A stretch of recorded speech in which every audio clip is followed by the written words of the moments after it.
You are watching the Vodka stream.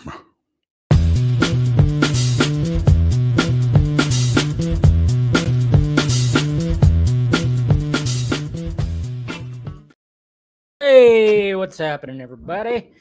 Welcome to the Vodka stream. What is going on with YouTube right now? Sorry, I was trying to post on YouTube for people to join, and for some reason, it's not working. Of course, it's not. Why would it be? There we go. No? Huh? No. Unbelievable. Am I like, it's all working, right? I don't know. Things glitching up. So weird. Yeah, YouTube's not working when it comes to posting a video from your very own thing. Oh, well, fuck them, right? All right. Okay, how we doing out there? All right. We got Keely right here. We got Antonio. Ahoy, ahoy, Mr. Jason McKenzie. Okay, we're not into the question part yet. Oh, yeah, did see that. Oh, you know what? Thank you for reminding me about that. I almost forgot. I was going to bring that up tonight when it came to stuff, when it came to things. So, yeah, we'll talk about that. Thank you for actually reminding me. I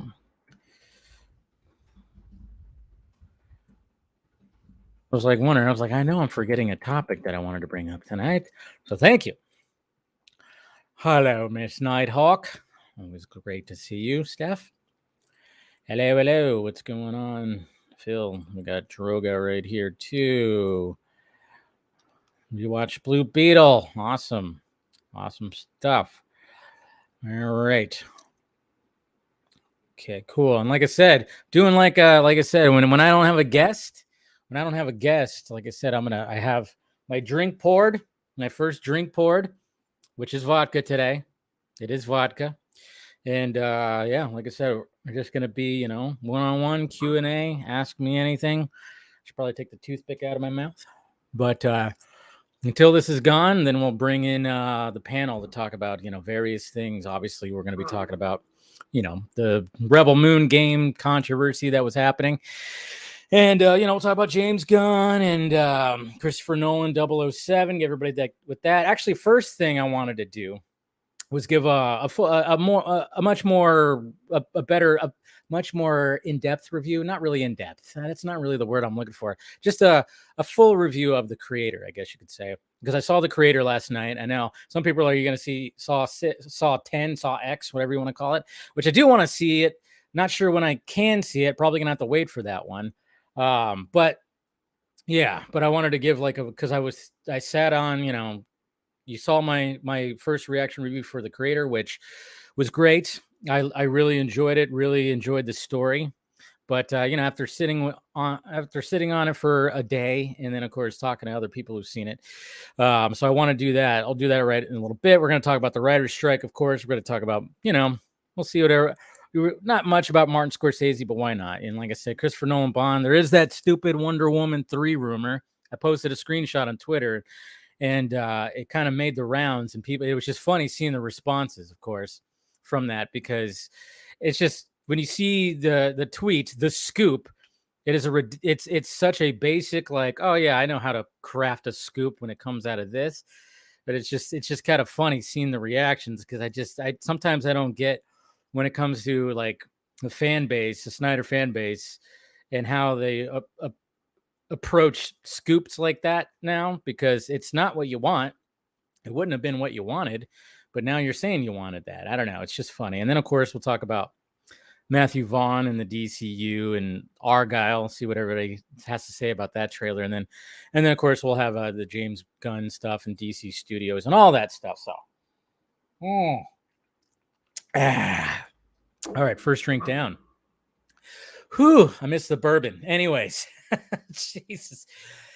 I tell ya. Anyways, who else is out there? We got some other people. Hey, that's right. We got Rewatch the Right. We saw that. Stephanie T is here. Good to see ya. Is Bruce Wayne Batman? You know what? I've never seen Bruce Wayne and Batman in the same room. Same with me. I've never been in the same room as Batman either. So I don't know who's got the better chin.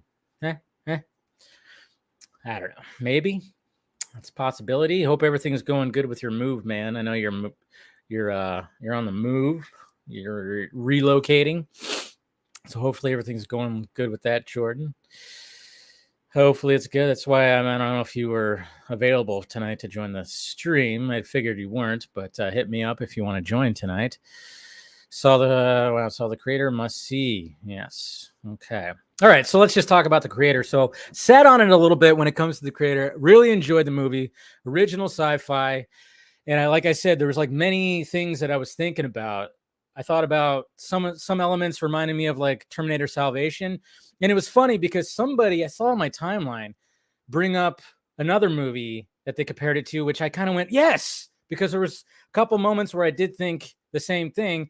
Reminded me of the first Avatar a little bit. So there was like elements of the first Avatar in there, you know, and there were some Rogue One elements. There's some Godzilla. Man, there's specifically with the final act and the way that starts, the final, like, well, is it the final battle? That's not really the final act, but when there's like a battle that's coming and you see like the village people that are looking and they're seeing something in the trees, very, very Godzilla. Like, I think the things that, when it comes to all that, the VFX, beautiful, and the way that Gareth Edwards shot all that, and it's amazing that he shot it with that small of a budget, just kind of shows you again, there are filmmakers out there that can take a small budget and make something look just absolutely fantastic.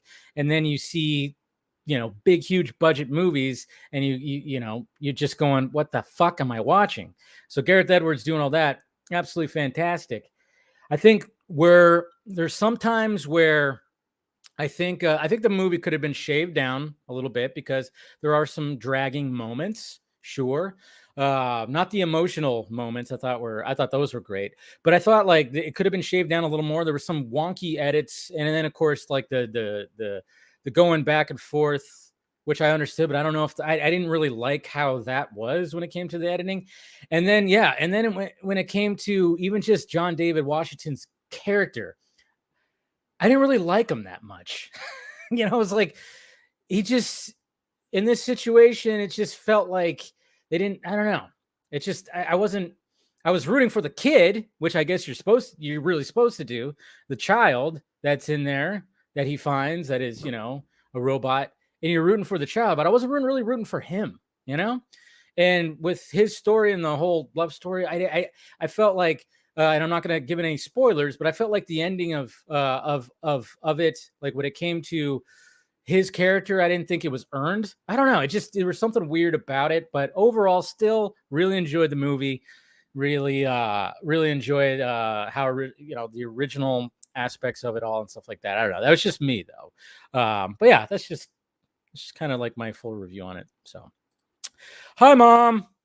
You had to say it. You had to say it, of course. You had to say it. But thank you for being a 30-month member right there. So appreciate it. Appreciate it. Just got my Rebel Moon shirt and I love it. Also, I am hyped for Argylle. Well, there you go. I still got to get Rebel Moon shirts. Are they on sale now? Because I know they were on sale and then they weren't. So, hey, Cortez, what's happening? Do you ever feel like Hollywood has become more corporate? It's been more corporate for so long. It feels like it's just getting worse and worse. They've always kind of been that way. See, there you go. It just feels like there's no illusion anymore between the movie side. Yeah, I know. And hopefully now that they got a huge wake-up call with how everything's going right now, hopefully they'll realize that, hey, yeah, we got to capture that essence that we had at one point, you know, when it came to, I'm in a huge Star Wars mood. Interesting. Well, that's cool. I want to see Saw X and Creator. Just a matter of time. Yeah, time. That's right. Yeah. So good. Thank you for bringing this up, Steph. Is next Friday there won't be a Vodka stream because we are going to see Incubus. Okay. We are going to go see Incubus, which I've never seen them live, like in person. So that's going to be cool. Never seen them. So can't wait for that. So yeah, no Vodka stream next Friday. So, you know, I know you guys will be bored on Friday, but I think you'll be next Friday, but you'll be okay. You'll be okay. Ugh. And I tell you what, that doesn't go down as smooth as the bourbon. When you just shoot it, and not to mention it's a fresh bottle, so it's not even like cold. It wasn't even that cold. Cold vodka is way easier, of course, to consume. My stomach even just made a noise right now going, "Ey!" Okay. All right. What's going on, Ryan? Good to see you. Yeah. We'll see. They should play that. If they don't, like I said, we boycott. I called out one of the scoopers on Twitter and told him to stop making up stuff. It was a Batman Twitter saying that Falcone is in the Penguin series. Oh yeah, they were saying that Mark Strong was going to be playing like Falcone. And I was like, well, that doesn't seem right. But I think it was a mistake that was on like IMDb or something like that. I don't know. I saw it too, but I was like, I don't think that there's going to be any traction when it came to that. So, Eleanor, good to see you. Yeah, I mean, just a little bit. There's some things that reminded me a little bit. It gave me some, there's just some salvation. I mean, I even made the joke in my first reaction where I said, like, that's what Terminator Salvation wanted to be right there now. But I mean, obviously not. There was just the little bit of vibes that I got when it came to this war against AI and humans. Of course, in Terminator, the robots or the AI are really just trying to wipe everybody out. It's vice versa with this one. It's like, what I mean, again, you Dodger fans, I swear to God, some Dodger fans like, Steph and whoever, they just let it go. They let it go. Last week I already said they're done. But you're probably talking about Gabe Kapler. That I don't understand. They fired Gabe Kapler, the manager.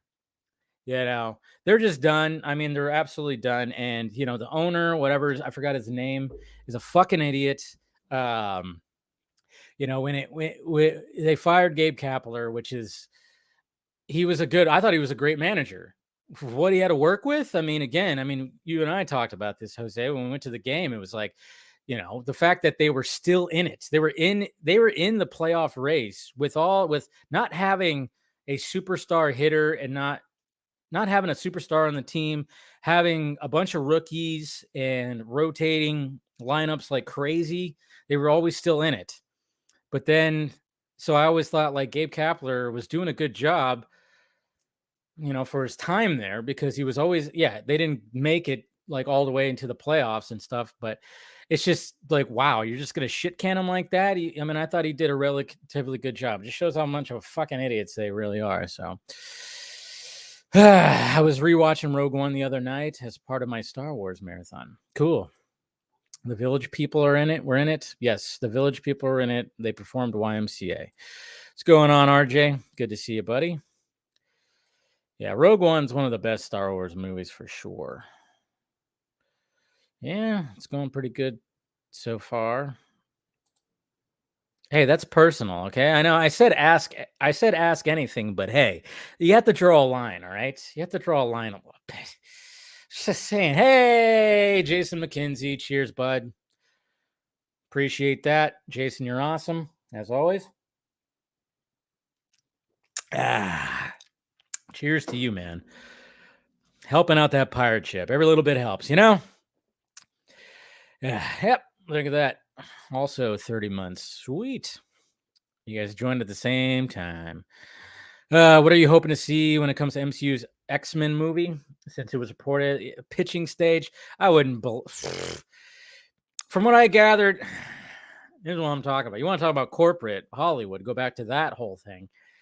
From what I gather, it's like, are they really taking pitches, or are they just going like, I don't know. It's, to me, that whole thing, reboot. Just reboot the MCU. You've had a good run. And after Secret Wars, just wipe it clean, start fresh, take like a year off. Of course, they're not going to do that, but take a year off or whatever the hell, and just reboot with an entire MCU. So you can have a Tony Stark, a Steve Rogers. You can have these people back. You can have, you can have a T'Challa again. Just reboot, have everybody just fresh. But this time you have the Fantastic Four and X-Men in the world. And I think that, I mean, Fantastic Four is one thing, but having the X-Men is another thing, because there's so many stories that they could have had in the past, whatever years, 15 years, that they could have just, that the X-Men should have been a part of, because they're very much in the universe and there's a lot of them. So why even just, I don't know what the plan is to actually bring them in. Is it going to be something with Secret Wars and there's just going to be some crazy multiverse kind of stuff? I don't think they should do that. I think they should just start over, just reboot the whole thing, and then bring in the mutants, bring in the Fantastic Four. Start it with the Fantastic Four. Why not? Start it with it. My birthday is Sunday. Sunday. That's right. Good times. Okay, let's see. What's going on, Darkness? I can't stay, but yeah, always good to see you. Throwback. Dang. See, not only asking when my birthday is, you're saying it's a throwback. Are they a classic rock band now? I mean, they've been at it for a while. Totally. I mean, yeah, it is. I mean, Jesus Christ. I remember I got into them. I think I got into them my junior year of high school. And I had my Discman. That's right, a Discman. That's right, kids. Back in my day, you had to have a Discman. Put a disc in there. It was portable, had batteries. Before all the other stuff, you had you had headphones. You didn't have, That's when I got into them. Yeah. At first I thought you were doing that thing like, what's going on with the Giants? But then I was like, oh, you're talking about Gabe Kapler. Stupid. I honestly, that's a stupid move. It's like you're doing all this rebuilding and everything like that, and that guy was running the team, I thought, the best that he could, with all the injuries and the freaking rookies that they were bringing up. And yeah, there wasn't much. And I mean, again, it's just the way it is in some of this stuff. It's ridiculous.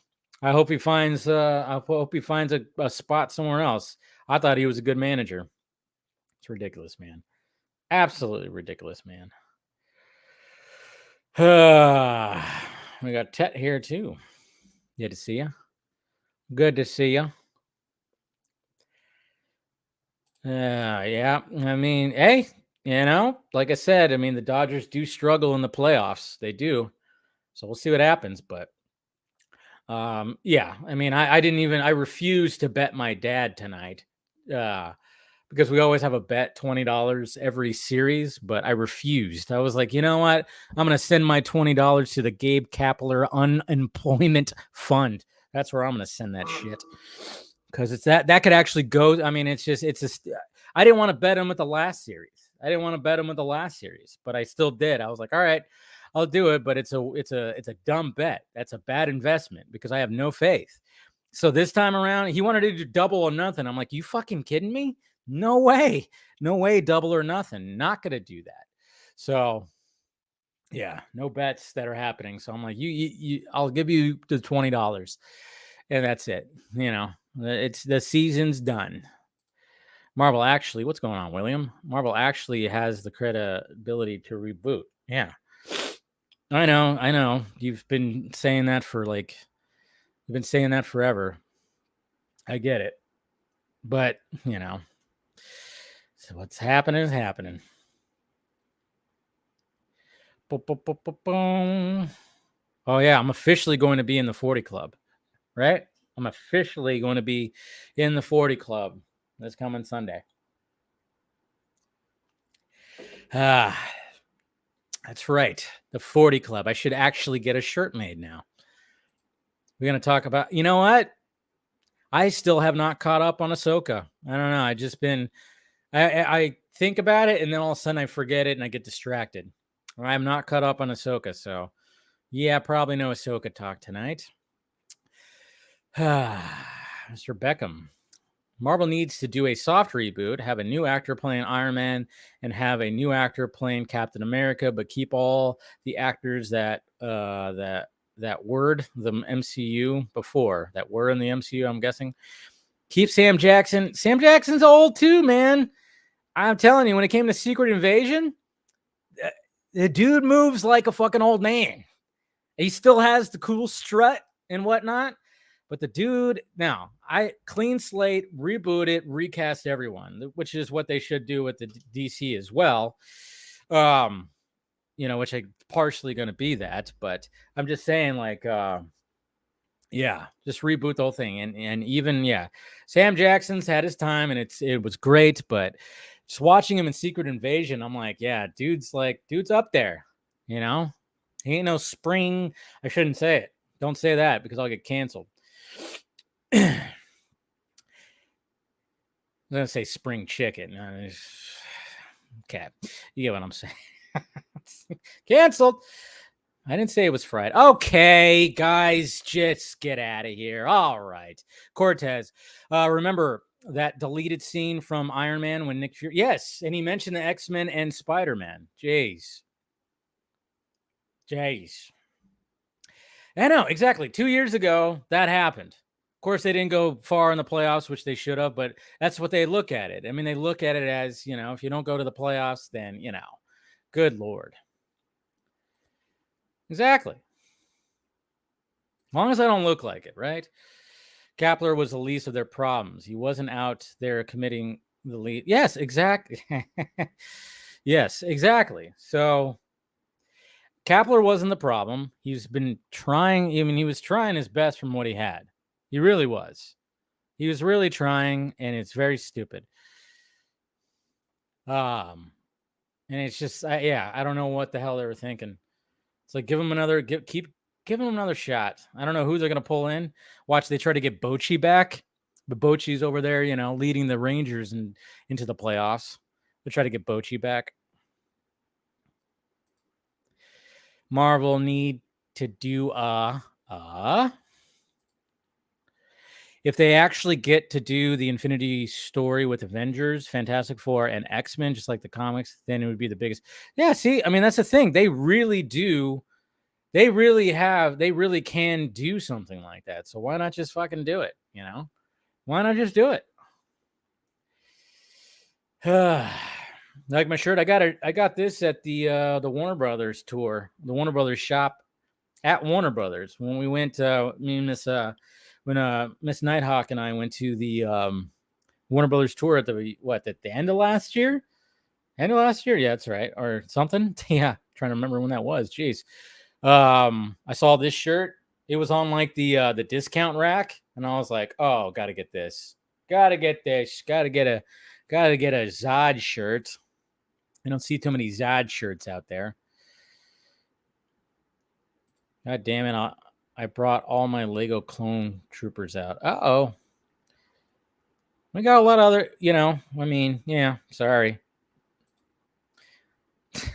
More like Awoka. Nice one. Nice one. What's going on, Venom Wire? Good to see you. Yep, that's another thing. I haven't gotten to that yet either. Hopefully I can get into that this weekend. Tom Holland still has a story. True, he does.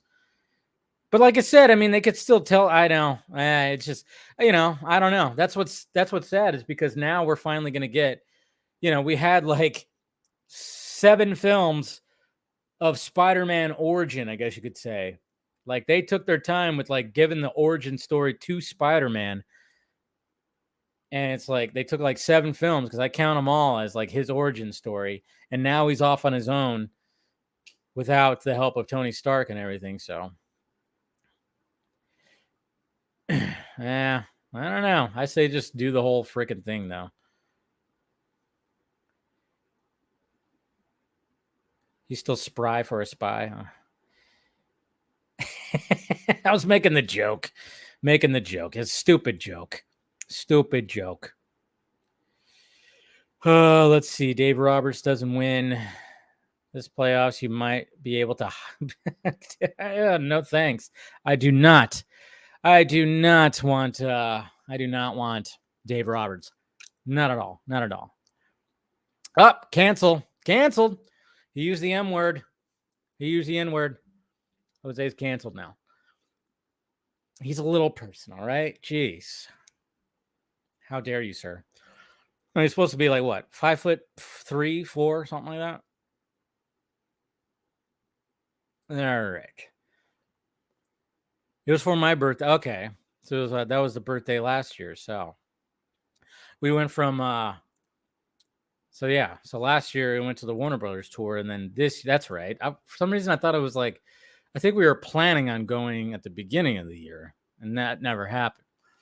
So we had to plan that again. And and then of course but yeah, Incubus is gonna be fantastic. I don't know. Probably now that the strikes are now ending, it's gonna take some time. It's gonna take some time. It will take some time, so to reboot Marvel, I'd start with Miles Morales. Something to, I guess I don't think you're being serious. Hey, Lane's here. Oh boy. Iron Boy 1 was enough. Yeah, it kind of makes you wonder what they're going to do. Yeah, make Hulk great again. I know. See, that's the thing. That's another thing. That's another thing, too. It's like there's a lot of Hulk story that they could have really dove into, and we didn't get enough. He never had, I mean, we had the one movie, the Norton movie, which is a fantastic movie, by the way, but they never really, they couldn't. I know there was like, because I think Universal owns the movie rights, but Miles is this generation's Spider-Man, so that's where Marvel's money. Yeah, they could do both somehow. They should already have. I don't think they should. If they were to do a clean slate with everything, they don't do another Peter Parker origin. You could do a Miles origin, sure, but don't do another Peter Parker for sure. Number one gun groupie. You know he secretly is. He just got done watching Guardians of the Galaxy 3. He's like weeping. He's like, Rocket.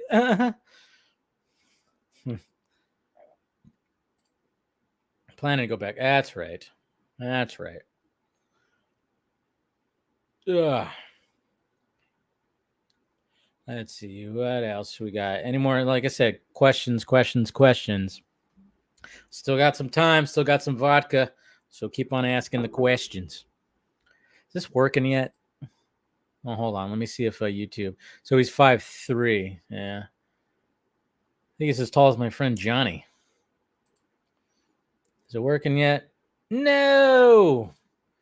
God damn it, YouTube. You're stupid. Freaking stupid. What?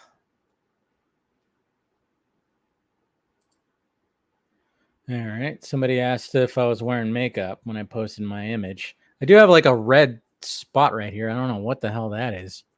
Swear to God, it's not anything. There's like, I noticed that in the picture too. I was like, why is it red right here? It's because I'm old. With Tom Holland Spider-Man movies, I mainly count that as a crutched move by Sony since they tangled up with them, and there's some funny rights issues of what they couldn't use. See, that's another thing too. Is like, man, they still don't have that. Nate Smith, as great as Ruffalo is as the Hulk, his character has been, yeah. We need a live Mr. Sinister. Yeah, I remember there was like rumors that he was going to show up eventually, but yeah, we were supposed to get that. They were talking about John Hamm. I think it was like rumor that John Hamm was going to be there. All right, somebody screenshot this, so when they need to use it against Axel later, they'll realize this. Or if we find out that he harms animals, he heavily relates to the high evolutionary. And we got Fabian, who only doesn't say anything else but these hashtags. Do you ever get tired? Of just like doing this? I mean, do you ever get tired? Seriously. I mean, thank you for the views, I guess, but do you ever get tired? Do you ever get tired?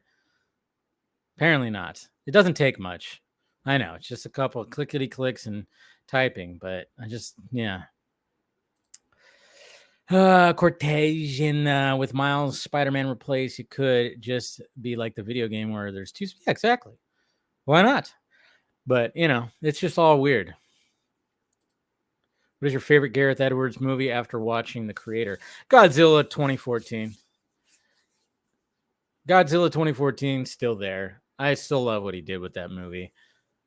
I know like some people have problems with it, but I really enjoyed the shit out of that.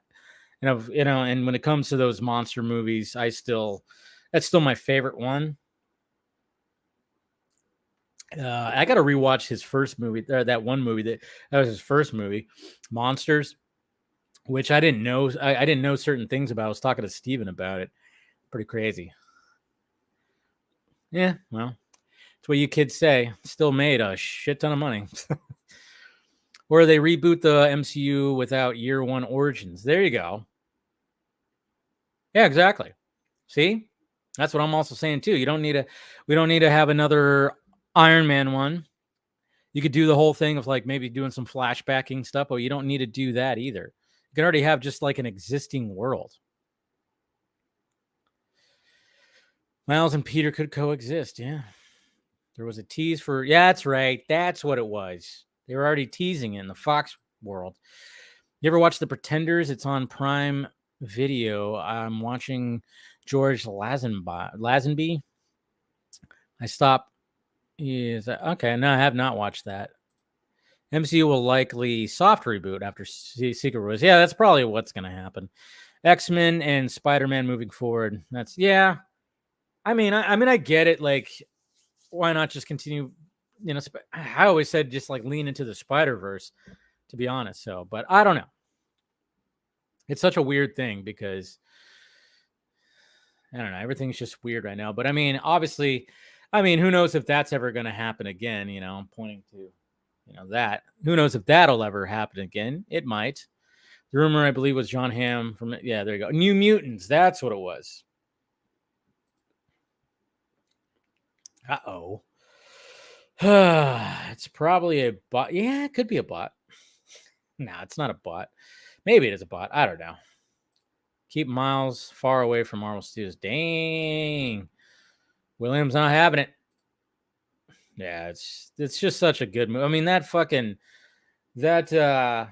skydiving, when Aaron Taylor Johnson's character and all those soldiers freaking skydive, that even just talking about it right now is giving me goosebumps. I mean, I remember that was in the trailer, but when you watch that in the movie, my God, that whole scene is just, it's so eerie. It's so just, and Gareth Edwards has a great, he knows how to shoot from the point of view of the people when something big is happening.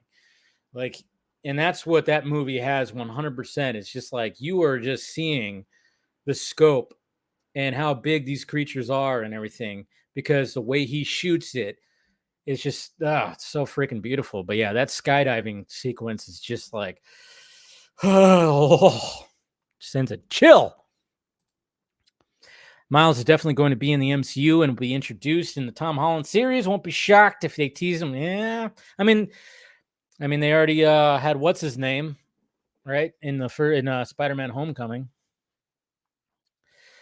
They already had him, they already had his uncle. So, who then showed up in Across the Spider-Verse.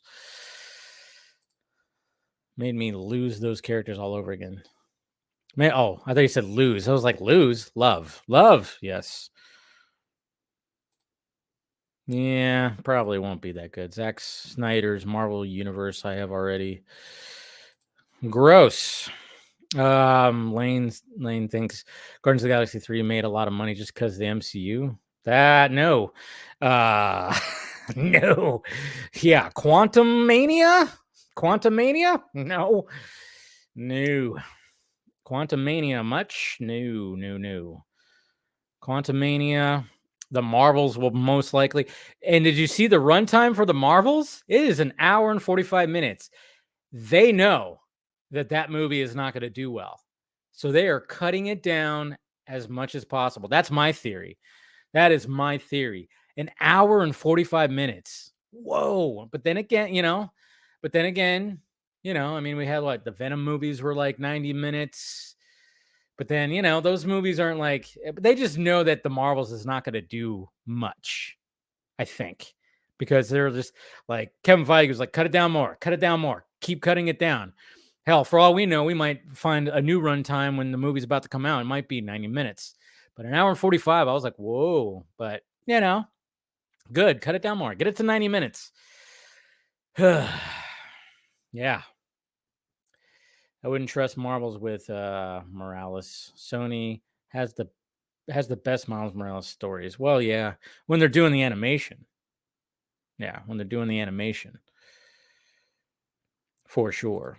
I just want to see. Yeah, I know. It's going to happen. It's definitely going to happen. I trust the MCU to handle Miles better than, what's going on, Mr. Venom? You don't want to see those.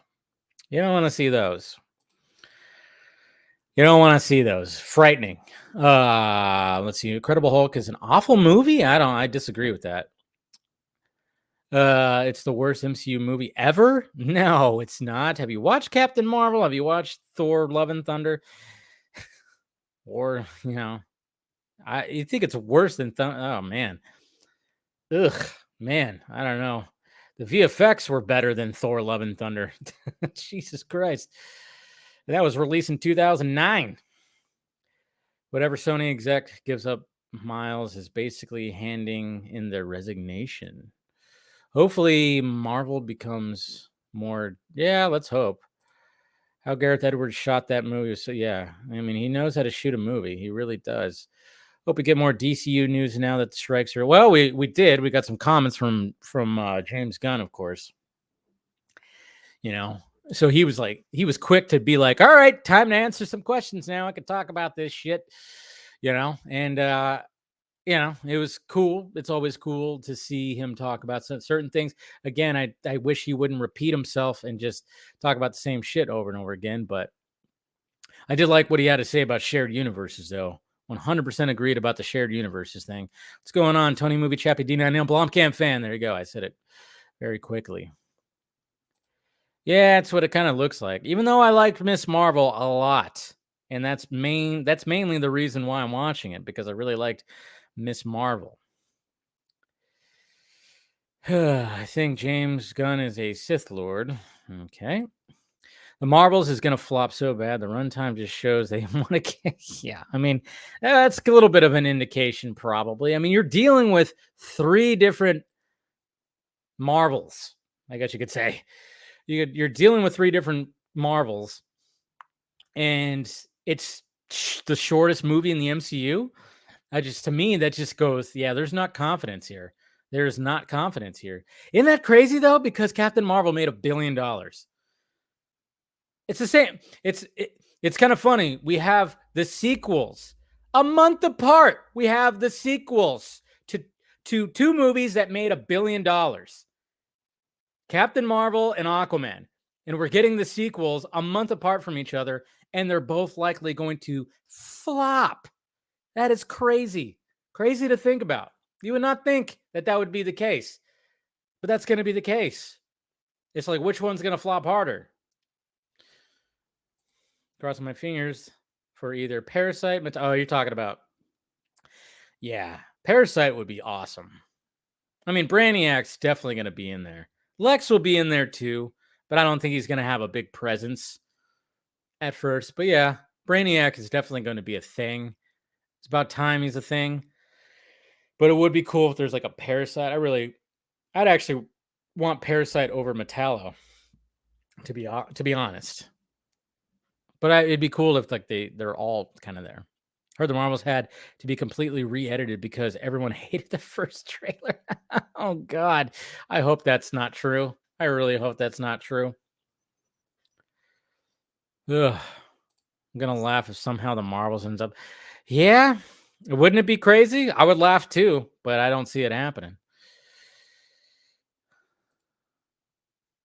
I agree. I don't like to use underrated, but yeah. The fuck, The Incredible, yeah, was before Disney. Yeah, I know. That's why I was like, when he was saying like it was worse than Thor: Love and Thunder, I was like, whoa, whoa.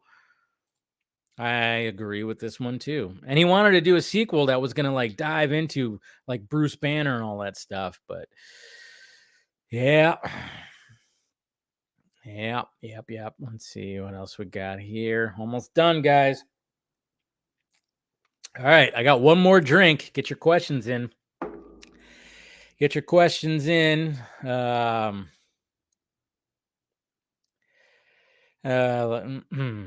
Let's see. Okay, just making sure. All right, I'm gonna start sending the invites to, of course, to the people that should be coming on tonight.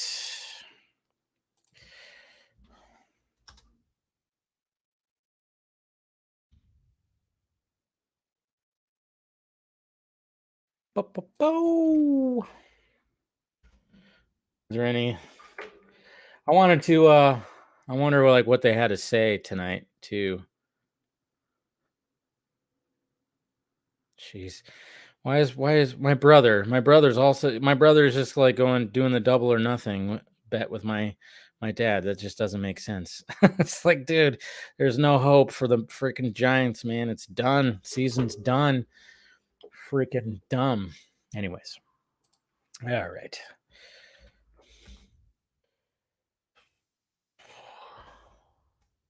All right. I think that's everyone. And hold on, one more, because I got to send another one that's not through the same thing I do. When it comes to Paul, because Paul's not on Twitter. So Paul's going to join tonight. You guys remember Paul? He's going to join tonight. He's always, guy's knowledgeable as hell. Oh, geez. Why is things not working tonight? Come on. There you go. Jeez, I tell you what, it's like things Google are just like going, huh? It's the AI is taking over. That's what's happening. AI is taking over. All right. Do that. All right, there we go. All right, invites are sent out, I think. Hopefully, they should be. Yeah, we're good. We're good. All right. Like I said, one more drink left. So get your questions in. Get them in. Let's see. The Marvels will supposedly have some dope post-credit scene. See, that's the thing.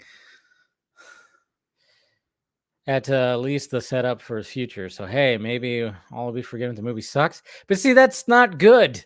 That's not good. That is the problem. When you're just using a movie to set up the next thing, that is not good. I don't like that. That's why I liked what Gunn had to say about the shared universes thing, where you had to do homework. And, it's just like, yeah, no. And DC tried to do that with Henry Cavill and Black Adam. Dwayne Johnson tried to do that. That's why when people are like, now, of course, hating what's going on, but then praising like Dwayne Johnson and what they were trying to do when it came to Black Adam, it's like they literally tried to use Cavill to get people to go see Black Adam. It was ridiculous. It's like, that's not the way to go. It's really not the way to go. Captain Marvel only made $1 billion because it was running off that. Oh yeah, it was in that sweet spot. It definitely was in that sweet spot, and it was a new, fresh character and all that stuff. So, yeah, I hope like Parasite could be a very interesting villain. Especially after, revisiting Superman the Animated Series and seeing 2 episodes with him. I mean, they could really do something with that character. They hired the dudes that did Suicide Squad to re-edit. Oh, boy. There you go. Right? Patrick, what's happening? What are diehard Henry fans going to do if David turns out to be a great Superman? Well, diehard Henry fans won't accept that. They'll say, not my Superman. Just like when they saw Cavill, they did the whole not my Superman thing, and it was always like Christopher Reeve. It's just going to be the same thing. Like if it'll just be not my Superman. They just do that, and soon the MCU is going to have to deal with the not my Wolverine, not my Black Widow, not my Tony Stark. It's gonna the Marvel and the MCU is going to end up having that sooner or later. But DC has been making these movies forever, so it's just going to be that. It was just, like when it was Henry, it was not my Superman. It's Christopher Reeve. Same with Batman, not my Batman. When it came to Ben Affleck, it was Michael Keaton, it was Christian Bale. And, we're going to get another Batman. And well, just like when it comes to Pattinson, I don't know how many times I've had to deal with a lot of fanboys when it came to, it is funny because my favorite cinematic Batman is Ben Affleck, but I also liked Pattinson. I don't know how many times I saw these dudes like in my mentions always talking about Pattinson's body, and I'm just kind of going, I think you might you might want to come out of the closet a little bit. I think you might be interested in men's bodies because they were always constantly talking about how scrawny he was and everything. So Ben Affleck was the beast, which he was a beast, but at the same time, it's like, well, midlife crisis Batman, second year Batman, Argylle thoughts. I'm intrigued. And, I want to get, the panel's opinion on it too. I'm intrigued because I was not expecting that little twist. I mean, I'm kind of going like, damn, they already revealed like the twist of the whole thing. It's like, okay, so Cavill's character doesn't actually exist. It's a story. Cool. And I was like, so that's why he's got that ridiculous hair. That's why he's got that ridiculous flat top. That makes sense now. But, I'm not a Matthew Vaughn hater. I like the Kingsman movies. And I like the Kick-Ass movies as well. So, yeah, so I'm curious. I mean, it looks interesting. It's got an interesting concept. I'm intrigued. And he might, and it looks like he's going to be part of the DCU as possible. So I saw a lot of hate for Matthew Vaughn on the timeline this week too. It's like, come on, guys. Jeez. Tony movie, Chappie D9, Blomkamp fan. Forget Kevin Feige, Avi Arad has done a fine job over the years, especially with Spider-Man universe, and I like how he would do these type of okay. So you're a fan. Jason's down. Fortunately, I think a lot of them be in denial. Well, everything's like a religion. It really is like a religion. I like the trailer. Something different. Yeah, I know. That was not expecting that.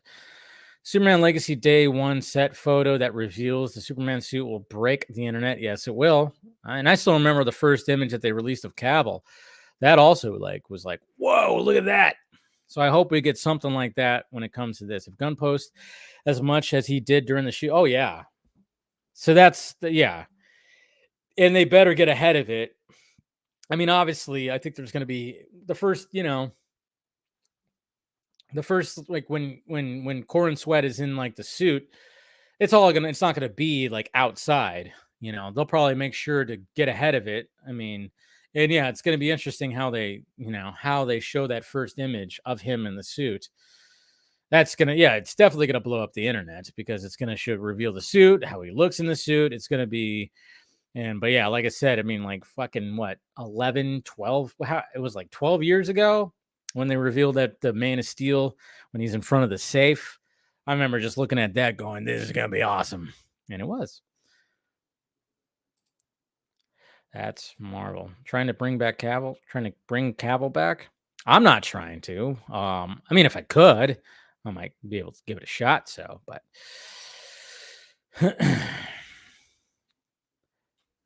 All right. I was like saying, a movie shouldn't be good. Yeah, exactly. I'm a shared universe guy. I outgrew the one-offs for the most part. But you gotta like have a good. You can't just like, again, like going back to the whole the Marvels thing is like, if they're gonna try to like sell it as, oh, this sets up the new thing, it's not a good reason to go see it, especially since someone is going to post a post-credit scene online like the night of, probably. William is right. Sony has given us the best Spider-Man movies since seeing. Oh yeah, okay, I see what you're saying. RJ, you think? Okay, you guys are talking. What would be really cool is if it didn't make a DCU unique tonally and visually for Superman Legacy. They adopt a visual similar to the. That would be cool. Clothing wise, yeah, I always thought that too. Especially, revisiting Batman the Animated Series and Superman the Animated Series. I mean, it's the same. I mean, they're in the same world, but you could see like the way that they did Gotham in that tone, and then of course, you got like old deco, that kind of feel to it, an old aesthetic, and then Superman was more of a future aesthetic. So I thought that was cool. I'm a Die Henry fan. Hard, I think you mean. And I'm open to the new guy, but I don't trust DC because how the last guy ended up.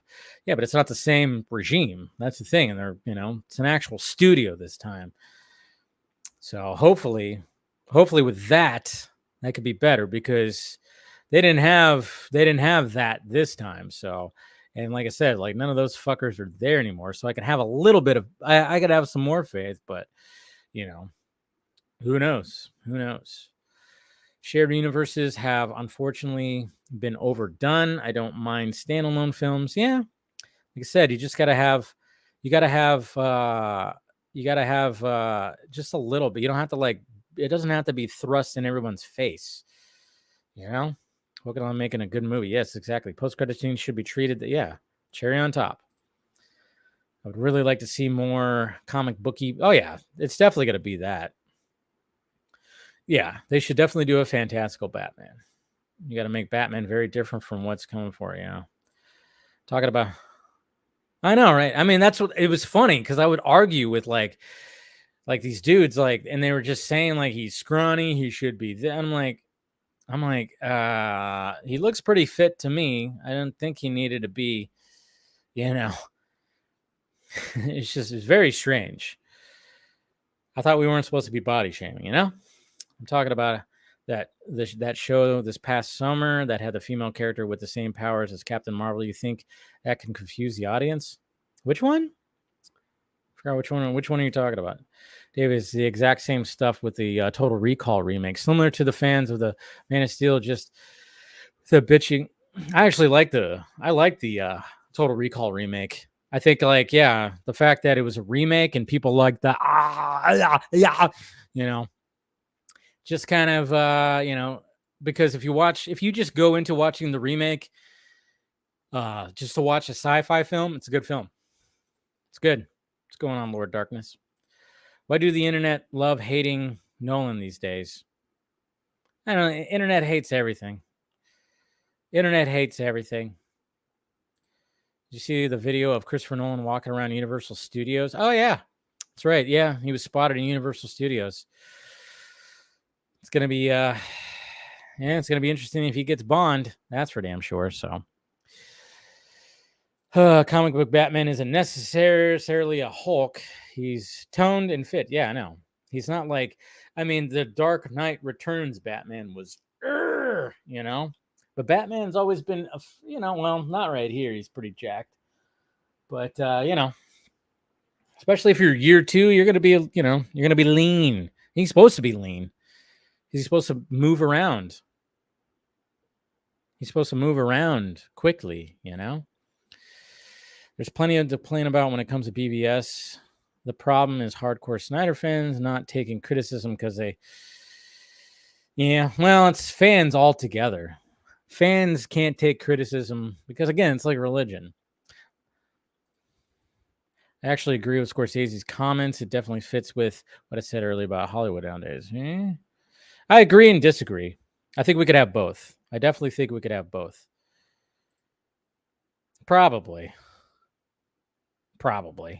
I haven't really seen the hate, to be honest. So I don't even know exactly what it is, where it's from. But if I had to guess, if it was from a fan base, probably the MCU fanboys. I also hate how people say, "Why did Zach kill Dick Grayson? It would have made sense." Wait, what? It would have made sense for Ben. Yeah. No. When he explained it on the Vodka stream, and I totally agreed with it. I 100% agreed with it. Dark Knight Returns was 50 and coming out of retirement, and he was huge. Snyder fandom, Villeneuve fans, and recently Gareth Edwards fandom. Really? Okay, so that's what's happening. I didn't see that.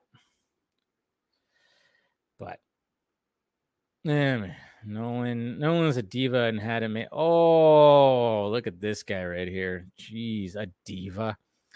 You mean the guy who has the $900 million plus R-rated biopic? All right. Better be kidding. I'm going to disown you. I did not. I'm a horror fan and I want to see it, but I just haven't seen it yet. So, yeah. All right. One more. Let's see. Have you read? No, I have not. I've heard about it though. So I have heard about it. So, but not have read it. All right. See, I always think it's going to be like a half hour, 45 minutes. It was almost an hour that I did right there. Ugh. Blah. But yeah, you better ban yourself. Jose. All right. Let's get some people in here. We got Phil. What's happening? What's up, bro? That. And then we got Axel Droga. What's happening? Look at that. It's a cute lightsaber. Yeah, it's cute. Thank you. I wanted to talk about Ahsoka today, but oh, I'm sorry. I'm sorry that I my show doesn't meet your requirements. Yeah, well, entitled much. No, just kidding. But sorry, I haven't caught up on it. Yeah, no, that's all good. Nice hat though, by the way. He's a Yankees fan. Look at that. He's wearing an American hat from the land down under. I lost my Zack Snyder hat. Like, the hat that says directed by Zack Snyder. I lost that. I can't How do you lose that? I don't know. I lost it. That? How do you lose that? I don't know. How dare you? And when I said if you make a shirt of that, from Red Robin tee to share soon. Ooh, look at that. No, I was gonna say if you make a 40 Club T-shirt, I'd buy that shit. I mean, not that I wouldn't buy that Zod shirt, but yeah, you make a 40 Club shirt. About the 40 Club. Yeah, we've talked about that behind the scenes. Some of us 40 Club members, we thought about doing that. I don't know why. We should have just did it. I didn't. I was all about like, hey, somebody else do it, fine, but I wasn't gonna do it. Is that that's your Batman in your film? Yep. Yeah. Oh yeah, I've seen that. Dope. That's cool. Here's another shot. Said that. That's cool. Yeah. What are we talking about today? We're talking about all kinds of things. But first, I'm just saying hi to you guys. Before we get more people in here. How's your week been, dude? You been pretty busy? Yeah. You're talking about me or him? Both of you guys. Well, you, but yeah. Yeah, you go first. No, Avia, of course, always busy. Always busy. Work's kicking my ass and everything. So, but I know that feeling. It's just So, and then of course, trying to figure out I haven't posted my new banner with like my new schedule, but I mean, it's not that much of a difference, But it's funny. It's like, all right, I'm going to change it because the news is not flowing as much, and then all of a sudden the strikes end, and it's like, oh, maybe the news is now going to flow a lot. I don't know, but I think I'm still going to stick to one Film Junkie Live and then a members only, and then and then we're definitely going to start this at 7. Yeah, because you did was it Wednesday you did your Film Junkie Live, Dave? Like your second one? I did a members. Yeah, the members only one. Yeah, that was in the middle of Four Nerds. So I was like, oh, which one am I going to watch? Yeah, we had to change our day because everyone. Oh, was it on Wednesday? Yeah, it was on Wednesday. We had to change our day from Thursday to Wednesday because everyone else's schedule is just not aligning. Like Ryan's in a class, Dawson's doing like commentating on sports that day. Yeah, Ryan's in like a college course or something. I don't remember what. And then Andre's work schedule shifted so he could only have Wednesdays off. So, And me, I'm pretty flexible. I'm off at 2:30 every single day, and we do our show at about 4:45 my time. So Yeah, okay. I'm game with whatever. Oh, shut up. Okay. I was trying to find the link of the stream to post, and then it's don't post it in the comments. So when I saw that Justin Kroll from Deadline was like, "Ooh, haven't done this in a while," incoming, I was like, "Oh, we're getting something good." And then sure enough, he dropped that X-Men bit, and I was like, "Okay." Yeah. What are your thoughts about that? I'm kind of with you in that I think they should reboot 100%, but I also think it would be in their best interest to maybe wrap up Secret Wars and then reboot fresh, starting with the X-Men. And I also think if any one of them is going to get an origin story, if any at all, or any kind of origin story, it might be the Fantastic Four, because let's face it, hardly anyone remembers the 2005 film. It's a fine, good movie. I love that. Yeah, it repeats the same stuff that, Dr. Doom's arc in that movie is pretty much Green Goblins, but from the first Spider-Man, but it's still a good film. I did like the actor they got, McMahon, something like that. I don't remember the actor's name. He was good. He's the son of the Prime Minister. He's also in Nip Tuck too. Julian McMahon, I think. And his Dr. Doom suit looked good. I actually really like the mask of that. But yeah, all the costs, everything looked. The thing was always like a Michael Chiklis is the Thing. That was great. Yeah, it was great, but it was a good performance with Chris Evans. Yeah, the only thing I didn't like about it is it looked like styrofoam, and like it didn't look like actual rock. Obviously when they're gonna do it now, obviously when it came to 2015, they did it VFX, which I was like, it looked good in the 2015. That was one of the only few good things in that movie.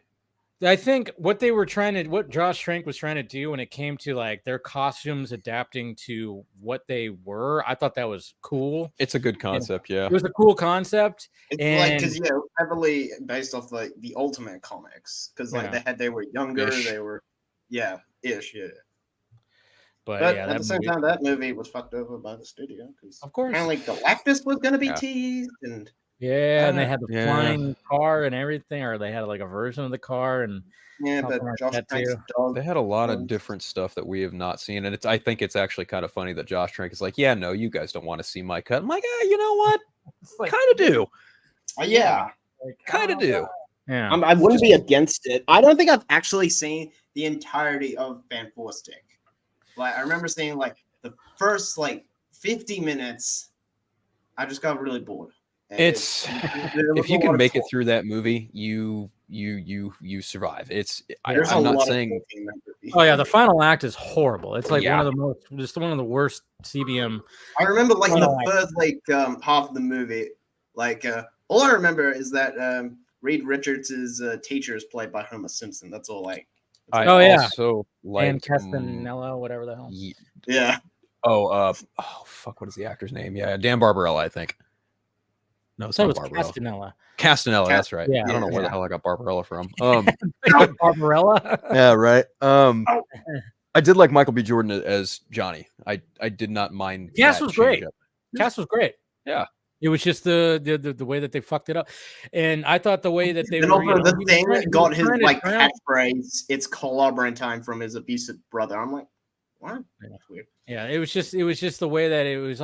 They had it all there, and like when they first wake up after the accident, I thought that was the best part of the whole movie. Cool. I agree, because it was like a horror movie, and Richards is just like laying on the, whatever the bed, and then he's just like stretching, and he's like and it's like body horror. It was like what the fuck, So that whole scene was great, but then.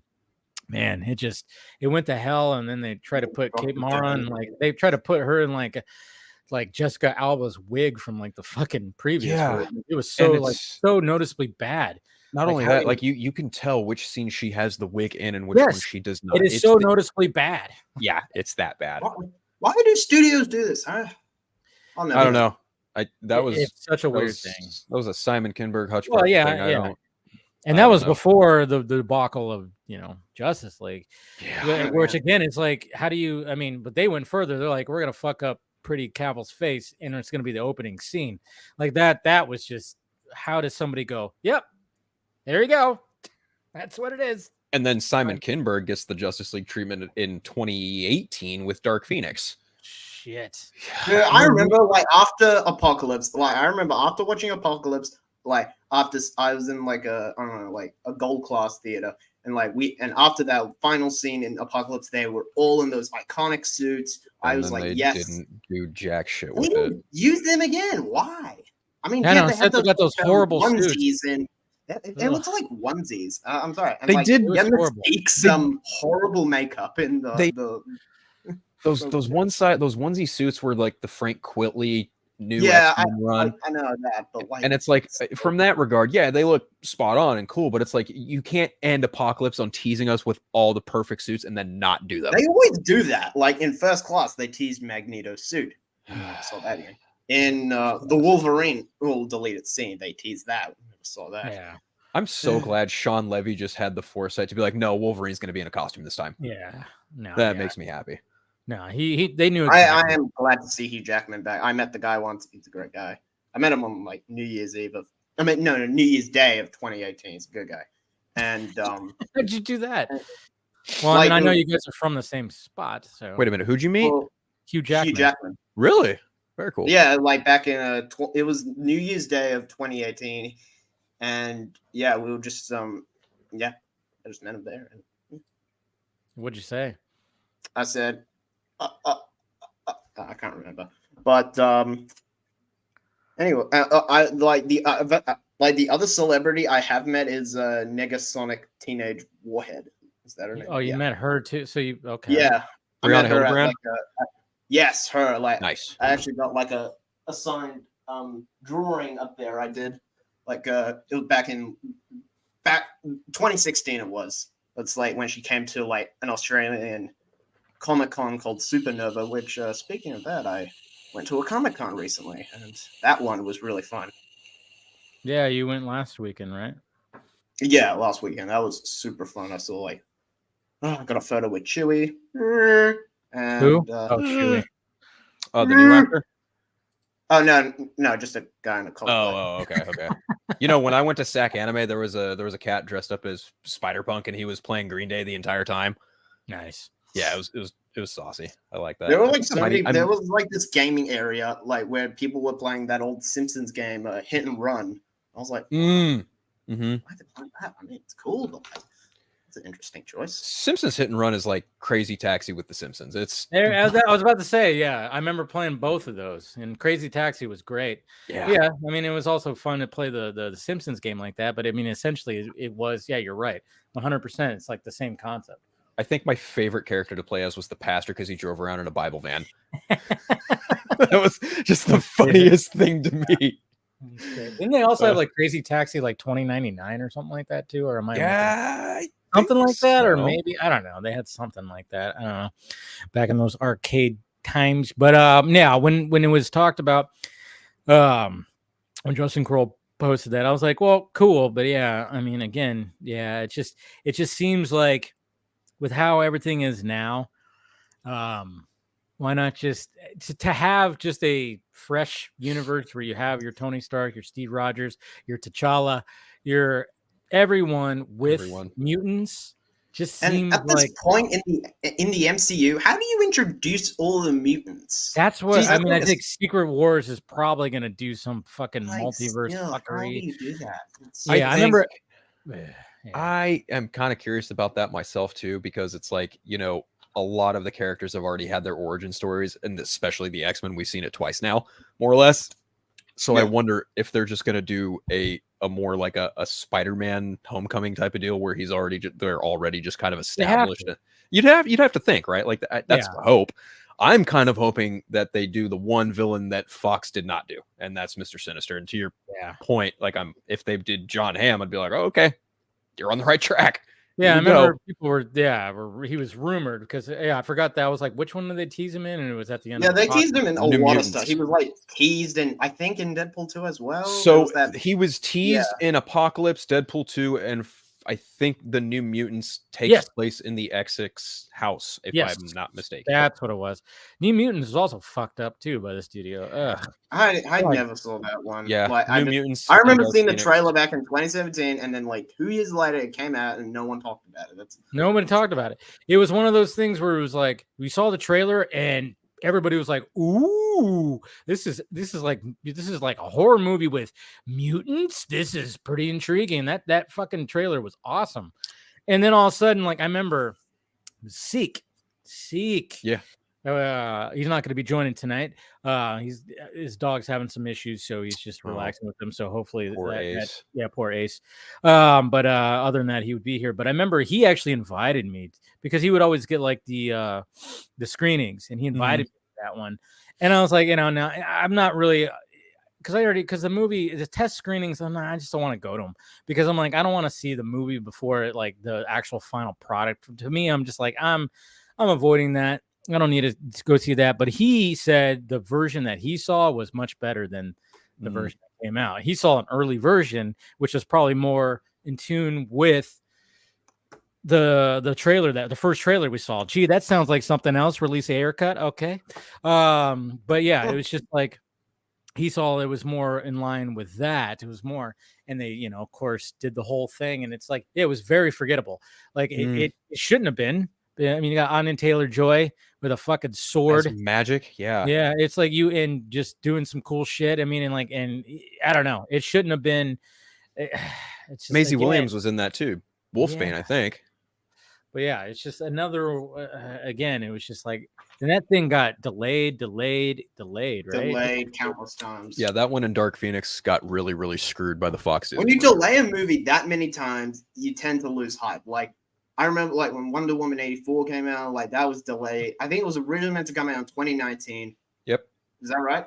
Yeah.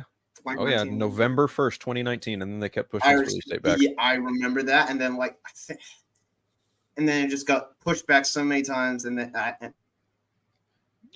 well, looking at that movie now, maybe pushing it back might have been in their best interest. And then, of course, and then of course, you got Aquaman that got delayed. That's why it's like losing faith in that. Well, speaking of Wonder Woman, I guess we can. Yes, faith. No, not that kind of faith. That's for sure. No faith, Alfred. Faith. But speaking of Wonder Woman, I'm assuming you guys all saw that. I saw it through you. Yeah, I posted that. Yep. Yeah. Okay. So one of my gripes about it. Well, first off, it was kind of funny because I saw it. I saw people posting about it. I saw that, and I was like, all right, there's a scooper decides to be like, oh yeah, Wonder Woman 3. If you guys are wondering, maybe I should bring it up because I'm still getting people like, responding to it. Wonder Woman 3 is happening. I don't think it's happening. It's not. Come on. Yeah, but if anybody's wondering, it's a good segue into it. But I posted the screenshot because I did not want to give the tweet, an actual. It's already gotten a lot of engagement, but I was like, I'm not going to give it more. So the tweet is exactly it's this right here. Yep. Patty Jenkins' take for her canceled Wonder Woman 3 with Gal Gadot was set in present day of the DCEU after Justice League and her cameo in The Flash. It would have featured other DC characters, one of them being Ben Affleck's Batman. Okay, so let's first off break down how easy of a scoop this could fucking That just sounds made up. Like you're using words like it's not even made up. It's not even made up. It's the fact that you're taking like the easiest elements and creating a scoop. You can 100%, if you were walking up to a betting table, you can 100% bet that it was going to be in present day. And I think even Patty Jenkins has even mentioned that before, possibly in an interview. And it's like, yeah, so you had the origin story that took place back in World War I, and then she wanted to make the 84 one. So naturally, yes, of course it was going to be present day. And then you can willing to bet that there was going to be some other JL members in there. Ben Affleck, of course, being like the main one, because obviously he was going to be, when the original plan before, everything got changed, it was like, yeah, Ben Affleck was almost going to be like a thing where he was going to be like almost like a Nick Fury type where, and it was funny too, because there was another scooper that even mentioned, there was another scooper that basically mentioned too that, oh yeah, Ben Affleck was 100% reinvested in Batman. That's BS, because it's not 100% fully. I think he said fully reinvested. It was that he was still invested, not fully, because he did not, and this is just coming from my information and just from what I'm seeing, he was willing to just still be Batman, but not be a star, not be his own movie, because that obviously is very taxing and it takes him away a long periods of time. But if he's just part of some of the other movies, 100% willing to do. That's why he was, was doing that. Fully invested? Fuck no. Partially invested? Yes. That tracks. Yes. That tracks 100. And so basically, when it comes to the scoop, you're just taking two elements that are very easy to just be like, whatever. So I wanted to get people's thoughts. And it was kind of funny because I saw people go like, we could have had everything. We could have. I'm like, but this was still part of like this Hamada's plan. It was still part of Hamada's plan. There's that. And that's what they still wanted. So I'm sorry. Whose side do you want? I get that we don't like James Gunn. I don't like defending him either. But like, oh God, fucking hell. I think about that third Wonder Woman movie that Patty Jenkins would have made, and I think about an antagonist that could have warranted other members of the Justice League. The only one that could really come to mind is probably Giganta. Ooh, interesting. That wasn't the ones that were being rumored. Yeah. Who were the ones? Cersei, right? Cersei was one of them that I saw. Cersei was. If I had to have chosen, a villain for like the Wonder Woman 3 movie, I would have had like the story based off like Brian Azzarello's New 52 run, because I think that's a really personally would like to see Silver Swan. That's a very underutilized Wonder Woman villain. She was in Wonder Woman Bloodlines, but that's one villain I'd like to see. And would Wonder Woman wear her golden armor again? I think I told what I commented on Dave's post. I was like, "Show me a source." Yeah, but show me a source for this. That's what the source was the scoop. Yeah. But at the same time, like I said, it's such an easy scoop. And that's what I'm like. I was like mainly trying to tell people. And then, if it has Ben Affleck's Batman, I'm like, what's the context? Because the story was that he was lost in the multiverse. I thought that was supposed to be like he was supposed to be. Wait, wasn't he meant to be in Blue Beetle? No, that was bullshit. That was false. Yeah, I know. Yeah, that was absolutely. When somebody, I forget. Yeah, I think it was some of the Scoopsy Daisies that were trying to pull that one off. And I'm like, why the fuck would he be in Blue Beetle? No, but like, I mean, but again, it was like so. The easy scoop to do, and then the other scooper saying he was 100, he was fully reinvested in being Batman. That's BS, because I think he was just like, hey, I'll be Batman as like this kind of character, and I don't want to be the star kind of thing. That's basically what I was gathering from that.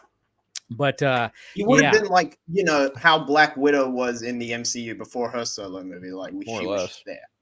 Something like that. That's how. Or like it was going to be like a Nick Fury-esque. No, that's what Michael Keaton was going to be. That's what, but I mean, but remember, it did shift. I don't know. It's such a weird, everything's so weird, but at the same time, I'm like, DeLuca and Abdi, we're going to restore the Snyderverse. They were trying to keep elements. So that means it's true. It's like 30% true. It's like they were going to restore a part of it. They weren't going to bring Zach back. It wasn't like it was restoring. It was just keeping elements of it. But it's just, it was keeping elements. And I'm like, what exactly would you want from it? And I don't know. It's just, it's the whole Gal Gadot Wonder Woman thing is like also a weird thing, because I'm like, I still don't think she's coming back. I really don't. And I don't think I love that as Wonder Woman. But like, I don't think it's just going to be weird to have her alongside Corn Syrup's Superman and whoever's playing Batman. Corn Syrup? Wow. Yeah, that's what I think. Wow. I'm more excited to see Lois Lane in that movie than I am Superman. Ooh. Yeah, same here, to be honest. Mostly because of the actors. But Rachel Brosnahan. I mean, I've been seeing some of her, like, she's been posting, because you can't post anything acting wise. She's been doing a lot of like fashion-y type stuff. She's going to like fashion events. If she posted some of that stuff, I'm like, hello, Miss Lane. My God. How does the person who takes the photograph take it with one hand? Let's go on. Whoa. So anyway. Okay. Yeah. All right. It was one hand he said right there. Yeah. That's pretty hard. But let's see. Let's well, first off, because I don't know if anybody else is gonna be joining. But so let's just kind of go down what I wanted to like talk about here, because obviously the biggest thing that happened this week, writer's strike ended. Yep. Feeling good about this, right? Yeah. I mean, it's a good thing, because obviously, we can finally, the fans can finally look forward to stuff getting announced. I mean, obviously the X-Men news that came out today, but you can only imagine that. I mean, James Gunn said it himself, like expect news to come out within the coming weeks. So I'd bet you anything, donuts to dollars, we're probably maybe going to get, maybe a writer attached to the Authority. That would be my next best guess, because that's the next film in line after Superman Legacy. Obviously, there's that rumor of Matthew Vaughn being committed to the DCU. He's heavily rumored to be attached to the Authority, which does not shock me in the slightest. Yeah, it's his tone. It's the tonality of it. It's his sensibilities. So I'm like, yeah, that makes sense. We're probably going to see another pet die in that movie. So no, I wouldn't see that. I don't think so. I don't get the pet thing. What was the other times? Oh, it was from like Kings, because like there was like a dog in Kingsman that got like shot and then exploded, and then like in the Argylle trailer, there's a cat that's being thrown off or something. Okay, so one other movie. That's what you're basing it off of? Yeah. Exactly. I'm in the minority. I'm not really too big on those Kingsman movies. Matter of fact, I saw that first. Yeah, I get that, but I was just because I remember I saw Droga's like tweet like, "What's up with him and wanting to kill pets? Am I the only one who sees a pattern?" I said yes, because I was like, "What other movie?" And I couldn't remember, but I was like, "Okay, so there was just one other movie." Well, two. Oh, well, now there's two. Well, no, the first one and the second one. Well, he also killed Darwin in X-Men First Class. That still doesn't sit right with me. Oh my god! Yeah, I keep seeing that everywhere. Like every month, there's always like, remember when they introduced this guy that could not die? Yeah, but I do. I see that just as much as like the Superman or Batman doesn't kill and fucking Superman undies. It's like it seems like that's also like always. I haven't seen that one in a bit. I will say though. Yeah, I do like that actor is going to be, like Axel said, Mr. Terrific. That's another casting I'm looking forward to seeing in Superman Legacy. Like, I'm anyone who knows me knows I'm not like superbly hyped for that movie, but I will say that there are some cool things in it. I'm like, okay, yeah, I'll watch it. We'll see what happens. The big thing for me is going to be who the villain is. True. That's the biggest thing. I know. And hopefully, who knows when we're going to actually find that out. I don't know how quickly. I don't know how, if Gunn wants to. I mean, it's funny because obviously after the writer's strike ended, all of a sudden Gunn was like, all right, time to go back on social media and type on, which I thought was like, okay, cool. That's fine. But at the same time, I'm like, damn, pace yourself, buddy. You still got a long ways to go. But yeah, when it comes to villains, I want to see a Parasite, because I mean, obviously the obvious choice is like there should be a Brainiac out there somewhere. Lex Luthor is definitely gonna have a presence, and then a Metallo could be in there somewhere too. I know people want to see that, but I mean, after revisiting Superman the animated series and seeing Parasite, I'm like, God, and the fact that James Gunn has said that's one of his favorite, not popular villains. I'm like, please do it, because it's such a unique character. Thinking about who's involved, Brainiac could warrant the presence of the three new characters, Guy Gardner, Mr. Terrific, and Hawkgirl, but then again, the same exact thing could be said about Parasite. So it's really a coin flip at this point of which one it potentially could be, if they are the ones that could be it of the two. Yeah. And I'm not hyped for this movie at all, but I think they should go with someone like Manchester Black or something like that. You're going way off the cuff. Well, in the most recent book that Grant Morrison did, I think last year, Superman and the Authority, Manchester Black was a member of the Authority. There we go. I read that. That's actually a really solid story. Really solid book from Grant Morrison and Michael Janine, who did the artwork. He also did the artwork for Tom King's Batman run. Just a really solid book all around. Cool. Takes some cues from Kingdom Come too, funny enough. Well, it's going to be interesting because, I mean, that's the thing that I mean, let's face it. I mean, I know people don't like James Gunn. I know you guys aren't fans, but at the same time, the way I look at is the fact that he knows the source material a lot, and it gives me hope. I mean, there's a lot riding on it. Do I think like it's going to make $1 billion? No. Do I think it's going to bomb? No. I think it might be in like a little, centered sweet spot. But then of course, like the Batman, it wasn't a flop, but it didn't make $1 billion. Well, the Batman made what, 700 and something? Batman made 778. something in that ballpark. Yeah, that's pretty good. Yeah, that's what I think it's going to be. And that's also after an inflated budget from COVID too. I can't imagine that the second part's going to be higher than $200 million like the first one was. Ain't no way. No, they'll be cutting down the budget for that for sure. Everything's going to have a small budget, and that's the thing is like, especially these big movies, it's going to be interesting. I mean, I would not be surprised if Superman Legacy has a smaller budget than Man of Steel. Man of Steel was like 220, I think. 225.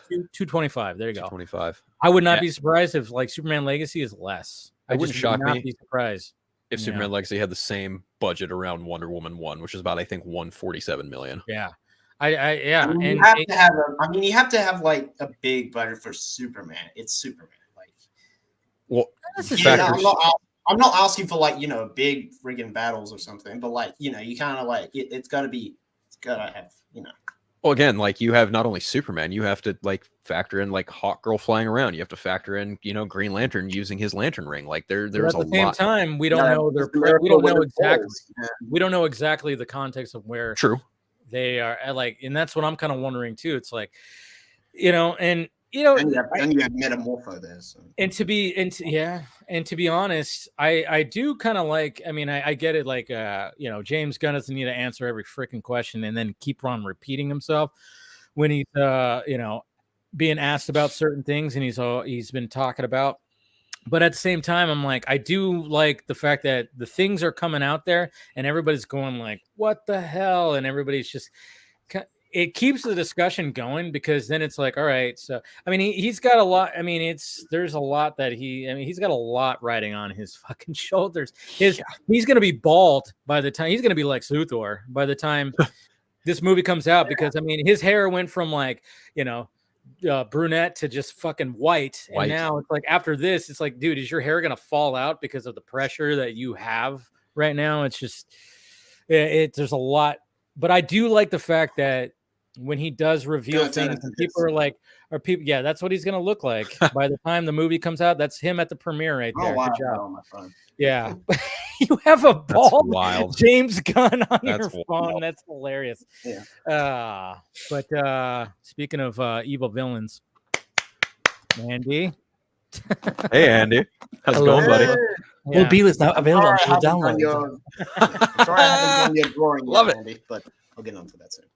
I like it. That was good. That was the perfect turn as you were petting your Blue Beetle, which sounds weird. I know. Nice. Love it. What were you saying, Axel? What were you saying? Oh, I said I saw your comment about my post, saying that you didn't respond.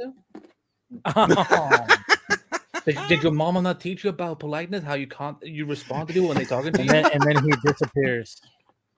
Nah. Why didn't you go eat bacon with your fork? Because it's only 1:33. In the morning or in the afternoon? Afternoon. So I was playing Valorant competitive and I lost track of time. So suddenly I'm like, Dave texted me. Oh shit, Dave texted me. Yeah, I know. I was like wondering. I'm like, is anybody else going to be showing up? Andy, did you run into Ben Affleck while playing Valorant? I wish. The day I saw that clip, I was like, I'm gonna play this game every day now until I run into him. Just so I like. It was like this. The day he announced it, I went into other people's, like, I was playing battle with other people. And at the end of each round, I would say, all in caps in chat, did you know Ben Affleck plays Valorant? And did you know that he means KO? People who play Valorant, they will know what that means. Does he like teabags? Does he teabag other players? Oh, he can teabag me anytime. But jeez. Wow. I haven't even been on for 5 minutes. Love it. The material just writes itself. But thank you for coming in, Andy. We were talking about, well, first we were getting into like, the victory of the writers, obviously, that happened this week, which is funny because I mean okay. The hilarious thing when it comes to it, I mean, the two things that I found that were funny. First off, Drew Barrymore should have waited a week. Yep. Before that bullshit. I mean, it's like she must feel awful. Listen. She's the best Cinderella. We can forgive her. I forgot she was in that movie. Ever After. It is that. Listen, that is the best. Actually, we see that you're very special with your toy. But what I'm saying is why am I going out? Actually, there's just I was playing with a really rude kid tonight, so I think I'm just like really. I'm not. I hate. He's getting the angst out. Yeah, you're getting the angst out. But no, so I love Ever After. That's the best Cinderella movie of all time, and at least Drew Barrymore didn't run her mouth about playing. Who was the guy in there? Who's the prince? Oh my god, he was. It was somebody that's known, right? Yeah, he was literally on Batwoman as Kate Kane's father. What was his name? I forgot what that guy's. I forgot who it was. Wait, who was he in Batwoman? Kate Kane's father. Oh, that guy. Yeah, Drew Gray Scott. Yeah. Drew Gates. Why can't I put a fucking? I'm gonna have to look him up. He was almost Wolverine in X-Men. That's right. Yes. Okay, because he did Mission Impossible 2. Instead, poor guy. even though I will defend and I love Mission Impossible 2, and I'll defend it. I'll die on the hill of that John Woo. Oh fuck yeah, dude. Yeah. I love it. I mean, when people say like it's the worst one, I get it because it's like it stands out, but I still love that movie. But it just sucks that he passed up Wolverine. But then at the same time, I'm like, we got Hugh Jackman out of it, so like I think that was like meant to be because Hugh Jackman, I just don't. Yeah. What about him? He's so great. He's fantastic. And it's gonna be so awesome to see him in Deadpool 3. Oh wait, same. So you were talking about this. You were talking about the strike and Drew Barrymore. Yeah, well, I was just saying because that was funny, and I'm like, that damn, she just would have waited a week. And it's just like, wow, pie on your face for sure. And then, of course, Stephen Amell. I know you were laughing at Stephen Amell. I mean, obviously the actor strike is not done yet, but at the same time, it's like we know that. Yeah, we know you're. And then the fact, just his show got canceled. That it was like, yikes. Yeah, people's shows get canceled all the time. Huh? People's shows get canceled all the time. True, but it was just. I think it's just the whole thing of like he was not for the striking, and but I totally stand with my union. There was all that stuff. I mean, it was just a funny thing because it was like, oh, and then all of a sudden, like obviously he's secure on a show. He's starting in a show. He's well off, obviously, because he made a lot of money when it came to Arrow. And it's just like read the room kind of thing. And then, of course, he picketed in New York while the whole cast picketed in California. Yeah. Where's where this infamous photo came from? Yes. Yeah. Do you see how happy he is? Full screaming for a second. Look how happy and excited he is to be on the picketing line while his entire Arrow cast and crew had a reunion at the picket at Los Angeles. He just happened to be in New York. There you go. See, that's the thing. It's like. It was just funny. It really doesn't have anything to do with the writer's strike, but at the same time, it's like, well, the actor's strike will hopefully soon will follow the ending of the actor's strike. But it was just kind of like, oh man, he just lost his gig, and then it's just like, is he going to be what's going to happen to him next? Like, what's up for Stephen Amell next? Has he got anything lined up or whatever the hell? And I know Stephanie T just said, Bill Maher also ran under the gauntlet too a little bit, but he didn't post a video and then removed the video and then apologized for the video. Drew Barrymore really she tripled down when it came to that. Bill Maher just was like, hey, we're going to return and this is going to be the case. And then all of a sudden, then he posted a tweet and he was just like, okay, we're not, because we hear that something might be resolving soon. So that was it with Bill Maher. So yeah, he got a little bit thrown into the gauntlet, but Drew Barrymore tripled down. That's the bad part. Is she posted a video, removed the video, apologized. It was just it was a shit show for her more than Mara just had one bad thing. And yeah. So yeah. Well, it's not the first time Bill Maher said something really dumb with his foot in his mouth. Yeah, they all do it. To be honest, very true. To be honest, I didn't even know he was still alive. When I saw him in the headlights, I'm like, I thought this dude died. I'm like, but why old men, they just tend to stick around sometimes. But he's annoying. I don't care for him. Drew Barrymore, yeah, you know what? She fucked up. You know what? But she's never harmed Hollywood in the way that other people have. So you know what? She flashed David Letterman back in the day. Come on. You guys remember that? She's also the first death in Scream. True. Very true. That awful haircut. That. She didn't look good in that haircut. I didn't like that haircut of her. That's the only thing I didn't like. I didn't like the haircut, but yeah, she did. I know. She was on the poster and everything, and it's like she died in the first 5 minutes. No, yeah, back in the day, back in the 90s, she flashed David Letterman. Like she literally just lifted up her. She was Wild Child. Obviously, when you're growing up. So Axel, David Letterman is a famous talk show host. I've heard of him. You freaking youngling. Yeah. What am I, a youngling? You were probably even born when his show premiered. No, he's one of those younglings that was in the Jedi Academy when Anakin came around, but he managed to get away. I was that one kid. Yes, yeah, you were the kid that that kid made it. So you didn't go with Balin Skull. Got it. Well, I mean, I was gonna go with Reva, but I like both those characters. I'm just gonna put that out there right now. I like both. Reva and Balin Skull. Yeah, I like both. Oh, don't get me started with Shin Hati. What? Shin Hati. Shin Hati? Yeah. Yeah. Shin Hati? What about Hera? Well, the character's name is Shin Hati, but the running gag on the internet is Shin Hati. Yep. Yeah. Oh, thank you, Hera. Oh. So the strike. You were making a point, Dave.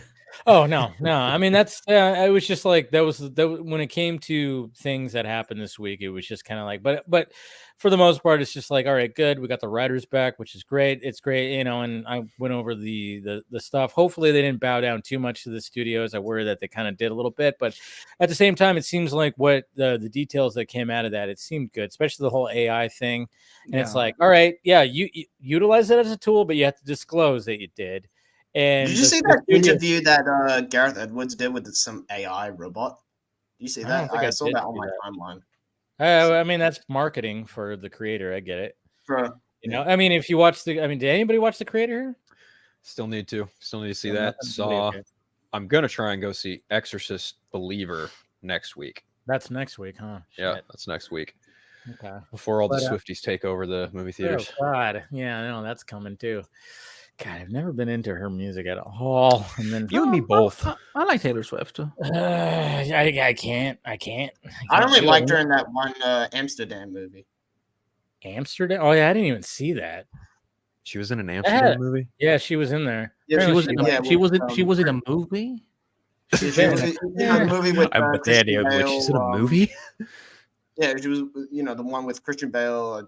John David Washington. She was in that Amsterdam. Wow. Oh yeah, that had so many people in it, and apparently it was not good. I saw that in theaters. I didn't mind it, but I mean, David O. Russell's definitely made better movies, but I didn't think it was like bad. Oh yeah, people were not about that movie at all. That's kind of surprising. It was weird. It was weird. Yeah. I'll probably try to watch it one of these days, but yeah, she was in that. Okay. But yeah, I know the whole Taylor Swift thing is like, I don't get it, but I get it kind of thing. If that makes sense, it's like, I don't get it because I'm like, I listen to music and I'm like, okay, I don't understand it. But then I kind of get it because, all right, sure. And now all of a sudden, like this whole, like she's with like Travis Kelce, the tight end for the Kansas City Chiefs. And now she's like invading the NFL space. And that was like the biggest thing of like last week. And it was like, whoa, what the fuck? And it almost seems like this doesn't even seem real anymore. Like it doesn't even seem real, like a lot of it. So, but if you're a Swiftie, fine, perfectly fine. When people are like, yeah, she's like this generation's Michael Jackson, I'm like, I'm sure in a lot of ways she is too, she is, people, because there's only a handful of these singers that have been able to left a footprint in the way they have. She may not have the same aspect as Michael Jackson. But again, like, that's what makes him Michael Jackson. That's what makes Britney Spears, etc. That's what makes Metallica. You know, so. True. I have been on a Metallica kick lately. Thank you for mentioning that. Good. Yeah, you should be. Love Metallica. Love Metallica. Yeah, so good.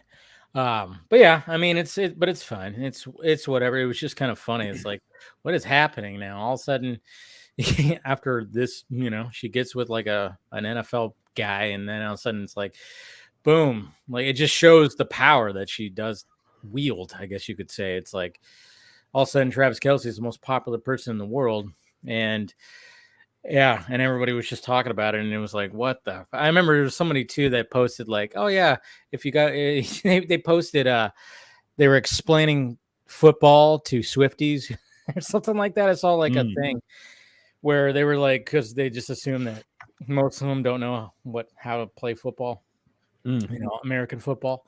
So they were like posted like, this is what this means. This is what that means. This is what that.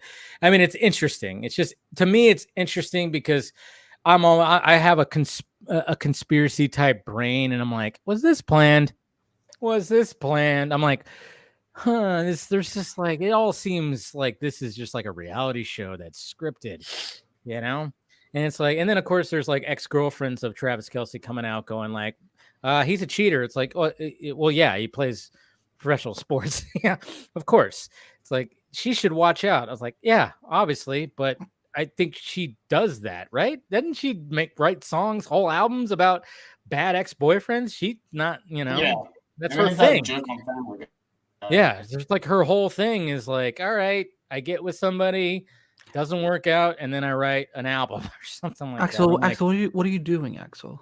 I'm trying to like fix my. I don't know, my remote for my LED lights is broken for some reason. Those things break so easily. It's ridiculous. I have that too, and none of the remotes work. I just plug it in, plug it. I can't even change the colors on anything that I have now because the remotes just suck. Yeah. See, and even Miss Nighthawk's back. She goes like, "Yeah, ask Harry Styles." Yeah, she has a laundry list of John Mayer. At one point, I mean, that's the thing. So it's like when people start like, Travis Kelce's a piece of shit. I'm like, what? I mean, yeah, he's probably has cheated on his previous, you know, girlfriends, sure. But then at the same time, it's like, well, she has a laundry list of all. I mean, it's like, it's a match. I don't know. Just let it be. Let it happen. It's fine. See, for me, like I got tired of the whole, you know, oh, she writes about her ex-boyfriends in all her songs and so on. I'm like, yeah, I mean, again, you know, the joke was funny initially, but you know, but now it's just like, you know, let her do what she wants to do. I mean, you know, dudes write about their ex-girlfriends all the time as well. Everybody does. Everybody writes about that shit. It's fine. But I mean, yeah, I get it. So I mean, that's her shtick. It's fine. So, you know, maybe one of romance should be considered sci-fi because that never happens anyway. You young squire. But let's okay. So when it comes to, you know, the writers, we're grateful that they're back and they're hopefully getting what they, you know, need to get, and everything's great. And hopefully the actors will be soon. I know they're meeting Monday. They're meeting Monday, and hopefully they can have that resolution. Hopefully by the end of the week. We could just be in the we could just be back to normal and stuff like that. So I think we have to use the word normal carefully here, because even if, let's say they have a deal they made by Friday, like it's not like you can just be like, okay, let's go back to set and just film. You know, like there's probably going to be a shit ton of like weird new deals that have to be made. You know, like again, like there's probably tons of TV shows that haven't even has not even been running their seasons yet before the strike happens. So I would say, I think by late December, we will see, you know, we will see things being up and running in production. We will probably have heard about new writers being attached to this movie or that TV show or this thing. But yeah, I don't know. It's interesting. It will be interesting if the actors negotiation takes longer, because I think I think it will. That, like, as much as I'm like going, okay, cool, meet on Monday, it just seems like it's a whole different thing. I mean, the writer thing was like it was a certain thing, but it's writers. actors different. It's different. It's a whole different beast. So, but at the same time, it's like, I mean, I don't know how long it could go. I don't know. It's just it's a touchy thing. I think in the actor's case, they're probably going to be fighting a little bit more harder in regards to how AI is utilized, because the writers were only concerned about it being used in written form. Whereas from an acting standpoint, studios can be like, oh no, we don't necessarily need you. We can fill out background characters, whomever, with AI, and actors, regardless of their celebrity status or not, we're just like, no, that's not okay.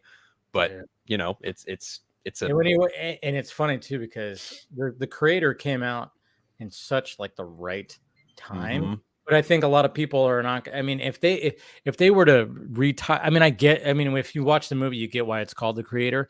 Yeah. But man, if they labeled it something with AI in it, a lot more people might be like, oh, hey, maybe I should go see that, because they talk about certain things, like when it comes to scanning yourself and blah, blah, blah, which it's no spoiler or anything like that. I mean, I'm assuming that people already kind of knew, like, but I mean, it's just kind of funny, like, how like the things that are in that movie are just like, even though it takes place in the a few decades from now, it's just crazy, like how some of the things you're like, oh shit, out there, and that's talked about right now, holy crap, it's just things like that. It's pretty interesting.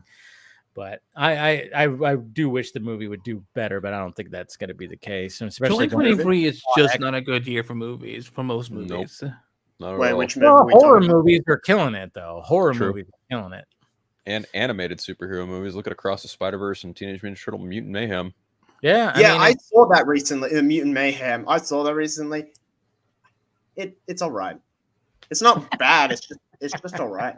I felt like he was about to make a bigger statement the way he moved, and he was like, "It was fine." Well, yeah. I don't know. It was just all right. It could have been better.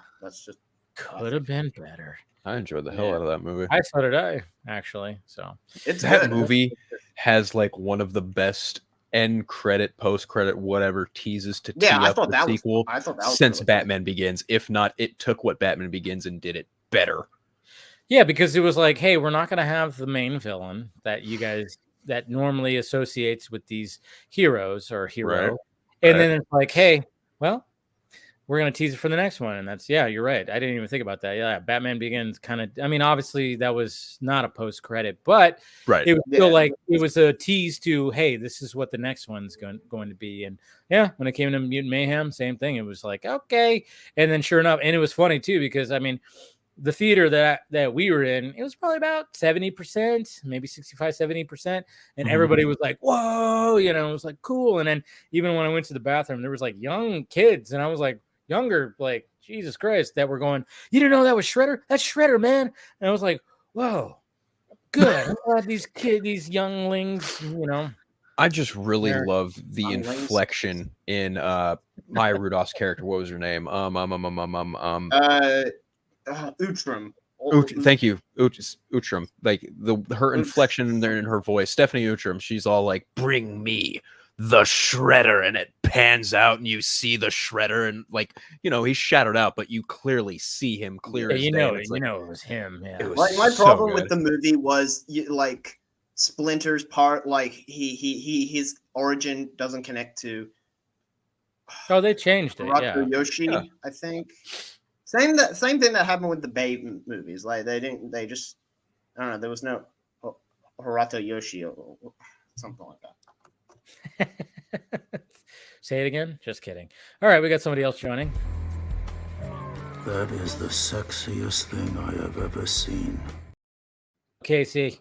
Hey. I was like, wait, who's this for? That's his drop. I know. I got to get drops from you guys. It should have been me. Yeah. You wish. What's going on, man? How you doing? Good. I saw The Creator. And oh, yeah. Give me your thoughts. I didn't love it. I thought, it could have been a little better because I was not expecting that type of movie, and it focused kind of too much on something that I didn't expect. And it was mainly focused on that. And I was like, I was, hoping for more of the sci-fi or the war elements in that, and more deeper dive into the AI stuff, but that didn't happen. But visually, and the way the things were shown in the movie, like the technology and stuff, I really liked that. And the music could have been better as well, but you know I would have, preferred if they actually went full cyberpunk in some of the scenes, but they did not. And that also was kind of disappointing. But I did like, how it was shot for the most part. And Shot beautifully. yeah. And But some of the aspects were. I was with you when I think it might have been you mentioned it. I'm not sure if it was private or public. I think it was private, but you said like John David Washington's character is not likable. I actually agree with that. Yeah, so not at all. Like he feels like he's just playing around and not serious at all. I think you hated him more than like I didn't hate him, but I was like, but when I read you said that, I was like, yeah, I think that was. I felt like I wasn't rooting for him. I was rooting for the child. The child right. You definitely root for, because the child's fucking. I got choked up. The child will make you choke up.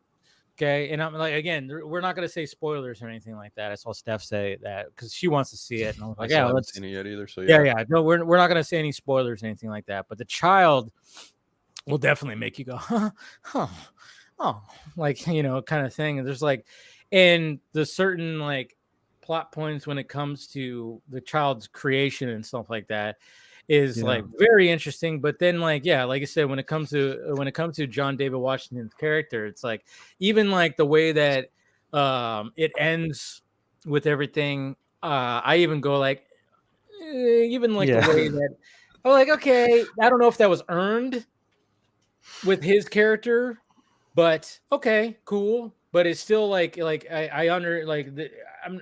Yeah, it's kind of hard to explain without spoiling it, I guess you could say. So I'm not gonna really go in depth with it, but the child is definitely root for the child more than you root for John David Washington.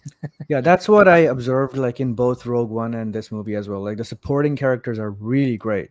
Like even in Rogue One, I didn't really like Felicity Jones's character. Like I thought she was very boring, and the entire time you just follow her around and she just keeps up with the team.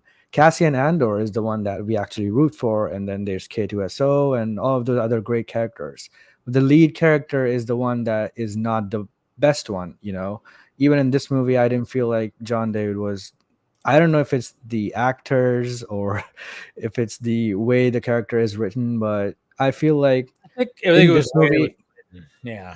Yeah, in this movie, I kind of felt like he was not even that serious and, just joking around the entire movie. Like, they do try to do some lighthearted, like, humor, especially with him and the child. And I would say probably about 25% of it works, but some of it I'm like, yeah. So I was thinking about that. And I remember when I saw that you had a problem with the character, I'm like, yeah, that's part of it too. And they could have shaved down probably some time, because it does have some dragging moments where it's like, okay. But then there's some times where things get sped up and I'm like, whoa, wait a minute. Like this character just got to this point like pretty damn quick. So there is some editing things, but overall it's like a fresh like sci-fi. Yeah. I would say definitely watch it in theaters just for the visuals. Oh yeah, alone. it's fucking runtime. 213 2 hours or something. Yeah. It's like 213, 215. That's with credits. Than the Marvels. It's a whole movie more than the Marvels, apparently. But yeah, so okay, cool. Yeah, I mean it's fun. I even saw somebody. One of the funniest things that I saw on Twitter today was somebody posted a gif of like Florence Pugh from what's the Black Widow? The Arias movie. Yeah, Midsummer. Yeah. When she's like walking and then she starts crying like slowly. Yep. Somebody was like. There's like this is Neil Blomkamp walking out of the creator. And I'm like, yeah, it does have. I even said that in my first reaction. I'm like, it does have District 9 vibes to it, you know, a little bit, like just the way that the AI is, you know, treated by humans. So it does have like the vibes, and yeah, it does very much have like a Neil Blomkamp, you know, in some regards, you know, vibes to it. So I just thought that was funny because I was like, oh yeah, that is pretty funny. But, you know, between Neil Blomkamp's freaking what is it, District 9, Lee Wannell's Upgrade, and now this, I'm just like, why can't studios take more risk in low budget sci-fi? Because this stuff looks fucking incredible. So I mean, again, this is going to be a true test of like, I mean, when you have these movies that could be made on small budgets, and when the director is like explaining how they pulled some of that off, and it's just like, and Gareth Edwards has been talking about that like crazy, you know, it's like, this is the new way that it's got to have to be, like in Marvel Studios, DC Studios. Well, we know that DC Studios is going to have to fucking definitely take the approach, because I mean, you just can't have these inflated big huge budgets anymore. And you know, Marvel Studios is like, they're now notorious of that, and then it looks like shit sometimes. It's like, what the fuck? Like, where's the money even going? That's what I'm like. Right. Yeah, and then when I was watching The Creator last night, I mean, he even brought me back to Alex Garland's fucking Ex Machina. How great did that look? Yeah, you know, the VFX and all that. Yeah, I mean, the VFX and like those, it's just like, I even liked Chappie. Yeah. I didn't like the story, but it was fun. Yeah, it was but it was interesting. Like it was interesting, but it wasn't like, I don't know, it just didn't grab me. At least it made us like that robot. So it did. Yeah. I mean, but yeah, it was just such a God. I have to rewatch that movie. I think I only saw it once, and it just kind of was like, I don't know if I, you know, because like the main, you know, especially the two mains were like the two characters, so weird. They were so strange, and they were like a musical group pairing. I don't even remember what their names were called. I didn't like them at all, and I of course felt very bad for Chappie because he was like this happy-go-lucky robot. And I like the actor who did the voice. I always forget his name. He's a French dude, right? I think he was in District 9, the main dude from District 9. He was the voice of Chappie. That guy. Yeah. I always forget his name. But anyways, hey, we got Paul joining right now. What's up, guys. Buddy? Hey, Paul. How's it going, everybody? It's going pretty good. How you doing? Doing good, man. I've heard a little bit of the chat and stuff from before and everything. So I forget the name of the actor as well, but he's South African because Neil South Goldman. African. That's what it was. Charlo, I can't remember his name. Copley, right? Yeah. Yes. Yeah. Something like that. Yeah. No, I like him. He's a great actor. Yeah. But yeah, he was the voice of Chappie. Mm-hmm. Yeah, and I think motion capture as well. But the I like Chappie personally, and I think I know when that came out, I know everyone hated the duo or whatever that are like his mom and dad, so to speak. But I think you're always meant to as well. I mean, it's kind of a, you know, it's another retelling of essentially of Pinocchio, and they're supposed to be sort of like the two. It's like well, no, I wouldn't say Geppetto, so to speak. They didn't create them. There's the characters that you even see him in. God, I think you even see him in the Guillermo del Toro version, but they're like the fox and the other thing that are like the two idiots that like sell him to like something else, and that's kind of what I think they're supposed to be. They're supposed to be those characters, and you're not supposed to really like them. I mean, the girl is less annoying because she's kind of likes being a mom, I think.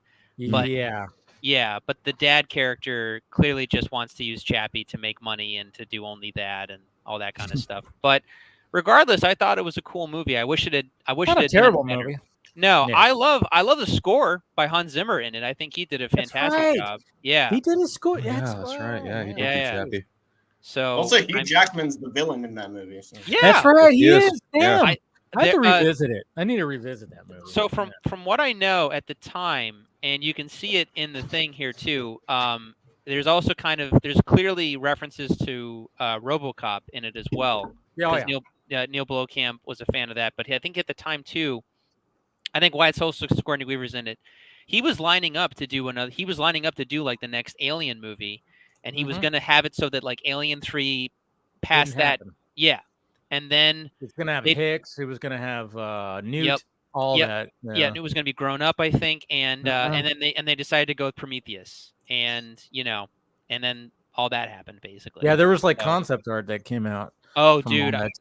Yeah, I'm not a hardcore Aliens person. I mean, I love Alien 1 and Aliens, and I think they're great movies and stuff. But I'm not hardcore by any stretch. But I love that concept art, and I mean, Prometheus was okay. I didn't hate it. I did not see Alien Covenant, but from everything I've heard, it's probably for the best I didn't see Alien Covenant. But yeah, it's a bummer. But I like. You're not a fan of Joss Whedon's Alien Resurrection? I don't think even Joss Whedon is a fan of Joss Whedon's Alien Resurrection. But the concept was there. Yeah. But the fucking way that thing ends up, I was like, yeah. It was, man. Yeah. It just like it didn't work. Now I haven't seen the creator. I've heard mixed things. Real quick, because I didn't really get you guys' opinion. Who liked it and who didn't like it in the group here? Well, only me and KC have seen it, and we both. I think I enjoyed it more than KC, but we both, for the most part, enjoyed it. But yeah, it was. I really did enjoy it. I don't know if like KC, would you say that you enjoyed it, right? Or yeah, it's a good movie, but I was just expecting a little bit more. Yeah, I mean, for me personally, Gareth Edwards almost always does that, and I feel bad. I would like to see his original interpretation of Rogue One, but Rogue One is what's the story with that? I mean, studio. Yeah, I know, but like, what was changed and what wasn't? Because I have no. So the ending. The ending. Tony Gilroy came in and redid the ending, something to that effect. I don't remember the fine details of it, but yeah, they basically redid the ending. But the stuff that Tony. What was the original ending going to be? May I ask?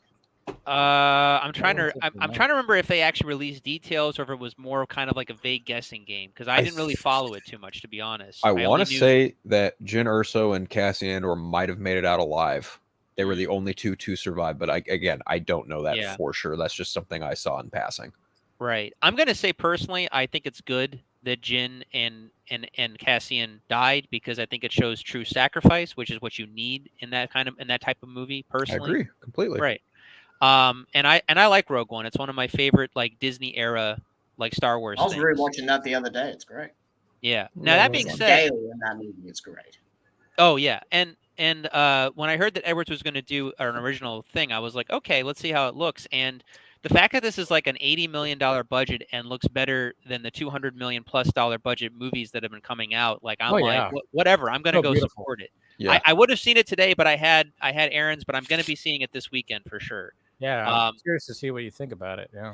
Yeah, I mean, I can give you my thoughts over text, but the next time we chat, we can definitely talk more about it. But I say whatever, regardless, I want this movie to be supported enough to propel them to do more, because you have on occasion, you have Avatar or you have, say, Dune Part 2, which I wish was coming out this year. Yeah, but, me too. Yeah, but regardless, this level of like decently budgeted sci-fi in theaters at the very least is very limited, and I want more of that and everything. I think that would be. Me too. Yeah. I want to point this out. I know it's a little bit different and it's more of an IP franchise already, but Blade Runner 2049 to me was one of the best, not only sci-fi sequels, but one of the best movies. I think it might have been my favorite movie of that year.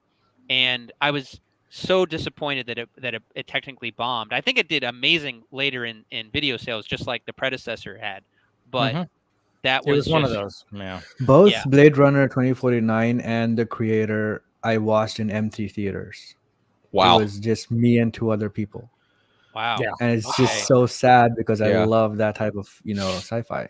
I know. Yeah. My theater was pretty empty last night too, and I'm like, I guess it's because nobody could promote it. Yeah, they can't do much promotion. I mean, they were trying. They were like putting actors in makeup in like sporting events, which was it was mainly football, but which I thought was cool. But it's definitely. And then of course you're going up against the 10th movie of a franchise, a beloved horror franchise, which not gonna, Saw X came out. I still have to see. I've only seen I think the first two Saws. I kind of didn't really care after that, but the I've heard Saw X is pretty good, I guess, or something. Dude, I've been hearing that it's one of the best. Really? In years, yeah. Wow. Okay. People are giving reviews that it's like one of the best because they really delve into, John Kramer. I was like trying to remember his name. Yeah. So they really delve into. I watched up to the 6th one, but I like the first 4 the most, but I lean more towards the first 3. I do think 4 isn't bad though. Yeah. 5 is cool too. Yeah, I agree there. My horror knowledge is very limited. Like I like the classic horror stuff, but like most of it I find out through my roommate, and he followed it pretty. I mean, he sees it as kind of like a joke franchise to a degree because it kind of went off the rails. But oh yeah, it definitely does. As far as I know, James Wan essentially like wanted to just do the first movie, and then I think he stayed on board as far as like in a background capacity up till 3 to do like a trilogy. But then of course, like everything in Hollywood, they kept turning. One. Well, yeah. If you watch the first 3 movies, it is very much self-contained. Like it could just end right there because it very much. I thought it was great. The first 3 movies as a trilogy, it works because it basically just like it fits as like one story. But then you go to the 4th one, and then all of a sudden it starts going all right, and they just start kind of like characters goes this way. Yeah, and then it just keeps going. So now like seeing people's reviews, like people posting saying like this is like one of the best in the franchise. It might be up there with the first one and blah blah blah. And I was like, wow. And I'm seeing multiple people saying that and saying that Tobin Bell is his best performance as the character. And I was like, whoa, shit. Okay, so big words. Yeah, I mean the last one. I mean they try to go really off the reservation with the last one, Spiral. Yeah, with Chris Rock and Sam Jackson. I was like, what the fuck? That was so bad. It was not good. I couldn't accept Chris Rock as a fucking detective. First off, he just doesn't scream. It's That's Chris such a fucking hard Rock. sell. It's Chris Rock. Like he just doesn't scream like, yeah, he's a detective. Yeah, and then Sam Jackson's his dad. It's like what? Yeah, it's like. I want to give credit where credit's due. Like I do like Chris Rock. I think he can. So do I. No, I mean I think he can do serious in the right material because I recommend Fargo, the series season 4. I haven't seen that yet, but there's another movie that he was serious. I can't remember what it was in. I'm trying to remember because I think he did something that again was like based on his life, like him playing himself in a sense. Yes, that's the movie I'm talking about. Yeah, I can't remember the name though. It's a really good movie. It has Rosario Dawson in it. And maybe that's the movie they were talking about. But yeah, it's got Rosario Dawson in it. I should look it up. But it's a good movie though. I forgot what it's called, but I remember watching it and being like, wow, this was actually really good. Really good. Really good movie. If he's given the right material, I feel that he can play serious just fine. Because a lot of even his comedy or even him explaining things, he's very like intense and like direct to the point, and then he kills you with the punchline. Or at least that's how I follow as far as his comedy goes. But like, he's the way he comes across as like a personality. I think he's a very serious dude. But he's developed a sense of humor about like ridiculous things that happen to him or just things that he witnesses or something like that, and I think that translates to certain characters he can play, So yeah, just I couldn't buy him as a detective. I don't know why. I just the whole it was just like a throwaway kind of like, all right, they try to go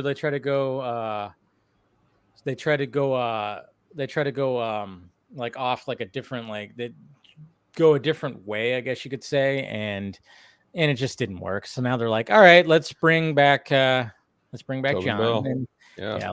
them back and let's just I don't know what I mean, this is the 10th one. I don't know if I haven't seen the movie. I don't know if there's a way to like even continue from even there, but yeah, they'll find a way. They will. Oh, you bet they will. They always try to find a way, especially if this one actually makes money. They're like, all right, so how do we continue? And it's like they will try. They always try, but there's the funny thing about this movie as well is again, no one's promoting it, but they have been using the Saw the clown. They're using that to sell the movie Jigsaw. And making funnies. Yeah, Jigsaw, right? Yeah, and it's just so funny. Yeah, they try. They try. But I mean, it's got a gimmick. I mean, it's a fun idea of Saw. Like, I think that's why the first one works so well. But the laugh, the music, yeah. But it's the idea of just running things into the ground with every horror franchise. That's kind of why I kind of fall out with a lot of it, because I stick to even one of my favorites, The Thing, which itself, granted, is a remake of Thing from Another World. Even that they tried to remake that in a sense, but have it be also like a continuation or something like that. Like prequel. In the prequel. Yeah, 2011. Yeah. Thanks, Phil. But yes, of course. Yeah, I literally just watched that movie, not for the first time, but like revisited it for the first time in a long while, and I was like, this isn't in this. It's not quite as good as Carpenter's, but it's good enough to be like, yeah, it takes place in that same world. I can buy it. You're talking about the prequel, right? With Mary Elizabeth Winstead. Yeah. And the thing that bothers me the most about it, though, because one of the biggest issues I had with the movie was the overuse of the CGI, which is if you know the Carpenter version.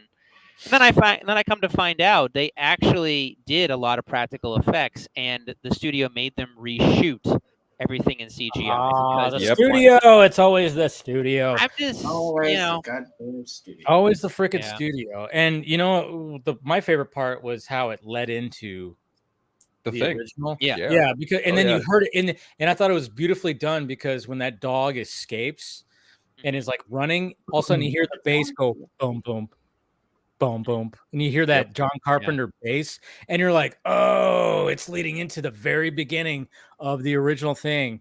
And it gave me goosebumps. I was like, oh shit, because everybody just got fucked up over here and the dog escaped and they were trying to chase after the dog, and that's how it starts. The first one starts, but like they immediately go like, okay, now you're gonna recognize what this is about, and you hear that boom boom boom boom, and it's like, oh, that was cool how they did that, though.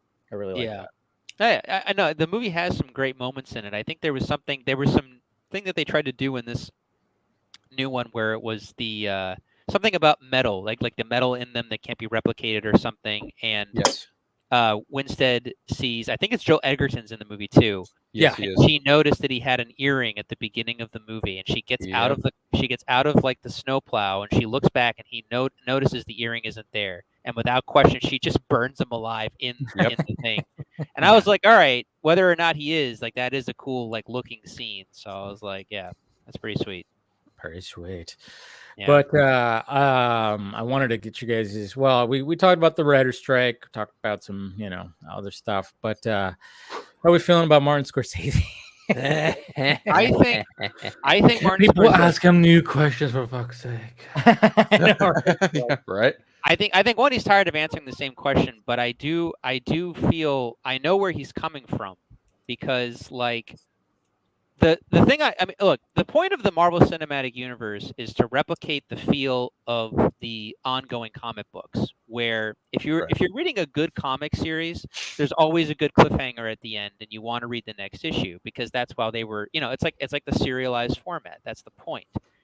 But when you do it as a long-standing film franchise for varying 15 degrees, plus years, right, exactly. But doing it as movies, like, I understand him saying now, like, this is how kids see actual movies. Like, they think that they're not supposed to know everything by the end of the movie, and that they're supposed to see the next film to get more of the story. And it's like, no, movies were contained stories about a character's life, or something that they lived through, or something that happened to them from beginning, middle, and end, and they're not understanding basic storytelling. And I think to a degree that's fair to say. I mean, now we have so many forms of storytelling through, other ways of watching videos and movies and, television shows and so on and so forth.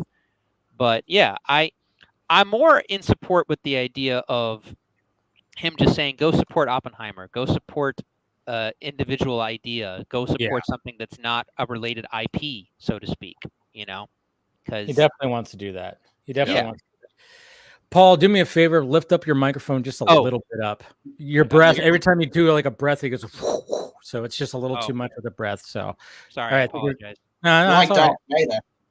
No. We're just like, it was too far down. So every time there was like breath, it was like, it was like, whoa. So yeah, just lift it up a little bit. You're good. You're good now. I think you're good now. No, but flesh, no, but I like a lot of it was kind of funny too because people who of course were like, well, wait a minute, Martin Scorsese, he did the Dark Knight trilogy, and it's like, yeah, he did. But it's that's like a good movie. But that, I mean, it is true that it's like, okay, you're gonna bring up Christopher Nolan, but I was like, and I understand why people were like going, hey, well, he made the Dark Knight trilogy, and yes, everybody compares every CBM to the Dark Knight like crazy. I mean, Jesus Christ, how many times do we have to read that it's the best movie since The Dark and Knight. So like, but I understand that I think he didn't probably wasn't thinking about that because obviously that was a decade ago that wrapped up, over a decade ago. And then you got Oppenheimer, and I'm sure Martin Scorsese probably praised the shit out of it. And it's being, I mean, who knew that thing was going to get what? It's almost, is it at 900? Yeah, it crossed 900 and it made more than all the CBMs this year. So yeah, that's so great. I love even that. Guardians of the Galaxy Volume 3. That they made more than that. Mm-hmm. Yep. Yeah, I know you're happy about that. Pretty happy. It still made 850 though. I'm just saying. All right. Wait, it didn't make $1 billion. Oh, it's not a success then. Isn't that what? It's not a success. Isn't that what stupid film culture has taught us these days? Yeah, I know, right? Pretty much. I understand Barbie. Yeah, but I understand like what he's saying, but at the same time, I'm tired of hearing about it. Like, just stop. But yeah, that's what he wants. Yeah. Can people just ask him new questions? He's probably just promoting, his movie. Yeah, Killers of the Flower Moon, which comes out, literally like 3 weeks from now. That trailer looks good. Oh yeah, the movie looks great. It looks great. Now, real quick, is it releasing in theaters first and then going directly to Apple, or is it releasing simultaneously on both? What's happening? I don't know how it's working because I'm very confused by that because I thought Napoleon was a series. It's not, right? the Napoleon movie that's coming out, it's not a series. I think it's a movie, right? It's a movie, right? Ridley Scott. Yeah, because when I went to the movies, I saw a big standee thing, and I'm like, why did I think that was a fucking series? Because I think I just thought Apple TV series. I don't know. I thought it was going to be like a mini series for some reason, and maybe I heard it on a podcast where people said, "Oh, it's a series," and I'm just had it in my brain. I'm like, "Is it?" And I saw the trailer, looked great. I'm going to watch it, but I for some reason thought it was going to be like a mini series. But then I saw the standee, like a big, huge standee, as I was walking down to my theater, and I'm like, "Huh, I guess that is a movie." Yeah, I might take that home. I think it's because you hear Apple TV. You think, know. Yeah. Yeah, and, well, I mean, Ghosted was an it, Apple TV light movie. Yeah, true. But I mean, I don't know. I think I just think because I mean, Apple TV has the luxury of just being like, hey, we're not going to just pump out bullshit. And I know Casey, you're a big fan of Apple TV series, and yeah, and it's warranted because when you watch, I haven't watched them all, but the ones I've watched, I've been like, this is some high quality shit. This is good stuff. Isn't that what was the Silo movie? Is that on there? That Silo's on there, right? I still need to watch it. Silo's great. It's amazing. Yeah. I just randomly watched Hijack, Idris Elba's plane hijacking show. Yeah. That was cool too. And that was, very like every episode had cliffhangers and you just were on the edge of your seat the whole time. And that was really, worth the watch. Yeah. Well, again, it's like Apple and Amazon have the luxury of not having to just put out content after content after content because they have something other source of revenue. Yeah, right. So they can pick and choose. I'm not saying that everything is like high quality. I mean, Amazon has some shitters, I'm sure, but they put out some fucking good stuff too. I mean, it's just like, Amazon's putting out comedy specials too, as well for like comedians. They're also putting those out because they can. It's like Netflix will just give any comedian like, oh, you get a special. There's so many specials on there. Are they all good? No, but but I think that's what Amazon and Apple, they have that luxury, so they can actually be like, well, we're gonna put out some freaking quality. And that's why, like, when it came to the whole like sell the Sonyverse and Netflix thing, I'm like, well, why did you give it? You know, if you really want to, you know, if you guys are really serious about this campaign, which I don't think they are, but you know, sell it to one of the high quality the companies that can actually back it up with what it actually would need, because Netflix, I thought they were going to Universal. That's what I heard.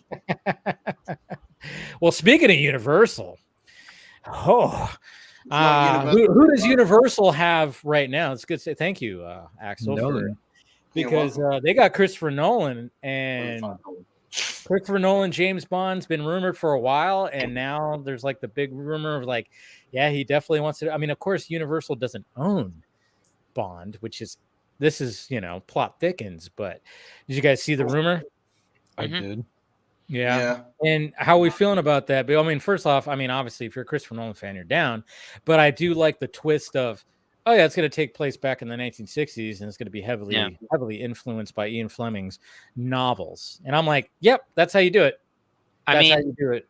You've gone as far as you can with the modern stuff with Daniel Craig. I mean, you took that story as far as you were going to go. Well, that was the first time that we had a Bond arc. Usually, there's no real arc. Yeah, it's always kind of tease an arc with Pierce Brosnan, but mostly it's just you just have a. He turned out to be Dr. Fate instead. So. Okay, thank you. But I fucking hate him when you always had to go back to DC. I know. It's all good. No, but I'm just saying, like when it came to Craig, they actually had a full arc for him, beginning to end, when he first became 007, and then of course, you know, you get to the end. Spoiler alert if you haven't seen it yet, my God. But now it's like, okay, so what do you do? All right, the next step would be like, well, we should get for the most part, it might just be one Christopher Nolan movie, and maybe he'll do sequels, who knows. But the idea of just going, well, let's go back to the basics, take these stories that were written at first in literature, you know, and just bring it back to that. And why not? And the best man that could actually do that, I mean, fuck yeah. And cast Henry Cavill. I mean, they're gonna cast David Corn Syrup. I mean, the idea of British taking Bond back to basics is very, very much reminiscent of what he did with Batman. Yep. It makes sense. Well, wait, hold on. Dude, I didn't even think about that. Hasn't James Bond always been basic in concept, though? Basic? I mean, it depends on how, because you have like the Roger Moore one. Basic Instinct. So, and you've also got, God, it was after Moore, Lazenby and Pierce Brosnan. Yeah. Well, Lazenby was only in one movie, but Lazenby did a pretty underrated. I mean, I think Nolan has said that On Her Majesty's Secret Service is one of his like top 5 favorite movies or something. I mean, you can clearly see it. Yeah, Inception, it's all there, like the influence on it. But like Tenet is there as well. Honestly, you look at Tenet, and Tenet is basically the test drive for him doing Bond. Yeah, in a lot and of we ways. know he could do it. We know he could do it. I mean, yeah. I mean, that's the thing. Is like, and I love that Daniel Craig's my favorite Bond. You know, because it's just I like he was just those. I mean, the open. You watch Casino Royale. I remember going into Casino Royale because I was never like huge on Bond. I've watched like some of the, you know, the Connery ones and the Moore ones when I was younger, and then I did watch all the Pierce Brosnan ones. But man, when you first watch Casino Royale and that opening sequence where it was just parkour, it was just fucking nuts. You're like, holy shit, they're like going for a badass like, right, crazy Bond, and it was like, all right, I like this. This is cool. And then it continued. I mean, yeah, not everyone was great. It was like, Quantum of Solace, okay, Skyfall, woo, and then Spectre, okay. They try to incorporate more James Bond lore into it, and then of course when it round up, what was the last one called? No Time to Die. Yeah, and I thought, okay, great. I mean, but it was again, it was great title, really great title. It was a consistent story arc, and it was cool. But then I'm like, all right, how do you even go from there? And I think the idea just to You don't have to have the Bond that's like, running on a fucking crane trying to chase somebody and doing these crazy jumps and all this kind of crazy stuff. You don't have to do that. And, Christopher Nolan's not that type. Christopher Nolan's very much, one of the things about his Dark Knight trilogy was the fight choreography wasn't the greatest. Let's face it. It wasn't you look at you go from the Dark Knight trilogy. You go from like the Dark Knight trilogy to the stop. Hold on, no. Let me speak. You go from that to the warehouse sequence in BVS, and you go, oh shit. It's like one of those things where there was more fighting in the Dark Knight trilogy than the Batman. So. Honestly, I look at Nolan's fighting, like physical action choreography, and I think it got better over time, and it definitely got the best of it with Rises. But then again, you look at the type of movie Rises in, it kind of warranted it. But even still, like his fight choreography from a Batman perspective got one upped pretty quickly with Batman vs Superman. Not to say that it's bad. It's just you can't match Zack Snyder on that kind of level. I'm sorry, no matter who you are. But as far as Bond goes, the whole point of Bond, which I think is interesting, because we talk about superhero stuff all the time, and we always go back and forth about the whole dichotomy of essentially how superheroes are reflections of our times, and Bond is that to a degree throughout the years. Like what is the new thing that Bond has to face essentially? But Bond as a character and Bond as a franchise has always been about the idea of the fantasy of being a spy. Like it goes with that. And as far as the whole meeting the gritty nature and the more realism aspect of that was all covered already with the Daniel Craig years. So you've already gone as far as you can with that. So for Nolan, it makes sense to do two things, which he's really good at, which is one, to do the classic style and basics of Bond, which is what he grew up on and what he knows. And if there's one thing that Nolan is really good at doing, it's practical spectacle effects, which is what pretty much Bond was the precursor on all of that shit and leading into like the modern filmmaking. So Nolan is a match made in heaven. There are people who are going to be assholes and compare Skyfall and say, well, we've already got the Nolan Bond movie, but it's like, that's just a guy. They already said that. Yeah. Yeah. And I love Skyfall, but no one's going to do something completely different and still be this huge spectacle, which I can't. Setting it in 1960 would probably be, that differentiating factor. And he's proven that he can do period pieces on under $100 million budget. Oh, yeah. Without a doubt. Without that's question. Another thing too is like that's going to be a focus now with everything that's happening. The budget, and we know that Nolan knows how to fucking, he knows how to delegate a budget. With Oppenheimer, he'll get whatever budget he asks for, though. Yeah, that's the thing. True. They're going to give Nolan a $200 million budget, and he's going to make it even like bigger, probably to a degree. But I mean, in like a good way. Like he'll utilize the money correctly, which is what you want. So people already go watch Bond movies, every single one of them. And if it's a Nolan made Bond movie, they'll definitely make that money. Yeah. Yep. Yeah. I think a Christopher Nolan movie directing a James Bond movie. Jason Bourne. I think that would be a $1 billion hit. Oh yeah, probably would be. Easily. It would be. Because it's not like an R-rated like Oppenheimer. And yeah. Mm-hmm. It's an existing IP, and it's going to be interesting to see if that actually plays out. And from what I gather, I think he was even asked about it like during Oppenheimer press junket. And he might have been. Yeah. He said no comment, right? No. He said that. He said that he was interested in Bond. Oh, okay. I thought he said no comment. Okay. I think he may have said that about Star Wars, or I don't know. That's what Star it was. Wars. Star Wars. He said there's no secret that my movies are heavily influenced by James Bond movies. Yeah, and and he's not wrong. You can see it in pretty much all of his work, especially Batman and especially Tenet and Inception. Yep. Yeah. I just when I was thinking of when the rumor came out, and I know he's been talked about it for a while, but just a rumor of like there was actually added something to it's going to take place in the 60s and stuff. Mm-hmm. I was just kind of going like, man, just imagine even when it came to Oppenheimer, I'm like, okay, this is a biopic that Christopher Nolan's doing. He's still Christopher Nolan the shit out of it by like laying the fucking laying like like these Easter, like these he planted some things like right in that one scene, and then of course he goes back to it, and that's the end of the movie. And I'm like, how the fuck did he do that? He somehow did he's twist. Christopher Nolan. Yeah, I know he's Christopher Nolan. He made physicists into these rock stars or superheroes. Yeah, more or less. Yeah.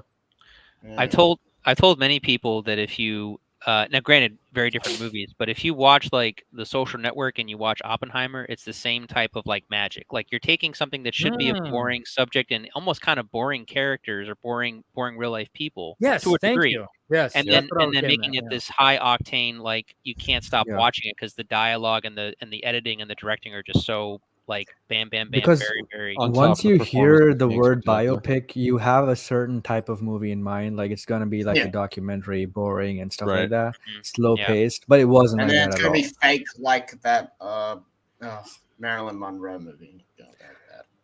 Yeah, that movie was great. I watched it. I don't know. There's been like 5 Marilyn Monroe movies, so I have to specify which one we're talking about. Blonde. The Blonde. Oh, okay, Blonde. Yeah.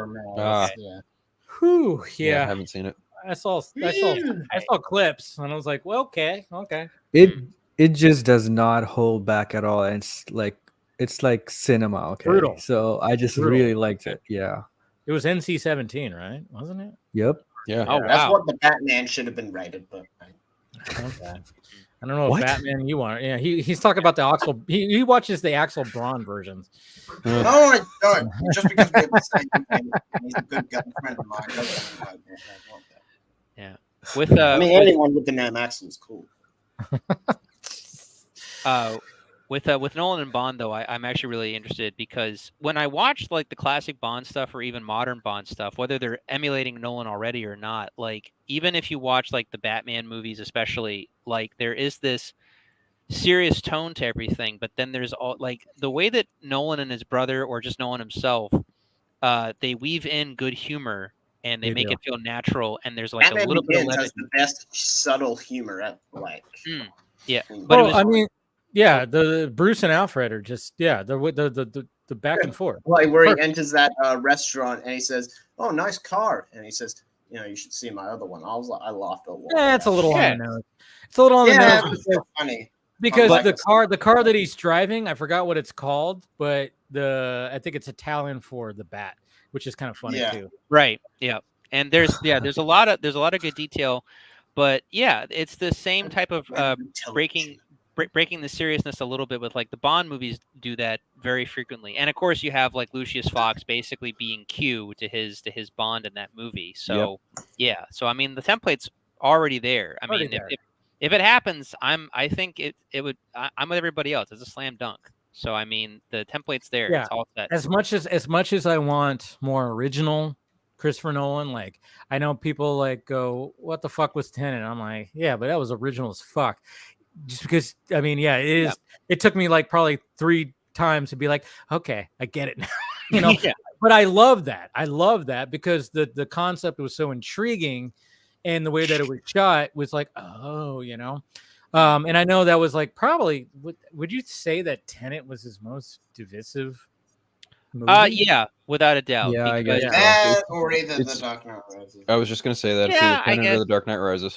Yeah, but that I mean, I when it comes to Dark Knight Rises, it's hard to because I think if Heath Ledger didn't die, we might have had a different story because I think he would have still included the Joker in it. I think he would have had that role that the Scarecrow had in The Dark Knight Rises. But also, people don't think that Dark Knight Rises sucks. They just think that it's just the least best of all the 3 ones because Batman Begins and Dark Knight are really, really great.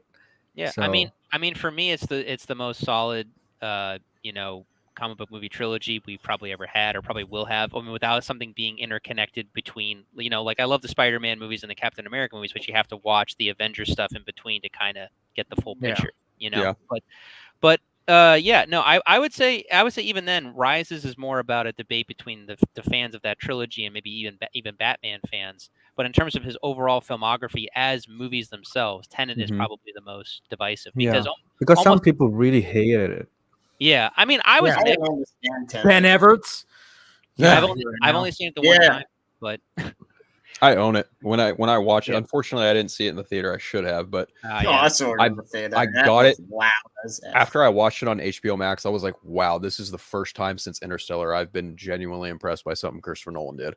Because I'm not too big on Dunkirk, and Inception is not exactly my favorite one of his. Okay. Dunkirk is also something that was kind of not his best. And I was kind of, after Interstellar especially, I was hoping for that level of Christopher Nolan back again. And I got that finally with Oppenheimer. Not even Dunkirk or Tenet. Tenet, I just straight up didn't like. I think I just like the concept of it, but the movie was, David Tennant wasn't in it, so that was misleading.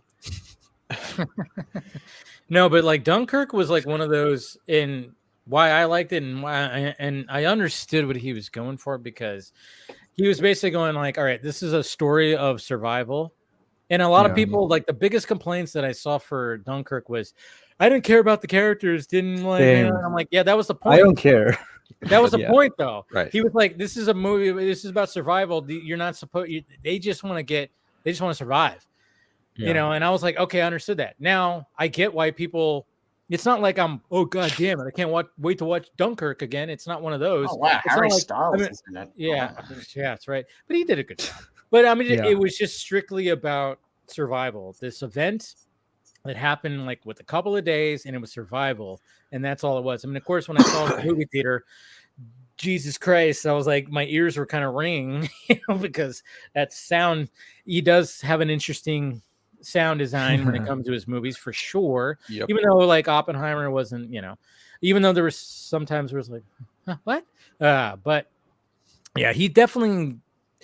My overall my favorite, I've said this time and time again, is Memento. Like, no matter what, it just seems like it's just the storytelling in Memento that I just love so much. And I think I was just talking about it recently on here. Who was I talking about that with?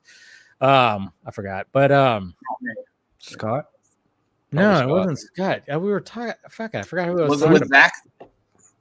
Yeah, Steven. I forgot who I was talking about it with, but it was like we were basically talking about, like, can you imagine the pitch? Who was it? I think it was Jacob. It was Jacob Riddle. That's right. He loves because he was, he has his movie One Man Show coming out, and he loves Christopher Nolan. And he thought Oppenheimer was one of the best movies he's ever seen. And so we were just like kind of just nerding out about Christopher Nolan, and we were talking about Memento, and of course that was like the movie that put him on the map. I mean, he had The Following, which came out before, black and white, very, very indie, very like nobody's seen that movie, and that's still a good movie. I haven't seen that. Yeah, it's I only saw it once, but it's still very Christopher Nolan. It's got a twist. He lays the groundwork, and then it comes back. I mean, it's very Christopher Nolan. But it was Memento that really put him on the map. And when you watch that movie, and the storytelling is just so like, who the fuck? How did he pull that off? Like it, and it's crazy. And I remember I even like downloaded the script where he specifically even said, like, anytime it went to black and white, it says black and white in the script. It puts it in parentheses, black and white, because it's, have you guys seen Memento? You guys have seen it, right? Yep. Yeah, I've seen it. Yeah, so it's like you have the one character, and you got, the black and white is going forward, and the colored is moving backwards, and it just meets up. And it's so I love how he draws that on the board. Yes, the paperclip. Yeah, he talks about it like a paperclip when he explains it. But I'm like, and we were kind of wondering, like, is that how he pitched it? I mean, how do you pitch that to a studio? But I think the main pitch is like, well, the main character has, temporary, like, memory loss. So if we go backwards in the story, the audience doesn't know what happened prior either. Like, how did he get here? But then also you have this simultaneously, you have a story that's moving forward with the same character. And it's like, well, wait a minute, what the fuck? But then when you get to the end, which is technically the beginning of one side of the story, it's just, it's mind blowing. Like, you just don't see storytelling like that. And that's why one of my all time favorite movies. Yeah. They did. The Prestige was also really good. Oh, yeah. You're right. What were you going to say, Paul? Oh, I was just going to say, I think in Oppenheimer, too, with the black and white and the color, the first time I saw it, I was like, okay, it's interesting why they did that. But then someone was like, oh, when you rewatch it, just know that the black and white is from the perspective of Robert Downey Jr.'s character, and the color is from Oppenheimer, because Oppenheimer sees everything in the color, but Strauss sees everything in black and white, basically. Like that's why they made that choice. Brilliant. So, like I was like, okay, cool, yeah, and it was funny too, because when I was watching, I was going, why? And then it hit me like halfway through. I was like, oh, okay. And then of course he explained it as objective versus subjective too, right. Which is like, totally understandable, because it's like Oppenheimer is seeing it like this way, and Strauss is seeing it like this. And it was funny too, because explaining that to people, it was kind of funny. Like, just like, you know, I remember I went to dinner with my girlfriend and her parents, and they just saw it, so they were like wanting to talk about it, and they want to talk about it with me because I'm the movie guy, and so I had to explain it. I'm like, well, this is it was just kind of funny. Well, oh, don't even fucking. No bargain bin Barbie doll, please. No, thank you. She voices the gingerbread man. If anybody's wondering who we're talking about, of course, Miss Grace Randolph. Wow. Oh God. Yeah, she does not think Viola Davis apparently has range. I saw that really from Ben, and I was like, "You've got to be kidding me." I knew she had shit opinions. Grace does not like Viola Davis suddenly. Yeah, I don't know. She's weird.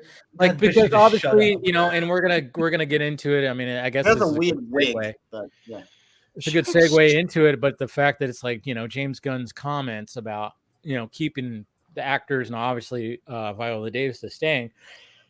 So it was a response to that, where she was like, she doesn't really have range, and blah, blah, blah. And I was like, I'm sorry. This mediocre white woman thinks that one of our greatest actors of our generation doesn't have range. Wow. What just happened? That clip will never not be funny. Wow. Wow. I thought she couldn't hit lower, but wow, she, you know. Yeah, she was like, she wasn't like, she was like, whatever. It's like, if he keeps her, I mean, I don't know if she really has range. Like, what the hell? I think that is more of a commentary on just her unabashed hatred for James Gunn as a creative individual, more than anything. Oh. I think she said that purely because of that. I don't actually think she thinks Viola Davis might not have range. I mean, she might, sure, but I think that's really why she said I don't know. I mean, Viola Davis, I mean, that's more. I mean, I'm going from her perspective, but I mean, Viola would be more at fault from, I'm assuming, David Ayer because of the original Suicide Squad. But I mean, I don't know how the casting process works, if it's, you know, goes through him first and then goes through Warner Brothers or whatever. I mean, I was glad that Viola got the part. I think she nailed Amanda Waller, even as badly edited as Studio Squad is. But yes, she's great. I also recommend you guys check out The Woman King if you ever get a chance. I still haven't seen that yet. I heard it's good. Heard great things. I saw it as an in-flight movie, and I had a blast. I thought it was really well done, honestly. I was sad to see it wasn't talked about more, but again, another one of those big movies that kind of just goes under the rug a little bit, you know. So when it comes to James Gunn, I mean, obviously. We can get into it. Okay, so obviously there's some confusing things. I should probably bring up some of the screenshots, but because there was one particular thing I remember in my video I forgot to talk about. I think it was like I talked about one thing that he said here. Let me see if I should have already had this up, but you know, he once sang the song. He once sang the song "Blue da ba dee da ba da," and he's not blue. He's a white guy, so therefore he lied. No, I'm just kidding. So I don't. Okay. Womp, womp, womp, womp. Yeah, that's a joke I've had in my head, but that didn't go so well. Insert GIF of Kenan Thompson going, "Okay." Because now I'm like trying to find. I should have had these up already, or actually I do have them saved. What am I thinking here? Let's see. What was that main one that? God damn it! Where the hell is it? I made a few. You mentioned Zach, and that got a lot of people pissed off. Oh, of course. Well, of course. When it comes to the we'll get to that. But you don't speak for Zach. I did that. Well, I mean, one of the first things he said was nothing is canon until Creature Commandos next year. A sort of I don't even know operative. I'm I'm only confused because if nothing is canon, then how are Peacemaker and Blue Beetle coming back supposedly if he's confirmed them? And Waller, Viola Davis, and Waller. Yeah. So, I have the screenshots in my article, so you just click on that and you'll have them right in front of you. Okay. You want to send it to me? So we lied. I think they will just. The chat. I think they'll just be playing the characters again and not have their stories that happen in their movies.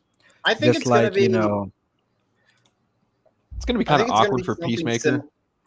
It's going to be something similar to how we saw, for those who watched Young Justice, how we saw, Razor from the Green Lantern animated show come into Young Justice, and that was the same version, sort of. It's adjacent.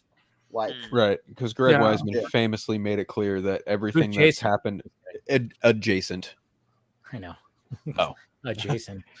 But he basically said that. I made a joke. Oh, yeah. Yeah, you made a good joke. Yeah, I know. Anyway. He's pretty good at it. Thanks. But I meant Dave, not you.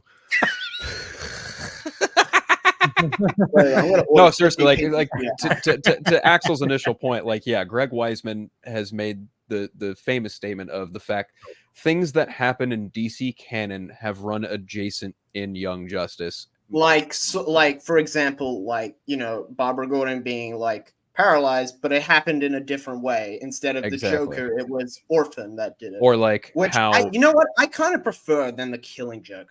Or I'm in the minority. I don't like the Killing Joke. Or and I like the book.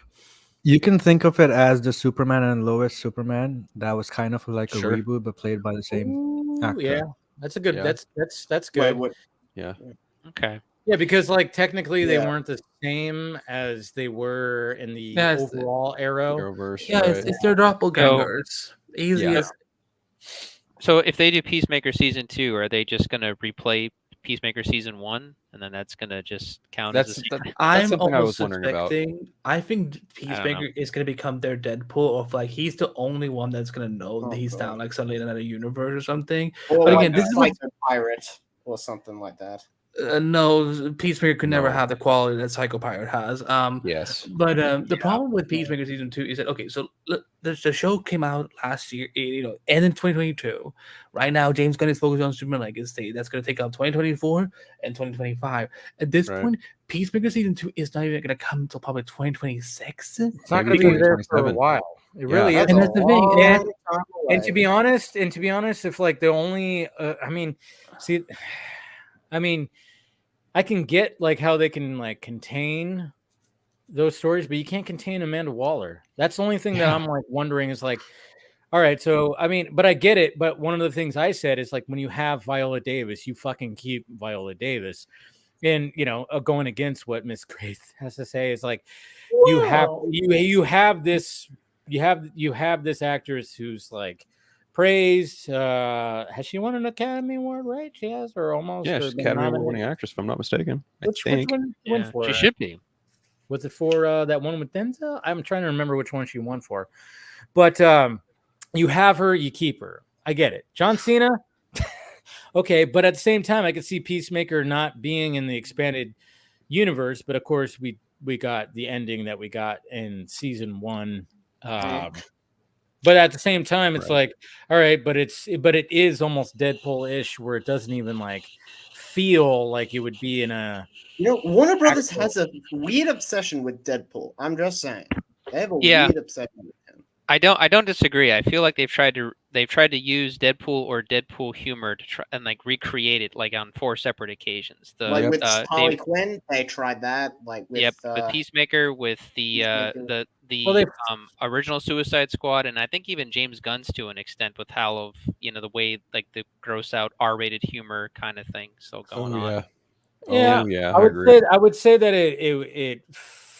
it does fit. And you guys remember when Zachary Levi said Shazam is the Deadpool of DC?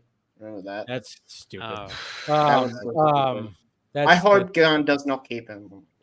It's he's not going to come back. No, he's not coming back. No, Shazam's not the Deadpool of fuck. That's a family fucking movie. Come on. No, the closest thing that DC has to a Deadpool, in my opinion, is Harley Quinn.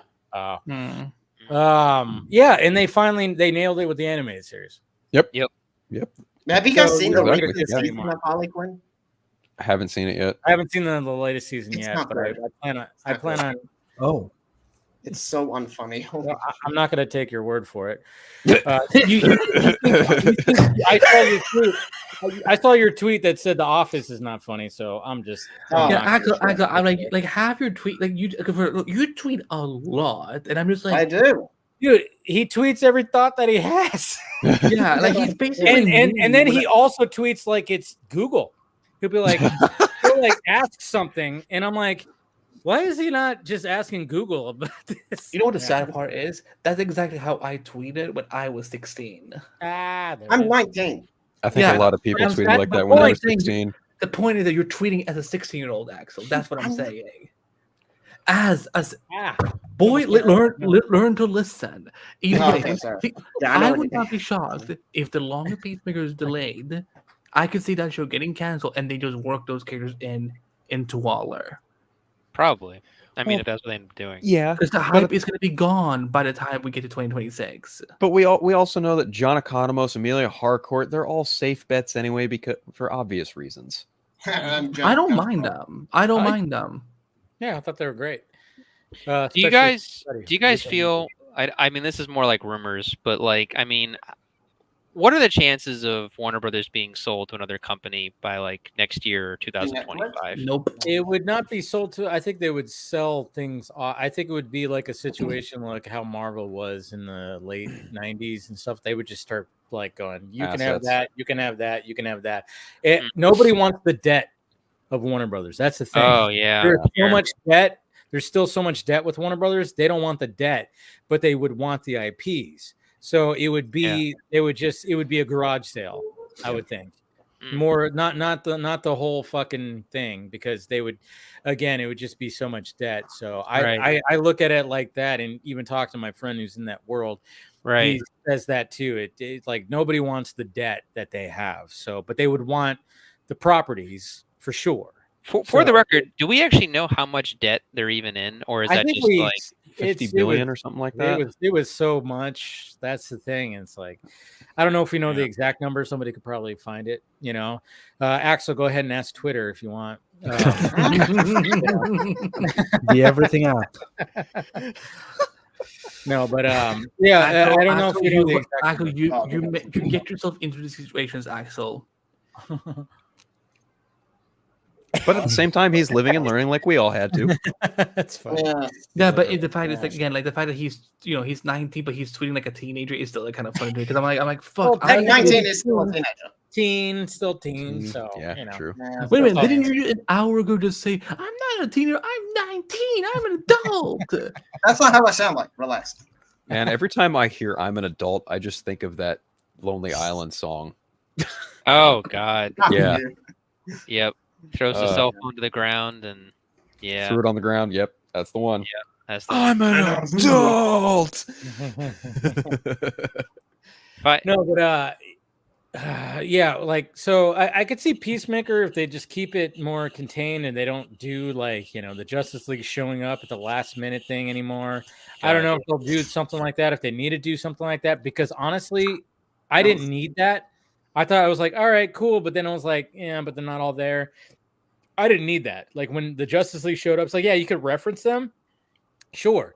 But when they actually showed up, I was like, that's stupid. I didn't like that. I thought I enjoyed Peacemaker. I didn't think I was going to, because I was like, what? They chose Peacemaker to make a fucking series? What the hell?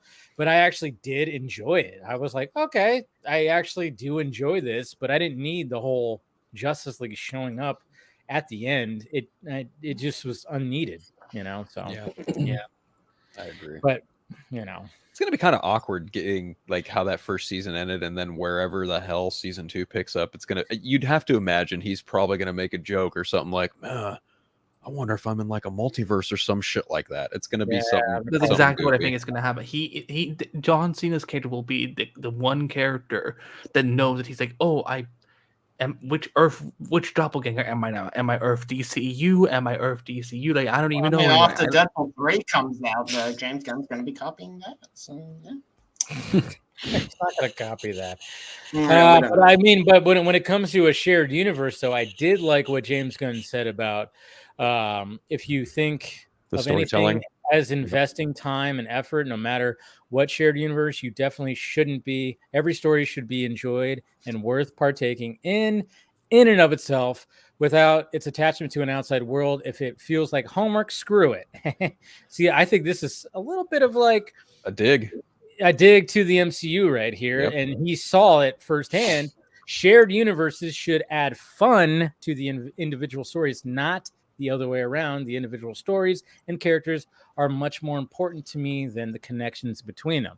That was my favorite thing that he actually responded to. It was like, good. You saw that was stupid, and how the MCU was constantly, just like what we were saying with like the Marvels, like, oh, the post-credit scene's supposed to be spectacular. It's like, well, who cares? Like, I'm not gonna go fucking watch a movie for a post-credit scene, just like some people, which is what they kind of try to do with Black Adam, with Cavill. Yeah. And it was just like, but I really liked what he had to say right there. I'm like, okay, please. Yes. Yeah.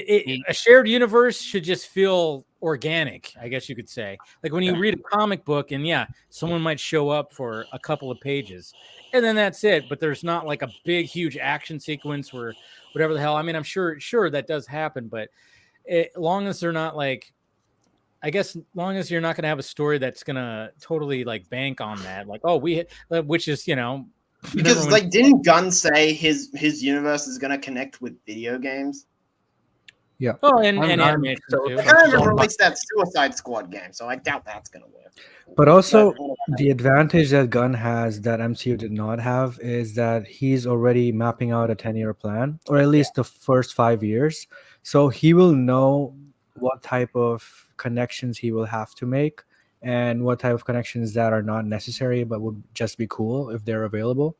And since he's casting new actors and everything, I don't think making the time to come and cameo or huge paydays will be an issue like we had with Cavill, Affleck, and all of that.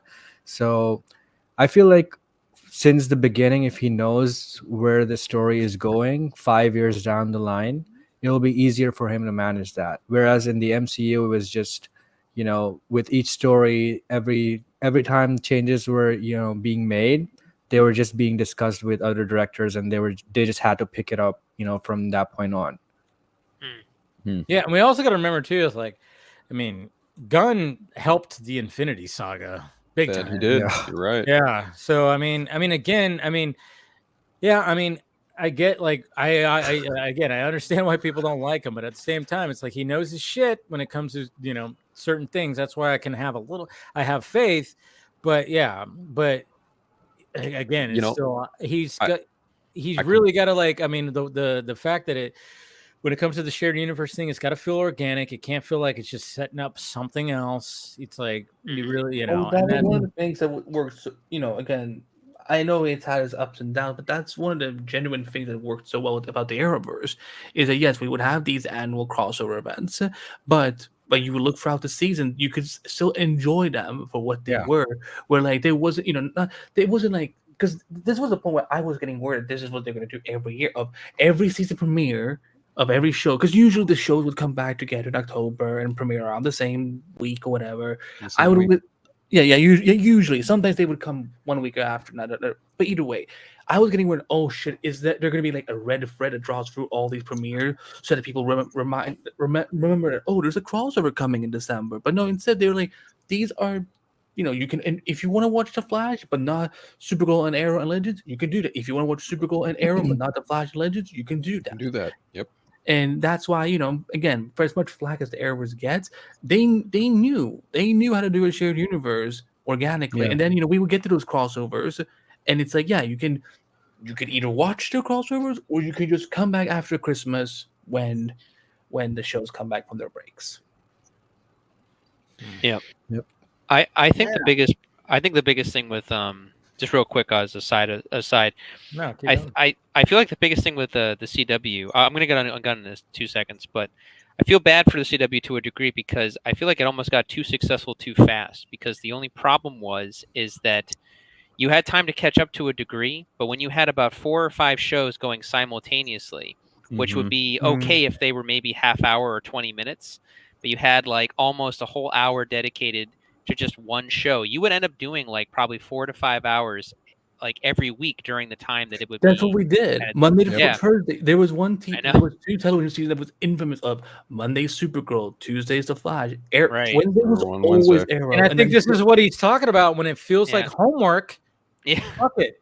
You know, that's the thing. So he And like, can I mention something like homework?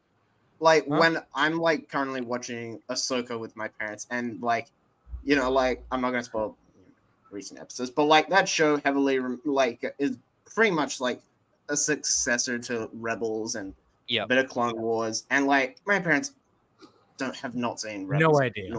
Wars. Yeah, so it's like kind of confusing. I have to like get them to like catch up on that sort of, or like I have to tell them some stuff, and which, yeah. Well, it was like when I showed my girlfriend, like she hadn't really seen. I think she's only seen a couple MCU movies. So I was like, you know, we're gonna go down this gauntlet of this road of MCU movies. But man, did I skip? I skipped like half of them. I was like, all right, you know, to get her to Did you hear skip Guardians of the Galaxy? Oh, please. No, she actually likes those ones. Yeah. But even 2? 2 is great. I don't think I even showed. No, 2 is boring. I don't know about that, but okay. I know we watched 1 and 2, or 1 and 3, but I don't know if we. I think she watched 2 by herself. 2 was too disappointing. It was like it was all the big problems. If you take out the drag stuff, that the forced comedy and stuff, it's very emotional. It's got Kurt Russell in it, for God's sakes. I mean, yeah, and they but Drax is the only reason I can even watch Guardians 2. I would say Guardians 2 is forgettable. Yeah, most certainly. Wait, what happened? The other 2 aren't, in my opinion. I think I love 1 and 3. I love 1 and 3. Yeah, 1 and 3 are. I mean, the High Evolutionary is a good friend of mine, so yeah. I'm sure he is. That explains a lot. Yeah, he is the other day. You know, my biggest gripe with 2 is how they handled the whole parentage of Quill. Pratt's character, Star-Lord. Like how they, he's a Celestial. Oh, well, now that his dad's dead, he's no longer Celestial. I'm like, that's not how genetics works. Yeah, that's why I almost walked out of the theater. I'm like, you're telling me that you made this entire massive deal that he's a half Celestial, and now he's just not that anymore. I'm like, fuck Guardians. And then the Guardians 3 happened. I'm like, oh, Rocket. Yeah, I think Gunn probably saw that like people were not responding to how that happened. It's like, all right, we're gonna do a creature movie. According to Gunn, that's how you tug at the heartstrings, because it fucking worked, at least for me. Shit. Yeah. A lot of people. According to Gunn too, he thinks that 2 is way better than 1. I disagree with that, but I do like 2 a lot. Well, I remember that he used to get offended at people on Twitter who used to say that 1 is way better, and he once just had a breakdown or something, and he was like, I think 2 is better or something like that. Wait, when you say breakdown, you mean like a big thread? Like did he do a whole thread? Or like what was his breakdown? Because I missed this. No, that makes sense though. I mean, obviously you want your sequel to be better as a filmmaker, right? So of course you're gonna put it out there like that. He's not gonna. But also, I think can you imagine a filmmaker go like, them. yeah, you're right, first one's better. Like, no, he's not gonna do that. Well, the first one was special because we had say that it's again. a classic. The first one was special because again these were new characters that we weren't familiar with, but also that it changed the game. It changed the game. But yeah, there was just something different about it that we hadn't seen in a lot of superheroes at that point. But then with Guardians 2, it's like it wasted a lot of those great opportunities we set up with 1, and that's why I think the third one is it's definitely the best one. Because we've now spent time with these characters, not just through the Guardians movies, but also through the Avengers movies and what have you. So again, Casey's gonna maybe go and like search for this thread, these responses, because I'm like, I didn't know that he got butthurt that people were like, I wanted. Well, no, it just makes sense because he wants the second movie to be good, but yeah, I think like the second one didn't move the dial. I thought the first one moved the dial when it came to the genre, and I think the third one also moved the dial. Maybe not somewhat with the genre, but for the MCU, because Jesus Christ, I'm surprised it didn't get an R rating with some things. Like when Rocket like tears the fucking High Revolutionary's face and you see his face. Yep. I'm like, Kevin Feige was okay with that? Sweet. I almost wonder if, because like, not to bring up awkwardness, but like, because we all know what happened with Gunn and Disney, and I wonder if the only way I think that was a PR move, but that's just me. That PR move lasted a long time then. Yeah, so young and so naive. For a year. But what I was gonna say was so young and so naive. Well, he is. I love you, but it's like that was so not a PR stunt. To get fired over to get fired over tweets, it's that was a PR stunt. Yeah, hey, it was. yeah. Tweet out some ridiculous shit before you're a name. No. Yeah. I think later on, Alan Horn totally lied about losing sleep over that. Absolutely. Firing. He was fired. He was fired for Reels. But he was fired by Alan Horn, not Kevin Feige. So that was a split decision they had to make. Yeah. So I wonder if when they got Feige back was not Feige. Gunn. Gunn. Yes. Thank you. Fuck you. When they got Gunn, back, I wonder if he only agreed to come back. Of like, if I will only come back if I can do this final movie the way I want to do it. Because like Dave is right. There's some things in that film where I'm like, this is PG-13. Like this is actually PG-13. Because I wonder. Yeah. Like I almost wonder if that's why. Like, I think James just wanted to be done with Marvel. Like he was just like, you fucked me. I just want to finish my trilogy and then get the fuck out of here. Yeah, I know he wasn't happy about Gamora because of what they did in Infinity War. Yeah, and that kind of strange to me that he didn't get to have a remote say in it. Yeah, it's weird because he definitely helped out with Infinity War too, because I think he even wrote the segments for when the Guardians are all together. So, I mean, he was told in advance, hey, this is going to happen to Gamora, so good luck with 3. And then, there was mention that he said that he had to, like, change up things. I feel like he did a good job with that, too, because that last scene of them, looking over each other and then departing, was pretty cool. Yeah. Beautifully shot, and it was kind of interesting because it was like, I mean, some of the banter back and forth was a little over the top, and I was not like the biggest fan of it, especially rewatching. I was like, it's a little over the top with like Peter trying to be trying to get her back. She was screaming so much at him. I was she was a dick. She became Nathan in that. My God. But at the same time, like what KC was saying, was like that ending scene where like they are just like back to back there, and you feel and you could tell like, oh yeah, there's something there, but then they don't end up together. And she just goes back to the Ravengers and he goes home.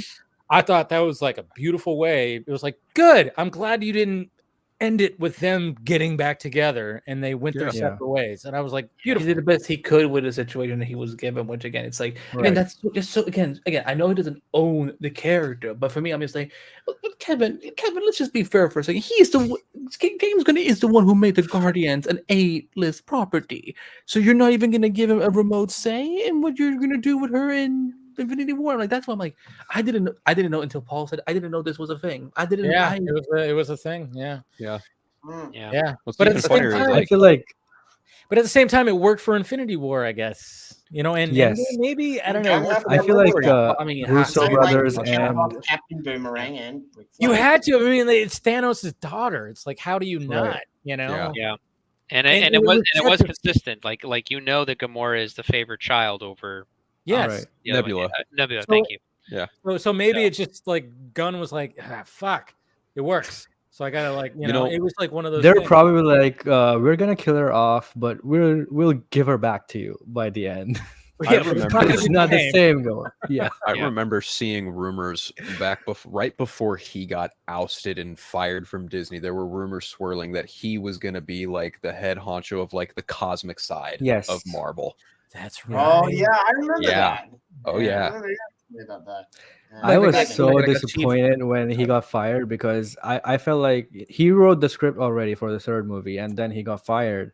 And I felt like the end of those Guardians movies will be directed by some random person who will not do it justice. Especially imagine if it was done by Peyton Reed or someone like that. Why would you even put that out there? You know what's funny is like I remember where I was when I read that he got fired. I was on my lunch break from work. I was at a Fuddruckers. You guys know what a Fuddruckers is? Yeah. It's a burger place. Yeah, I was at a Fuddruckers. I remember that. I remember sitting down. It sounds like you're saying fuck rudders. Yeah, exactly. That's what. Yeah, that's one of the things. That's one of the things. The when it comes to that chain of restaurants, people are like, "What did you just say?" Yeah, it's literally called Fuddruckers. Yep. I don't know. Like the place is no longer there anymore. I just looked it up. There's the Mike Judge movie, Idiocracy. Which is about people getting dumber as time goes on. When he goes to the future, you see the degradation of Fuddruckers become buttfuckers by the time he gets like 5 years. That's right. Yeah. That was always the joke about Fuddruckers. Is it sounds like Jesus Christ, I'm actually crying. Yeah, and you know what? They have great fucking burgers. You could put whatever you want on it. It's like it was great. Do they have veggie options? Oh, of course they do. Okay. So funny enough, I remember sitting down. My two coworkers are getting their stuff, and I remember just pulling up my tweets and going, "Holy shit!" Like James Gunn just got fired from Marvel. I remember just looking at it like, and they were like, "Who?" They were like, "Who's James Gunn?" No, they knew. They were like me, so that's why we had lunch together. Anyways, where are you saying? I was just gonna chime in. Like, I think I had just gotten home from class from trade school, and I'd sat down, started my homework, and I pull up Twitter, and sure enough, like there's that big headline: James Gunn fired from Marvel Studios. I was like, no fucking shit. For what? And then you see for what, and you're like, oh wow, yeah, that's wild. That's what he's gonna look like at the end of the DCU. Anyways, go ahead, Paul. No, I was just making a joke that I go to the IMAX Jordans in Reading, Mass. A lot of the time to see the big movies and stuff, and they have it's a furniture store, but they also have like all of these things other than the IMAX theater. They have like a jungle gym, and they have an ice cream shop, and they have a Fuddruckers literally right before the theater. So I just thought that was funny that you brought up. What a combination of things to put together. They knew exactly what they were doing when they named it. Yeah, they did. Because you say it, you go like, "You just cuss." Yeah. I will say this about like here's the thing, because I just don't want this to be overlooked. Is that yes, those tweets were fucking horrendous. They were horrible. 100%. I mean, like when James Gunn was fired, like that was right when Infinity War came out. What? That was like right before Infinity War came out. Yeah, it was like right around the time. It was after. I will Google it. When was James Gunn fired by Marvel? I heard rumors that they weren't going to bring the Guardians back after that. I'm like, July 20th. 20. Oh shit! It was on my dad's birthday. It was like right after Ant-Man and the Wasp. Just like James Gunn, you didn't remember your dad's birthday. I digress. Yeah, people were pointing that out, which is kind of dumb. It's like, if you could just see how I'm glaring at you right now, boy, you calm yourself down. Plus, the reason I couldn't be what year was it? What was the date? 2018. 2018, yeah. It was literally right after Ant-Man and the Wasp came out. So it was before Infinity War. No, I thought it was after Infinity War. After, okay. Yeah, after Infinity War. Yep. Yeah, but clearly you're far wrong because I'm literally looking at an article right that says on July 20, 2018, James Gunn fired from Guardians of the Galaxy fired over offensive. You're like Dr. Manhattan. It is July 2018. James Gunn fired from tweets. I am in a room with Marvel fans. They are pissed off. They defend him. They are wrong. Anyway. Nice. That was good. I like that. Shaq's journal. Yeah. The point I was making is that yes, those tweets were absolutely horrible, horrendous. Can people change? Absolutely. And clearly, I think James has changed and learned from it. Also, we know that most white dudes in Hollywood, they don't really get consequences. So what's the big difference anyway? Kidding me? They do get unless your name is Joss Whedon. Yeah. What are you talking about? People, they do get consequences. I mean, if he also showed a lot of maturity. Andy, it's no longer like it's no longer the 90s. White dudes they get it. If I had made those tweets, I would have been fired and blacklisted. I would not have been reinstated. No. I'm telling you, Joss Whedon again, one of them. Yeah, the whitest of the white. Have you guys not heard of ghostwriting? I bet you that he and Andrew Kreisberg are they are not worried about money. Oh man, you just brought that name up, and I'm like, yep. Remember when he got ousted too? Mm-hmm. Who? Right, Andrew Kreisberg. Andrew Kreisberg. He was he was a co-creators of Arrow, and he was like the showrunner. Yeah, and the Flash, and he of Supergirl, and then he was the showrunner that got fired over sexual harassment towards his writers. Yeah. I was watching. This was a while ago, a couple years ago now, but the Justice League animated show. One of my favorite episodes is the episode where it was supposed to be the Golden Age version. Of Justice Society, the Justice Guild. But instead, the Justice Guild of America. And I was like, man, I love this episode. And then it shows Teleplay by Andrew Kreisberg, and I was like, God, fuck it killed me inside. Wait, why didn't they use the Justice Society in that episode? Why did they? Because DC had dumb embargo. Why didn't they make some original team? Rights issues. That's so weird. Way back then, back in the day, there were just certain rules in place, and the animation I know about could use the certain Aquaman characters rule. They couldn't use Black Manta, so they used this Devil Ray, and they couldn't use any Batman. Yeah, there was some embargo or something. It was I don't Batman embargo. Yeah, they couldn't use Donatory in any animation until. Didn't Joker show up in Unlimited though? Yes. No, that was No, it was Joker? The Joker showed up in Justice League, not Justice League Unlimited. No, I'm pretty sure he showed up in Unlimited because they took the design from Batman Beyond: Return of the Joker. They took the face of that, but they gave him the look and suit from the new Batman Adventures. It was in the not Unlimited, but Justice I'm pretty League. sure there it was was like a Unlimited. search engine to find these answers. Okay, you're right. I'm wrong. I'm right. I'm always right. I don't lie. Like a certain scene. Sure. When was Joker in Justice League? Yeah, type it in, and while that's happening, Casey has to go. So you should tweet it. No, I don't tweet like a 16-year-old anymore. Anyways, Casey, I know you got to go. Yeah, I have to head out now. Yeah. So it's daytime here. So yeah, I know. Yeah, you got things to do. All right. Well, thank you for having me on. Yeah, much love, buddy. Take care. It's been good talking to you guys. Be well. All right, take care. Bye-bye. All right. Bye. Take it easy, Casey. All right. What are you Googling? What are we doing? What? I'm Googling the episode with Joker. There were two main episodes. I remember he did one where I think it had to have been Unlimited because I think Luthor had already made like his version of Legion of Doom or something. No, that was Justice League. It wasn't Unlimited. It was. No. I'm going by two episodes. There's one where Luthor is having the heart issues. He's got on like the purple suit, I think, and then Joker shows up because he finds the signal or something, and he's like.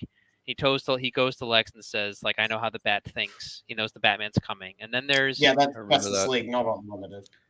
Are we sure that's not Unlimited? I'm looking. Yeah, because Hawk Girls... How about you show us some proof? Show us some proof, Axel. Okay, fine. I'll fucking show you some proof.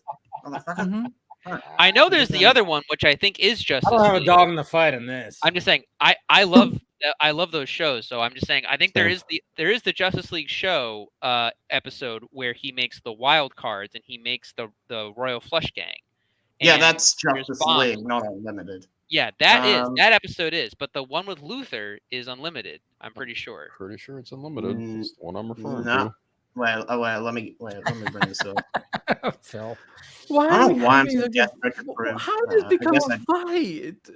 Look, I'm not trying to throw rank here, but I'm 35. You're 19. Were you born when that episode was out? Like, I don't. Probably. Injustice for All. Yeah. All right. So he's sharing his screen. Justice League. Yeah, this is Justice. This is right. So yeah, this is Justice League, not Unlimited. But Okay. it's Joker in Yeah, the he's in this episode. No, that's the one. Yeah, he That's is. the episode. Yeah, that's the one. Yeah, because they did all their So, yeah, stuff in right. parts. They did every arc in 2 or 3 parts. So yeah, that's why I used to think that the origin, like secret origin for Justice League, not Unlimited, but for Justice League was a movie. I used to think that. I don't know why. well, they used to sell them as separated Secret, movies. Yeah, I Secret remember I Origin got like a 2 yeah. was sold as a movie. Yep. Yeah, I mean that was standard practice to a degree. They basically would make it a movie opening, and if it didn't succeed, if they didn't get the pilot to become the thing, they would sell it as a movie later to try to make some money from it. I think they did that with like on Disney. They did that with like Atlantis, I think, or something like this. They did that with the Clone Wars. Well, that wasn't even Disney at the time because Lucasfilm was independently operating. Yeah, it wasn't. And I remember like the final episodes of Justice League, like with the Thanagarian people, I thought that was a movie, but no, it wasn't. So no, that was the ending of the original Justice. Yeah, that was the ending of the Justice League. The Thanagar War. Yep. Yeah. Something Lost Paradise, I think. No, that's not it. No, that's the one with Paradise Lost. No, isn't that the Paradise Lost? No, that's that's the show. That's the the Hades Wonder Woman. that's right. No, wait, I isn't don't Paradise remember Lost what the name of Paradise Lost is a TV show that they're doing for DC Studios, isn't it? Yeah, Yes. the Themyscira one. Which, to be honest, I thought that was kind of brilliant if you think about it. If they do something like that, I don't know. That was just me. Like, I mean, but the whole Wonder Woman thing is like so much up in the air, man. Yep. And I just don't know, like, why can't he just come out and say it clearly? Well, the thing is, I think there's just the logistics when it comes to.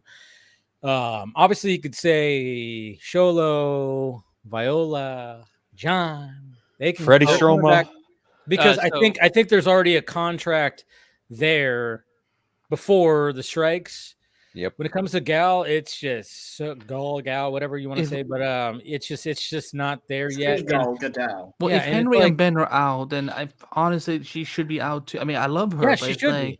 She should be. I mean, I think that I've been saying it for the past year because it's just. I mean, the fact that she mentioned nothing about her cameos this year in The Flash and Shazam. It just that just. Well, in the writing's on the wall.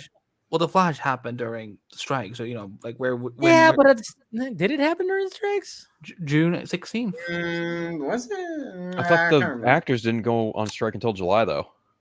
Yeah, because Ezra the writers were already on strike, but not the actors. Yeah. Ezra was doing press, but he was basically like there were certain. Like, I think they fielded questions like you could only talk about certain things. Yep, because they did not want any of the controversy being asked at all. Yep. There's just something very weird when it comes to Gal and I know James Gunn has been like, oh yeah, this, that, and this, but the fact that she has not mentioned anything really Wonder Woman. I mean, again, 2 cameos this year, nothing.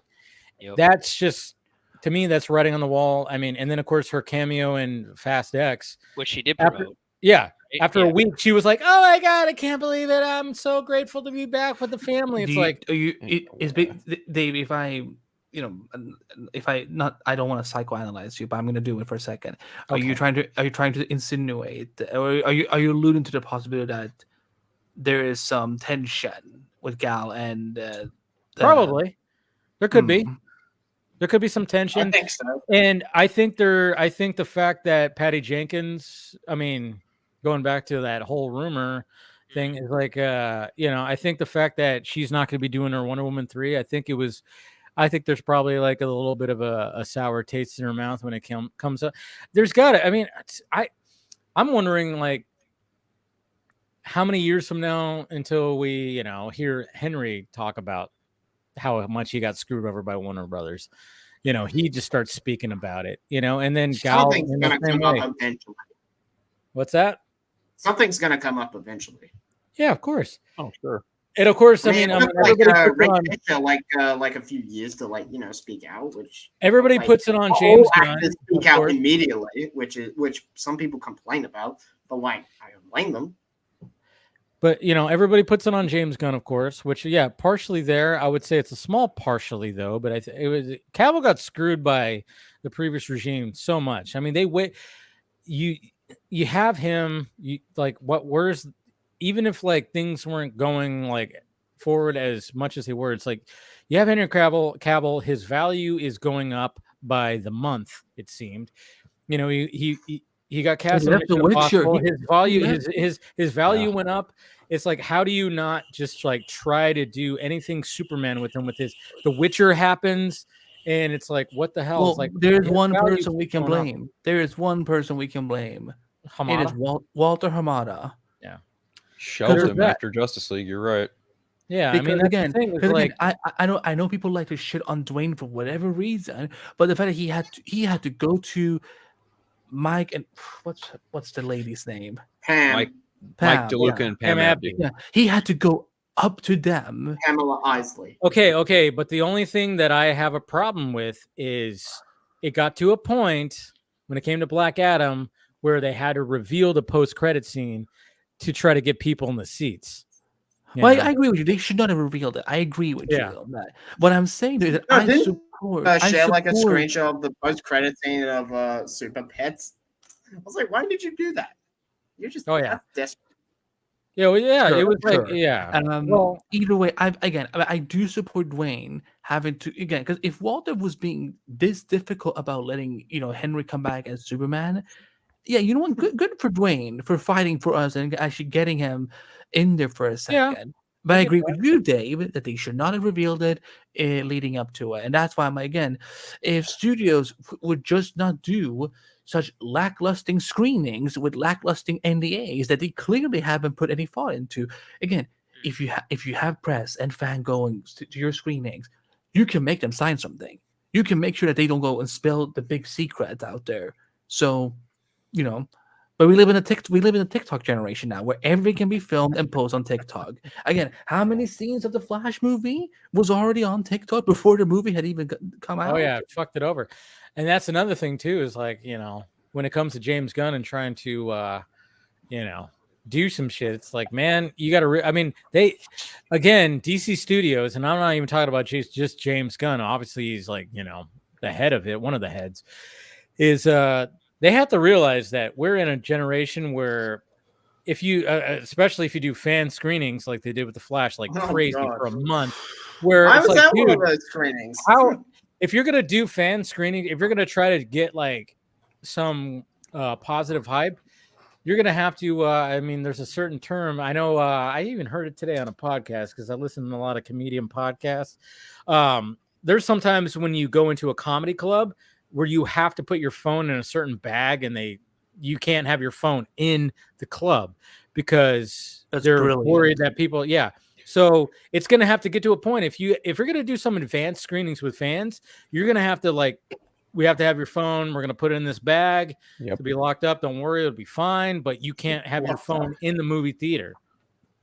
It's going to get to that point if they try to do something like that again, because like when I was at the Flash screening, like before it came out, I had to put my phone in a bag. You did. Okay. So Australia is already doing it. Yeah. Okay, they didn't do it here because, my God. What a shocker that America would be behind on, doing something as basic as, regulations like that. Like who would have thought that other countries can, do something that's simple. Oh, come on. Don't shit on my country. Come on. I get it where you're at. It's all freaking utopia. No, fuck no.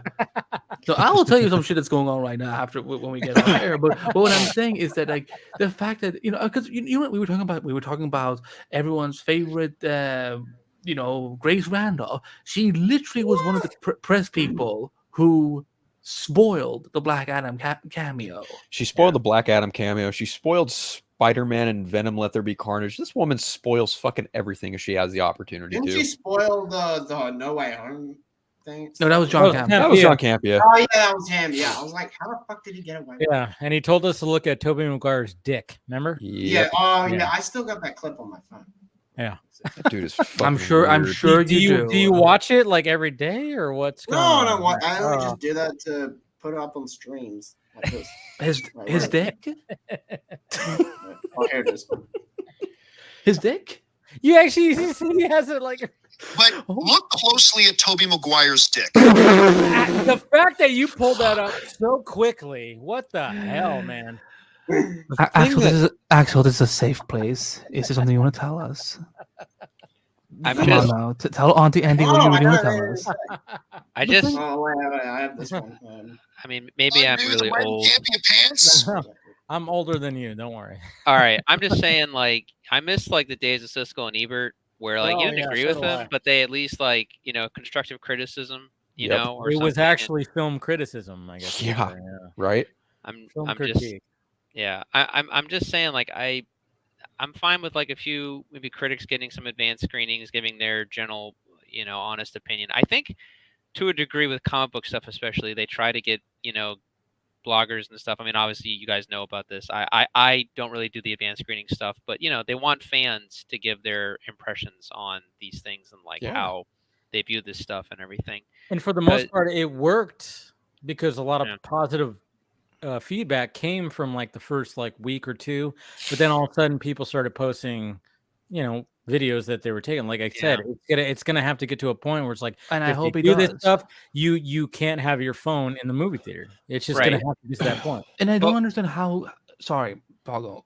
No. I was just gonna say I'm just confused as for Warner Brothers' idea about the fact that like even after the first week they should have just been like, okay, that's enough. Like instead they did like 50 more fans. They tripled down on it. It was like a month. And let's not forget, they screened the whole damn movie at CinemaCon. Yep. This is never. It literally felt like the entire time they were doing, like, people were saying this is the best. It literally felt like they were holding a gun to you, saying you have to watch this movie. Like I'm like yeah, I don't mind it. Like Ezra's the best movie. You absolutely cannot say you have the best superhero movie unless you actually have the goods, and Warner Brothers did not have. Well, you got to realize too that like some of these, the people online, some of these websites that are holding, they are bought and paid for. They are bought and paid for. I don't care what anybody says. When you see some of these personalities that are unboxing, that motherfucker's been bought and paid for forever. 100%. But I'm like, when they're constantly receiving, the expensive fucking statues and all the stuff and all the merch, guess what? That's always gonna sway things. I don't know what the hell you just sweetie, that was just too bright. Oh man, that Let's Go Kid reminds me of an older person who is in the Batman fandom and started that, and it's just like, I can't get behind what you guys say because half the shit and most of the shit, all of the shit that comes out of your mouths is nothing but shit. Sweetie, your phone is too bright. We can't even. I'm trying to lower down the brightness. Yeah, you maybe can just go buy a new iPhone. Maybe it'll work out. No, I think I know what you're talking about. Yeah. Look, I think you're talking about. It just reminds me of the fact that I did something called the Flash Focus for 10 years, and somehow I didn't even get invited for the Flash movie. Well, I mean, or whatever. Andy, you're not a spoiled child like some of these guys are. So. Sweetie, I can't afford to be a spoiled child. But you know what? Andy's also not out there trying to say he influenced The Dark Knight Rises or some bullshit like that too. I wouldn't even think, The Dark Knight is the last thing I would think of when I look at the Flash movie. For me, I'm just like, how would this hold up to the Flash TV show, for example? Like, how does it hold up to the Flash comic, not the fucking movie from 2008? Yeah. Yeah. The Dark Knight is a buzzword. It's a keyword. So they put it in the fucking headline. That's the thing. That's why they always refer to it. That's why, because everybody holds that, I mean, and I'm with it. I mean, it's up. It's one of my all-time favorite CBMs.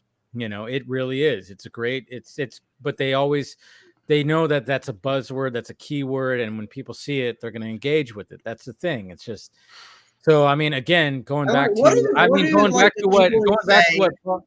hold on. What are the people? Hold on. Let him talk. Let Dave talk. Talking. Jesus. Young and naive. No, but I was like going back to what Paul said, like going back to the Siskel and Ebert days, where you would actually, on a Sunday. I think that their show was on like Sundays or whatever the fuck. So, and yeah. even when Siskel died, and it was Roper and Ebert. Yep. I remember looking forward to just be like, let's see what these guys have to say about the new movies.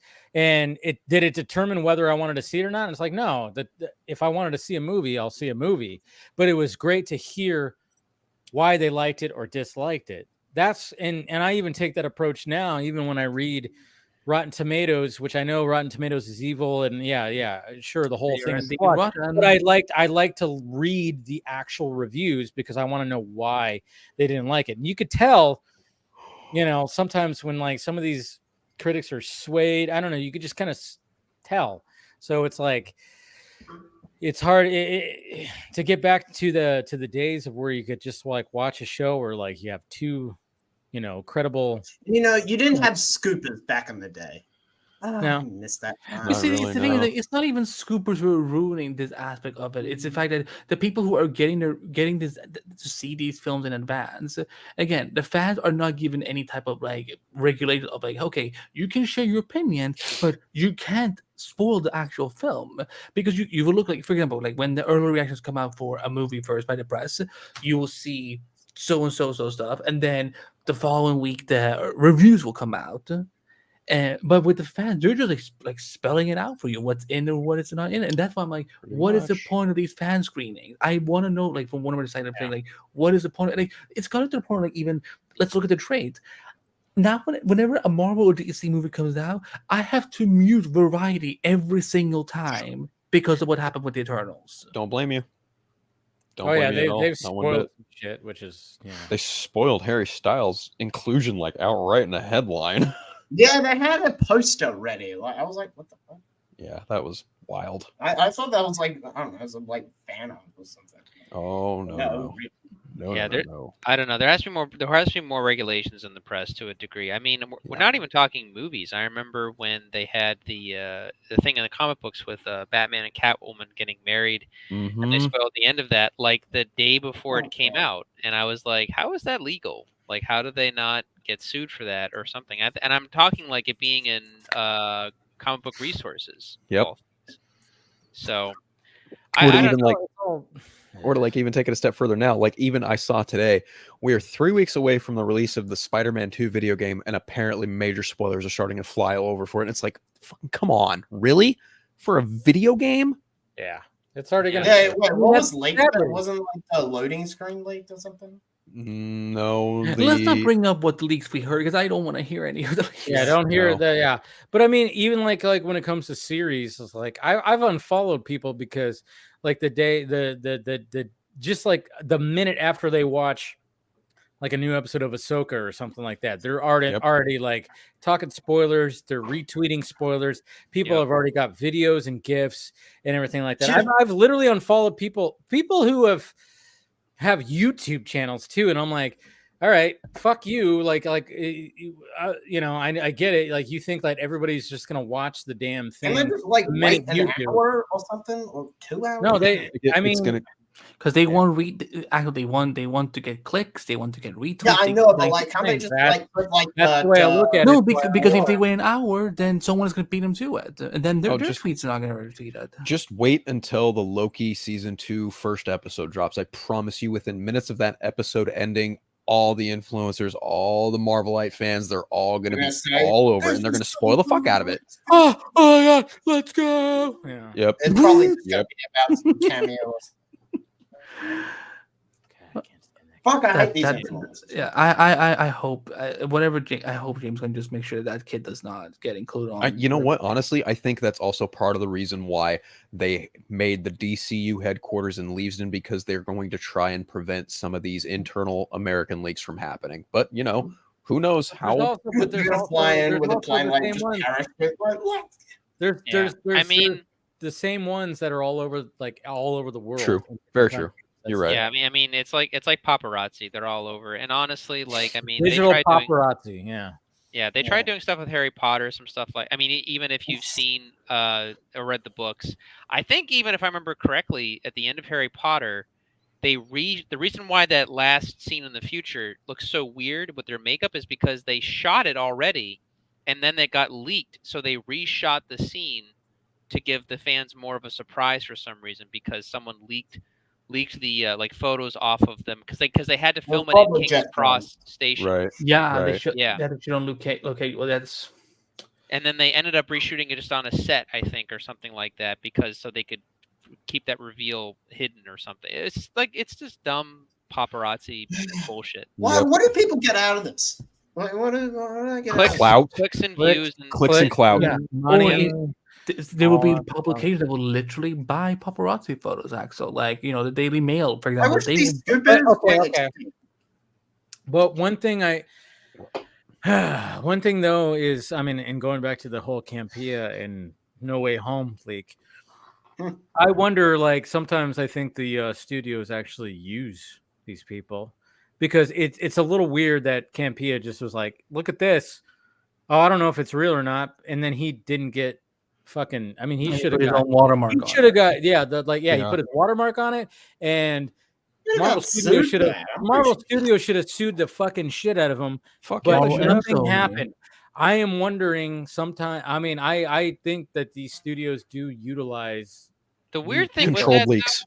The weird thing with that, though, I mean, with the exception of the Daredevil stuff, is like a lot of the Daredevil stuff is like. Well, yeah, no, but I'm saying is that essentially everyone was already guessing, like exuberantly, that Toby and Andrew were going to be in the movie already. Like, that was already like among. I don't know if that was meant to bring it to the mainstream audience to get their attention too, maybe, but like it was already a thing being talked about among fans of the movie. I mean, you had Doc Ock in the first trailer, and once Jamie Foxx posted that picture and then deleted it with all three of them on there. That was even before they shot the movie. Exactly. Yep. No, it was always speculation. It was always speculation, but then I think, like, I honestly think that Marvel Studios is like, all right, people are already speculating it. Let's do it through this person right here. He talks a lot. I don't know.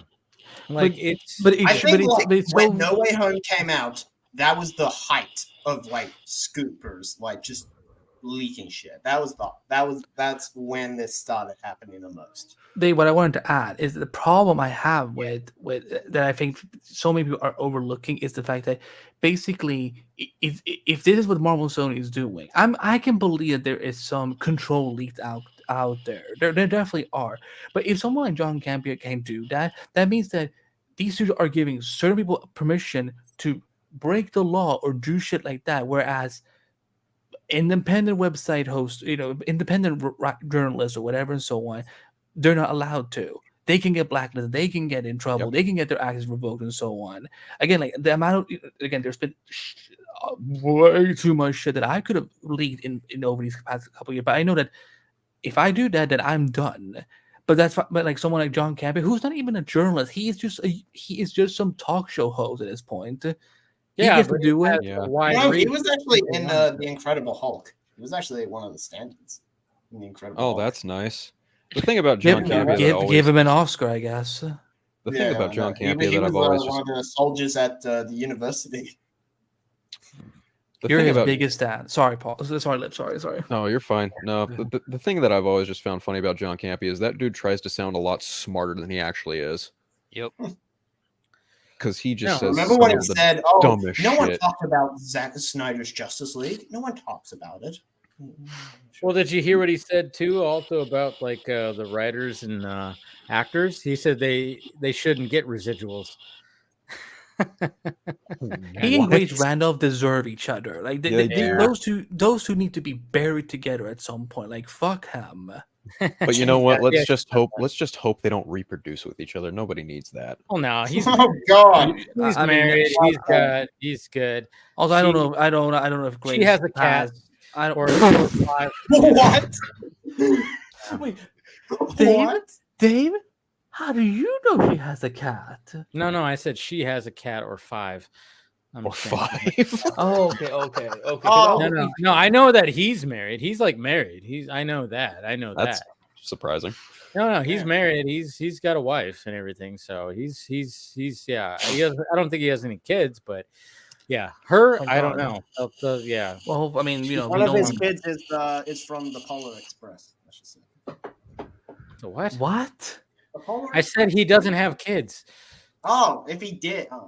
Oh my God. Anyways, another womp from Max. But anyways, But when it comes to again, like I think that we need to get. I'm hoping that with these studios, again, because you can tell that James Gunn, he's trying to break down like who some of these leakers are. Oh yeah, they are trying to do that. They've been trying to do that. They're trying to plug up all the leaks. They are. Sorry, I didn't mean to cut you off, Andy. Sorry. No, it's okay. It's okay. But I'm hoping. I know they have they're starting to set up their own publicity, and their new publicity team and whatnot. So I'm hoping that there will be a point where once all these strikes are over and productions are starting to happen and everything and casting is happening and whatnot, I'm hoping to see more control from these studios in terms of like what goes out there. So that we don't have to again, because we don't need every time when an embargo is about to lift, or like, oh shit, it's time to get off social media because Variety is gonna spoil that Harry Styles he's now playing Darkseid's brother or something. I don't know. It's brother. And then he never came back. He's got a few. Yeah. He never came back. That's the thing that's so frustrating. Harry didn't come back after that. None of the Eternals have come back. I still found that funny because I remember watching and then of course, sitting there and when he showed up, like there were so many young girls in the theater that were screaming and I looked at my brother, I went, they have no idea who the fuck the character is. They're just doing that because it's Harry Styles. Yep. He's all who it is. I'm like, well, it's Thanos' brother. But yeah, I'm like, they have no fucking clue who that is. They're just screaming because it's Harry Styles. And I was like, smart on the Marvel Studios for doing that because James Gunn. I wouldn't be surprised if Taylor Swift shows up in a fucking Marvel movie. Like, yeah, she was meant to be in the X-Men movie. Yeah, I was gonna say for the longest time she was rumored as Dazzler. Yeah, for Deadpool 3. Oh yeah, and then they talked about that for Deadpool 3. Yeah. Yeah, well, she's friends with Ryan and Blake, so that's why. Okay, I can see that happening. I mean, it makes sense. I didn't know that, but she's totally going to be in Deadpool 3. She's totally going to be a Deadpool 3. I mean, and I think in the second movie, like Deadpool was wearing like a shirt with Taylor Swift's cats. I think. Yeah, that was the one. That's right. Yeah, where she has cats. Dave. No, it's never the That's Argylle.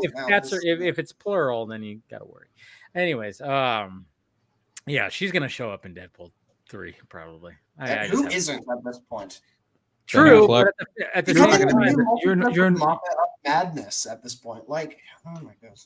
This is going to be the real multiverse of madness, but it should be because it's fucking Deadpool, and I'm okay with that. When it came to Doctor Strange, I'm actually glad that people were disappointed on that because I really enjoyed that movie because Sam Raimi, and I thought it was a great follow up to the first Doctor Strange, and you know what, the multiverse. I thought the title was stupid. I didn't like multiverse. It sounded like a theme park. Sounds like a legitimate. Could you for us reporters having to write in articles like Doctor Strange in the Multiverse of Madness, I'm just like, this is so. I just want to say Doctor Strange. I hated the title. Oh, like what's even worse was the Birds of Prey title. Oh yeah. Oh god, yeah. That mouthful of a title. Yeah, I like that movie. I like that movie, but that title was a mouthful. Because I remember when they changed the Alfred Pennyworth series to the origin of Batman's. Yeah, that was so fun. I couldn't. Okay, when you're trying to take a show or a movie and trying to like make it SEO optimized, you have a problem. And that's what they're doing. And if anybody don't, I'm talking about search. What is it? Search engine optimization. Search engine optimization. Yeah, they try to make it like where it's like a Google search. And that's what they did with wait instead of Googling. And I get it because we're in that fucking that's where we're at. But the Harley Quinn, Birds of Prey should not have been Birds of Prey. It should have just been like Harley Quinn. That's it. And maybe it could have had like and the Birds of Prey or something like that. Harley Quinn and the Birds of Prey. But they were like, well, let's be creative. Birds of Prey and the Emancipation of Harley Quinn. It's like, nope. No, it was the Emancipation, the Fabulous Emancipation. What was it? I can't even fucking remember. And the Fabulous Emancipation of one Harley Quinn. I just said it. I thought it was like something longer. No. Every time I have to write that title, every time I have to write that title, I have to always like spell check, because I. Yeah, it's annoying. Emancipation. Some people just want to just be like, can you just call it Doctor Strange 2? Yeah, right. I miss those days when we just had numbers in front of these damn sequels. Work for Spider-Man. It's working for Deadpool. Iron Man. True. Iron Man. Yep. Yeah. But I mean, some of those, Birds of Prey should have just been called Harley Quinn, and because like only like people like us are gonna know what Birds of Prey is, but then we got to explain it to the people are like, "What's Birds of Prey?" I'm like, "Well, okay." Yeah, that was the problem with DC back then. Like they would just make in like these D-list characters. Yeah. These what? Thanks, Walter. Wait, did we not like Birds of Prey? I love Birds of Prey. I like Birds of Prey. I'm just saying, like it, but like the idea of utilizing underused characters, D-list, C-list characters was a Walter. Wait, I need to go back to what. Wait, Axel, did you say why do we need it? But no. At the time, why did we have that movie? You can say that about any movie that exists in the history. Yeah, like, why do we have Avengers? Why do we have Terminator? Why do we have Transformers? Why do we? The most I've ever heard that criticism thrown at is Solo, a Star Wars story. People vehemently went, "Why does Han Solo need his own movie?" And it's like, really? He's one of those characters that I don't need an origin story. I like that there was some ambiguity. I like Solo too.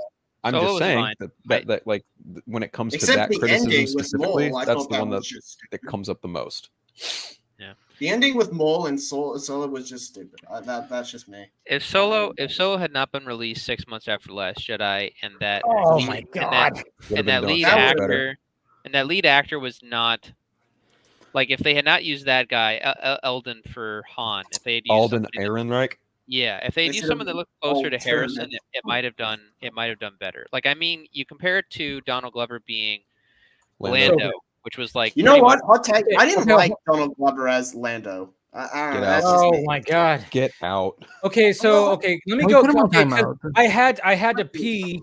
And then I was like trying to pee as quickly as possible because Axel saying, "Why did we need Birds of Prey?" Margot fucking Robbie.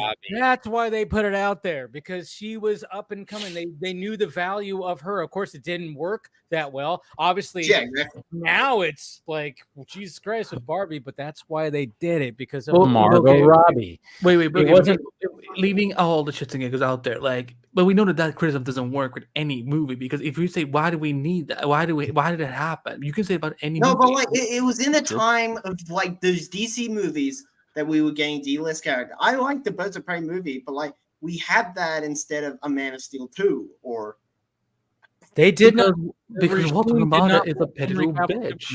The regime did not like Henry Cavill. Yeah, I know. Well, yeah, I know. Yeah, and Walter Hamada also had some.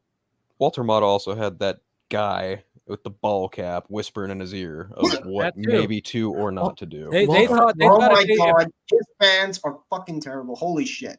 Like, I was making a Star Wars reference like on X or Twitter, and like some Jeff Johns fan had to like bring up the tragedy with Zach and just insult me. I'm like, what are you doing? Seriously. What are you doing? That is like so you're talking about one person on Twitter with like no avatar probably and like no followers. Don't bring light to it. Don't bring light to it. That's all. No. Just don't bring light to it. There's always going to be stuff. I get that in my mentions all the time, and I'll see it where it's like, okay, no avatar, no nothing. Why am I even going to fucking bring light to it? Don't bring light to it. Just don't bring light to it. But when it came to the Birds of Prey movie, they knew that Margot Robbie is like the rising star, and that was, when it came to Harley Quinn, the fucking costumes after Suicide Squad came out, and Suicide Squad, even though it was like the studio squad, it was still a hit. And the Margot, and then the Harley Quinn costumes were like everywhere. They were everywhere. So they were like, all right, let's give her a movie. But they fucked up on the pitch, because it was like, you called it Birds of Prey, and it should have just been called Harley Quinn. They actually there was like the idea of like City Sirens. Well, no, even I remember David Ayer posting a photo of Black Mask. Yeah, there was that, But they weren't going to go with that because obviously they fucked up David Ayer's movie and they weren't happy with what David Ayer was doing. But there was also a pitch of a Harley and Joker. Love story movie, which would have been perfect if they were released that around Valentine's Day and had like this type of movie, like with like a what do they call that? What is the rom-com? No. What do they call that? Paul Dini. Mad Love. Mad Love. Jesus Christ. I couldn't think of it. Yeah. If they were released something like that, if they would have done something like that, it would have been a fucking hit. Would have totally been a hit because you would have had both. You had like, you know how many fucking women would have sat in the seats because of Jared Leto? And then of course vice versa when it comes to Margot Robbie, it would have been perfect. So, Dave, I love you.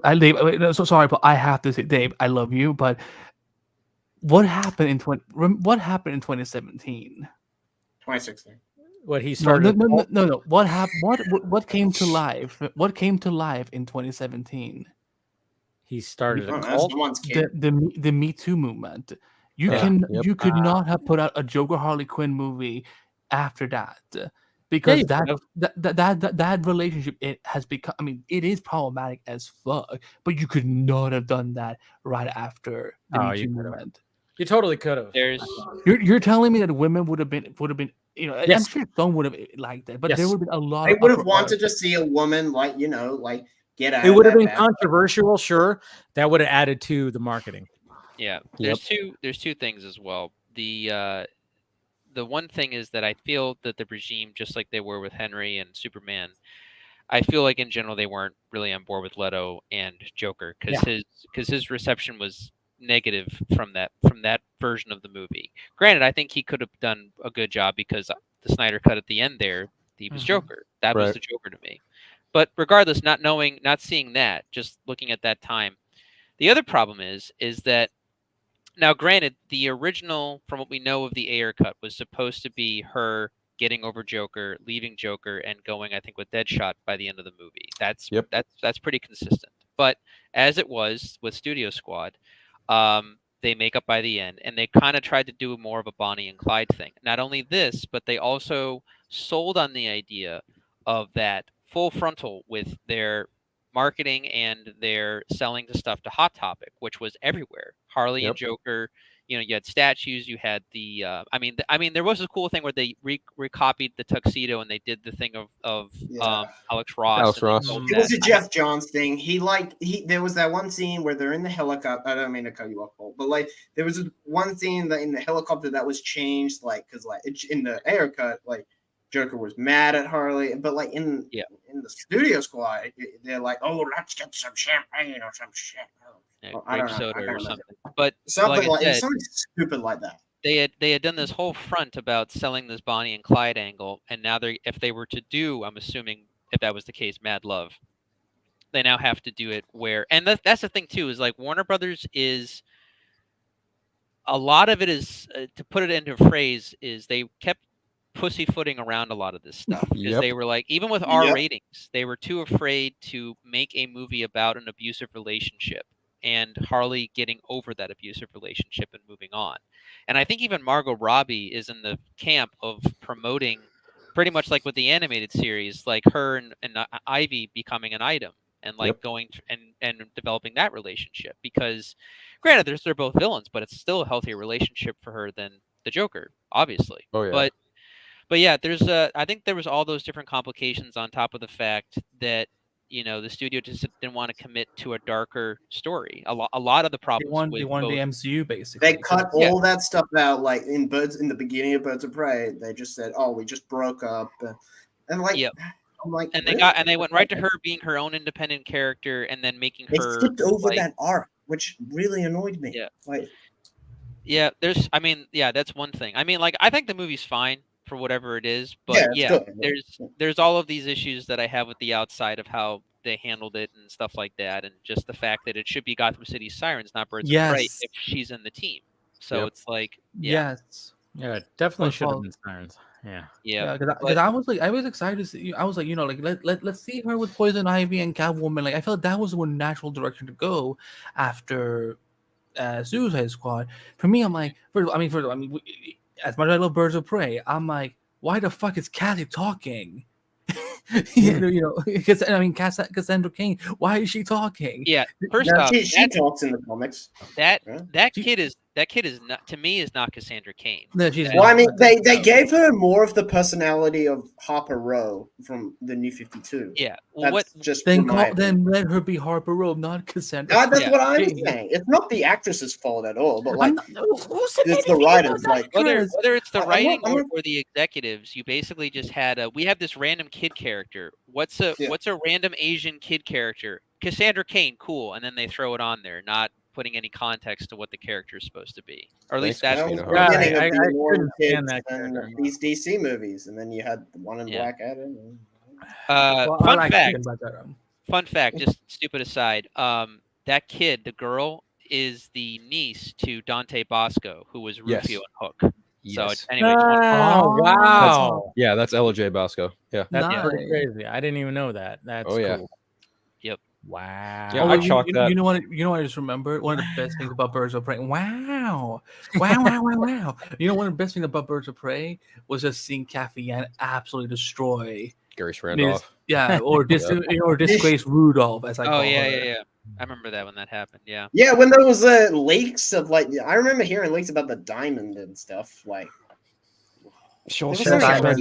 wait, did you hear leak of diamonds is the girl's best friend? Is that the leak you heard? Yeah. Oh my God!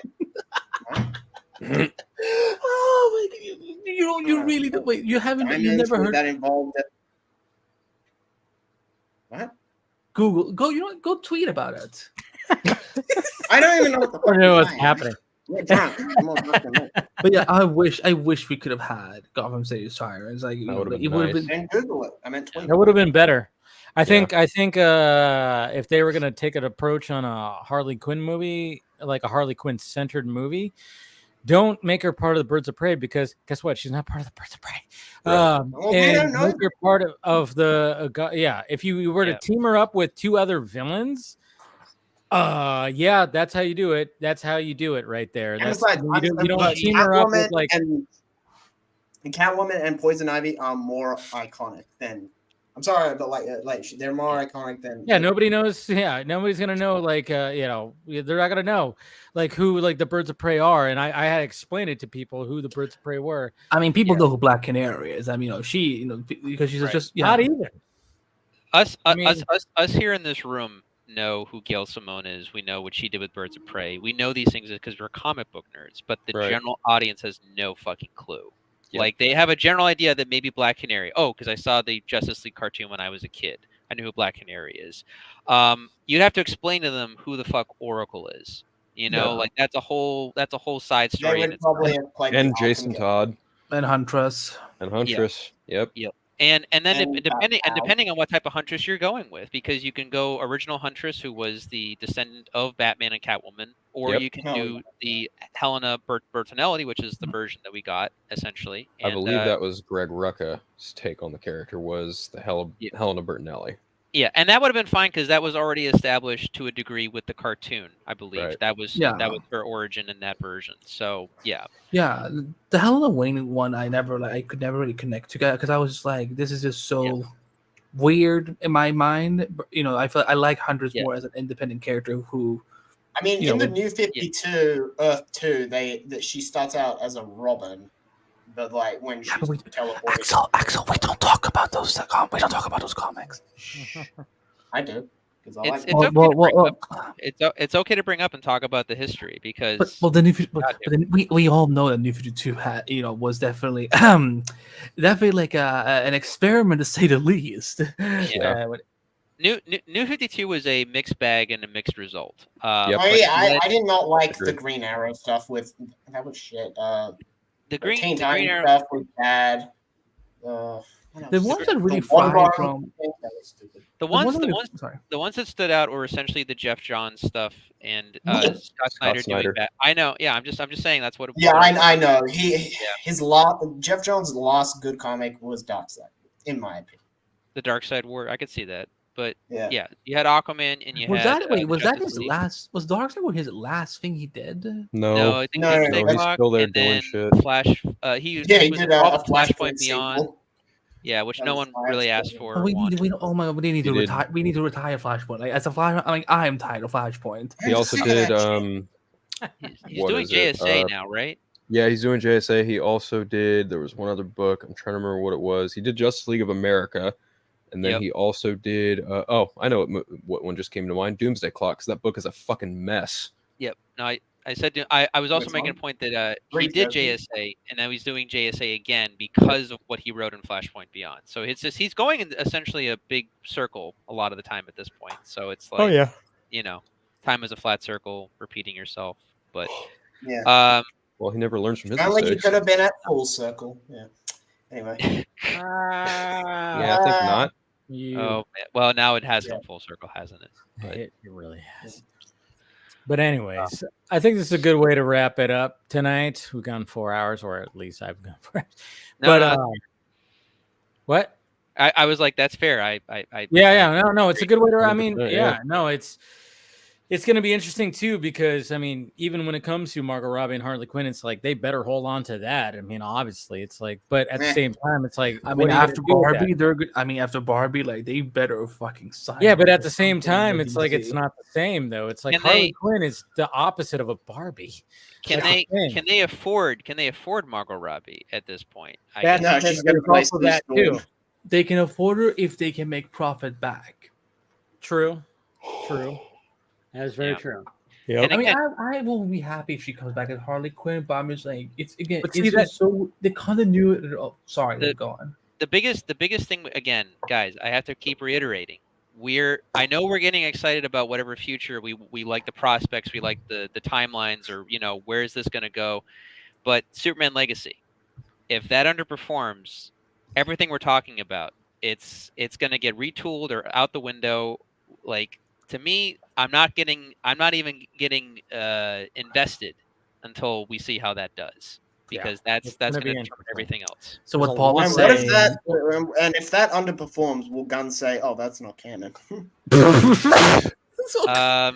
Okay, Axel. Well, that was wow. Well done. Point to Axel. No, I think if Superman Legacy underperforms, he's probably going to blame fans.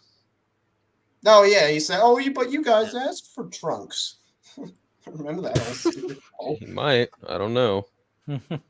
I just don't know. He's gonna blame. I'm in total just wait and see mode with whatever he's going to do. That's what it's got to be. Can we bring up Antonio's last comment there?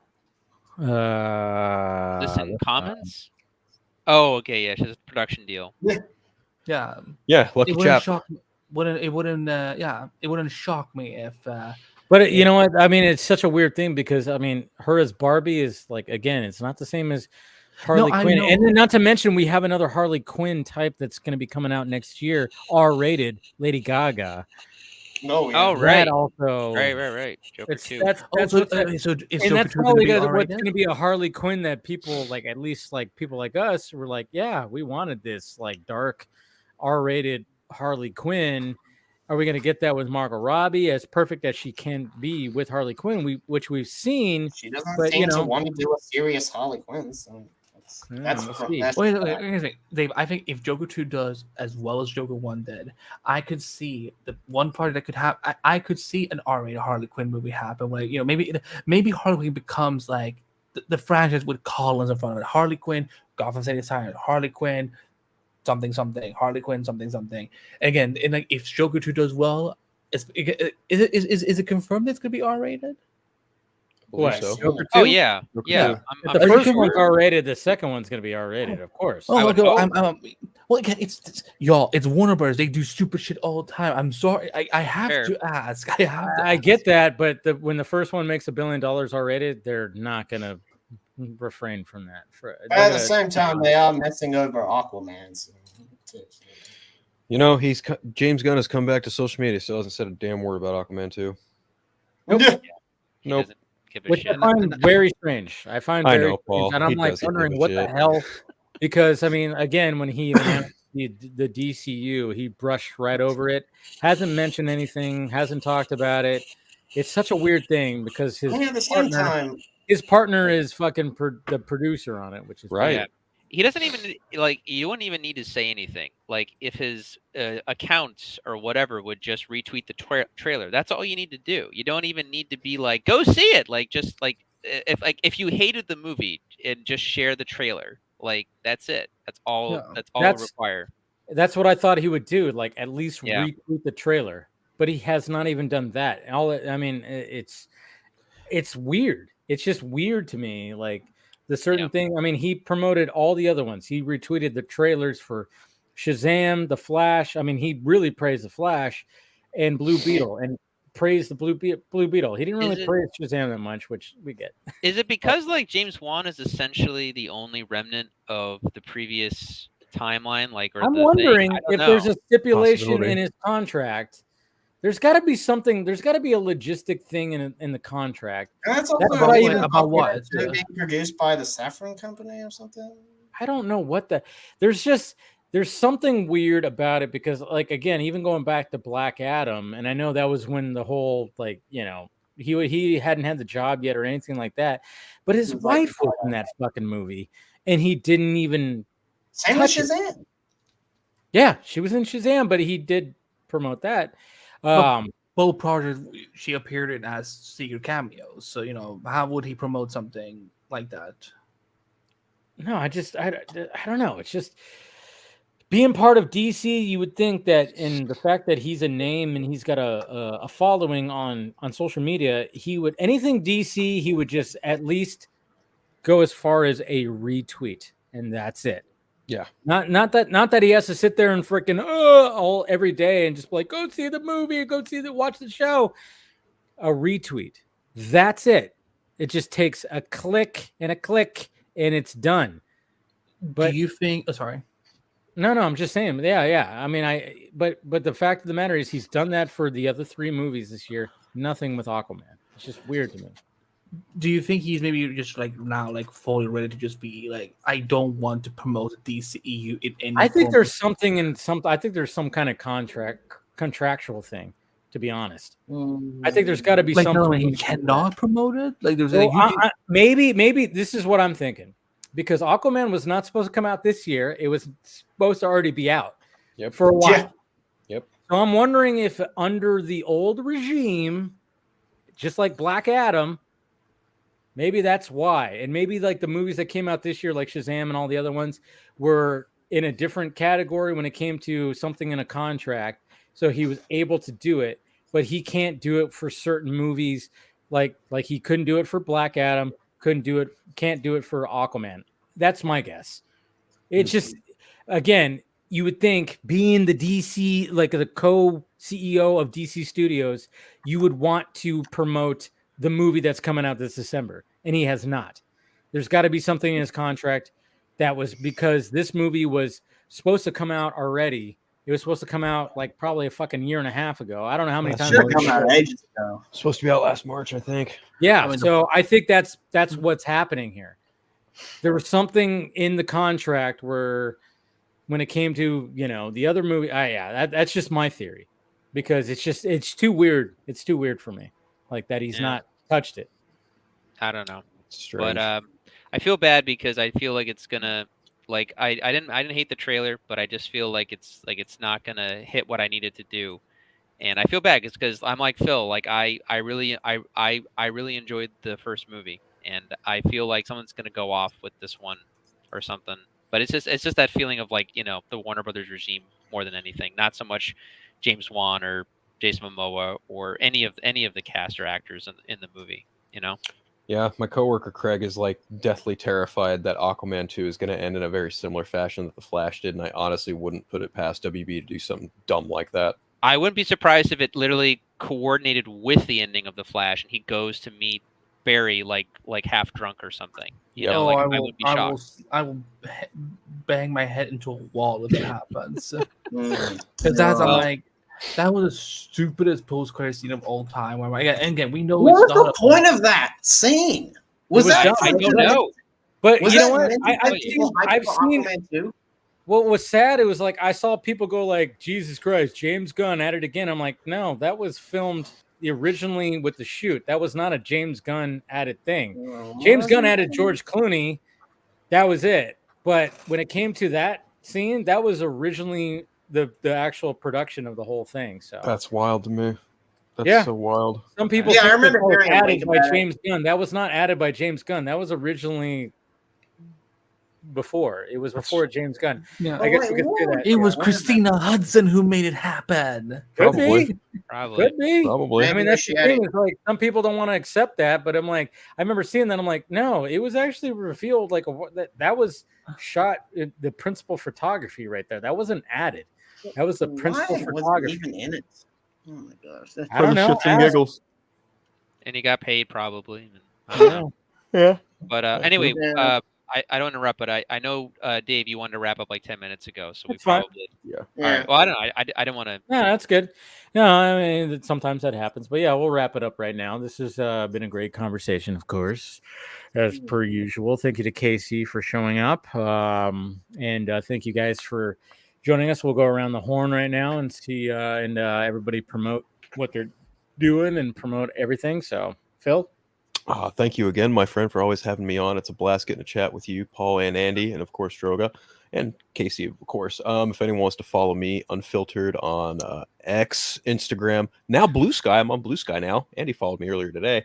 I also have my show, The Eternal Night, which I do with my friend Craig, and I am also working on a YouTube channel, and I'm not ready to talk about that. Maybe at a later date.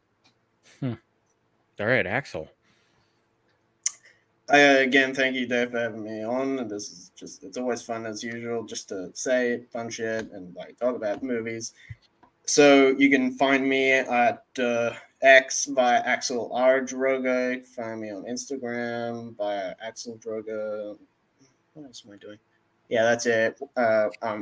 Red Robin will be done soon, so have my word. And yeah, hopefully you guys will be able to see it. Cool. All right, Paul. Yeah, dude. Thanks again for always having me on. I always love coming on this thing and just shooting the shit. So yeah, thanks, for sure. Thanks again, man. And it's always good talking to all you guys, especially, and just getting to across different opinions and stuff like that. But I'm not doing anything. I just exist. But if you guys, if you guys want to follow me, I'm at PMickey1988 on Instagram and at Paul Panhook on Vero. So there it is. All right, and Andy, who got camera shy? No, it's my body dysmorphia kicked in tonight, sadly. So I got very insecure about my looks. Of course, I'm always happy to join y'all. I love talking to you guys. It's become one of my favorite fire traditions now. So thank you. You can find me at Anwerback all over social media.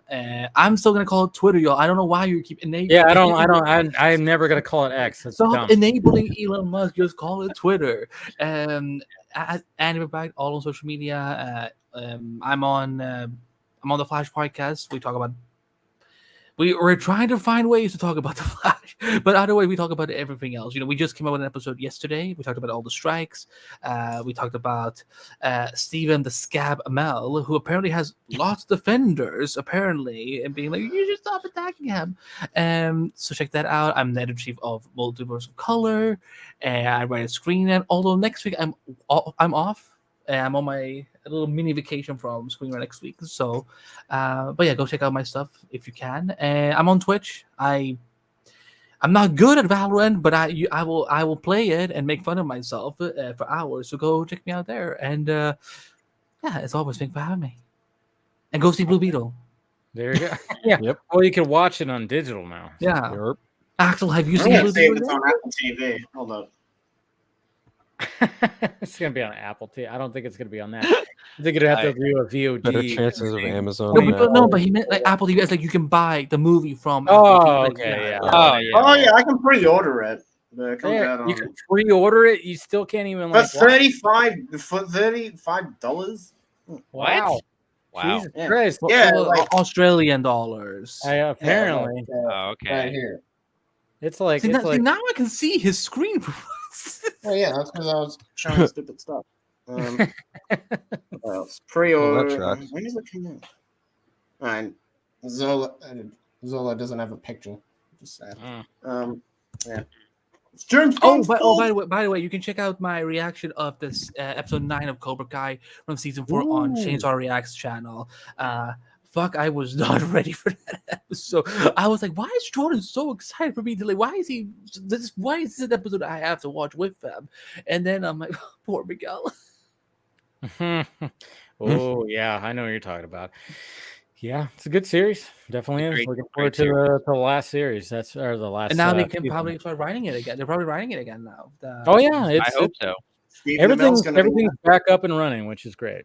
So, indeed, all the writers' rooms are back up and running, but I feel bad because they're like, I see headlines going, they're fast tracking now. We got to go. So they're, I mean, hopefully they're just like, fuck it, let's just hit the ground running. It seems like that's what's going to be the case. And it's like, hey, some of these writers are going to be like working and just going at it. But hopefully after having this time off, which was at 100, almost 150 days or whatever, they're just like, fuck it, let's do it. Let's fucking do it. So, and then they're going to switch it out. They can probably take some time to a degree with SAG still, holding out a little bit. Too. Oh yeah, true. They can. Yeah. Exactly. There's something like Cobra Kai. I'm sure they already knew like how season 6 was going anyway. Oh so, yeah. Like, well, then there's things even like Matt, like for instance, Matt Reeves.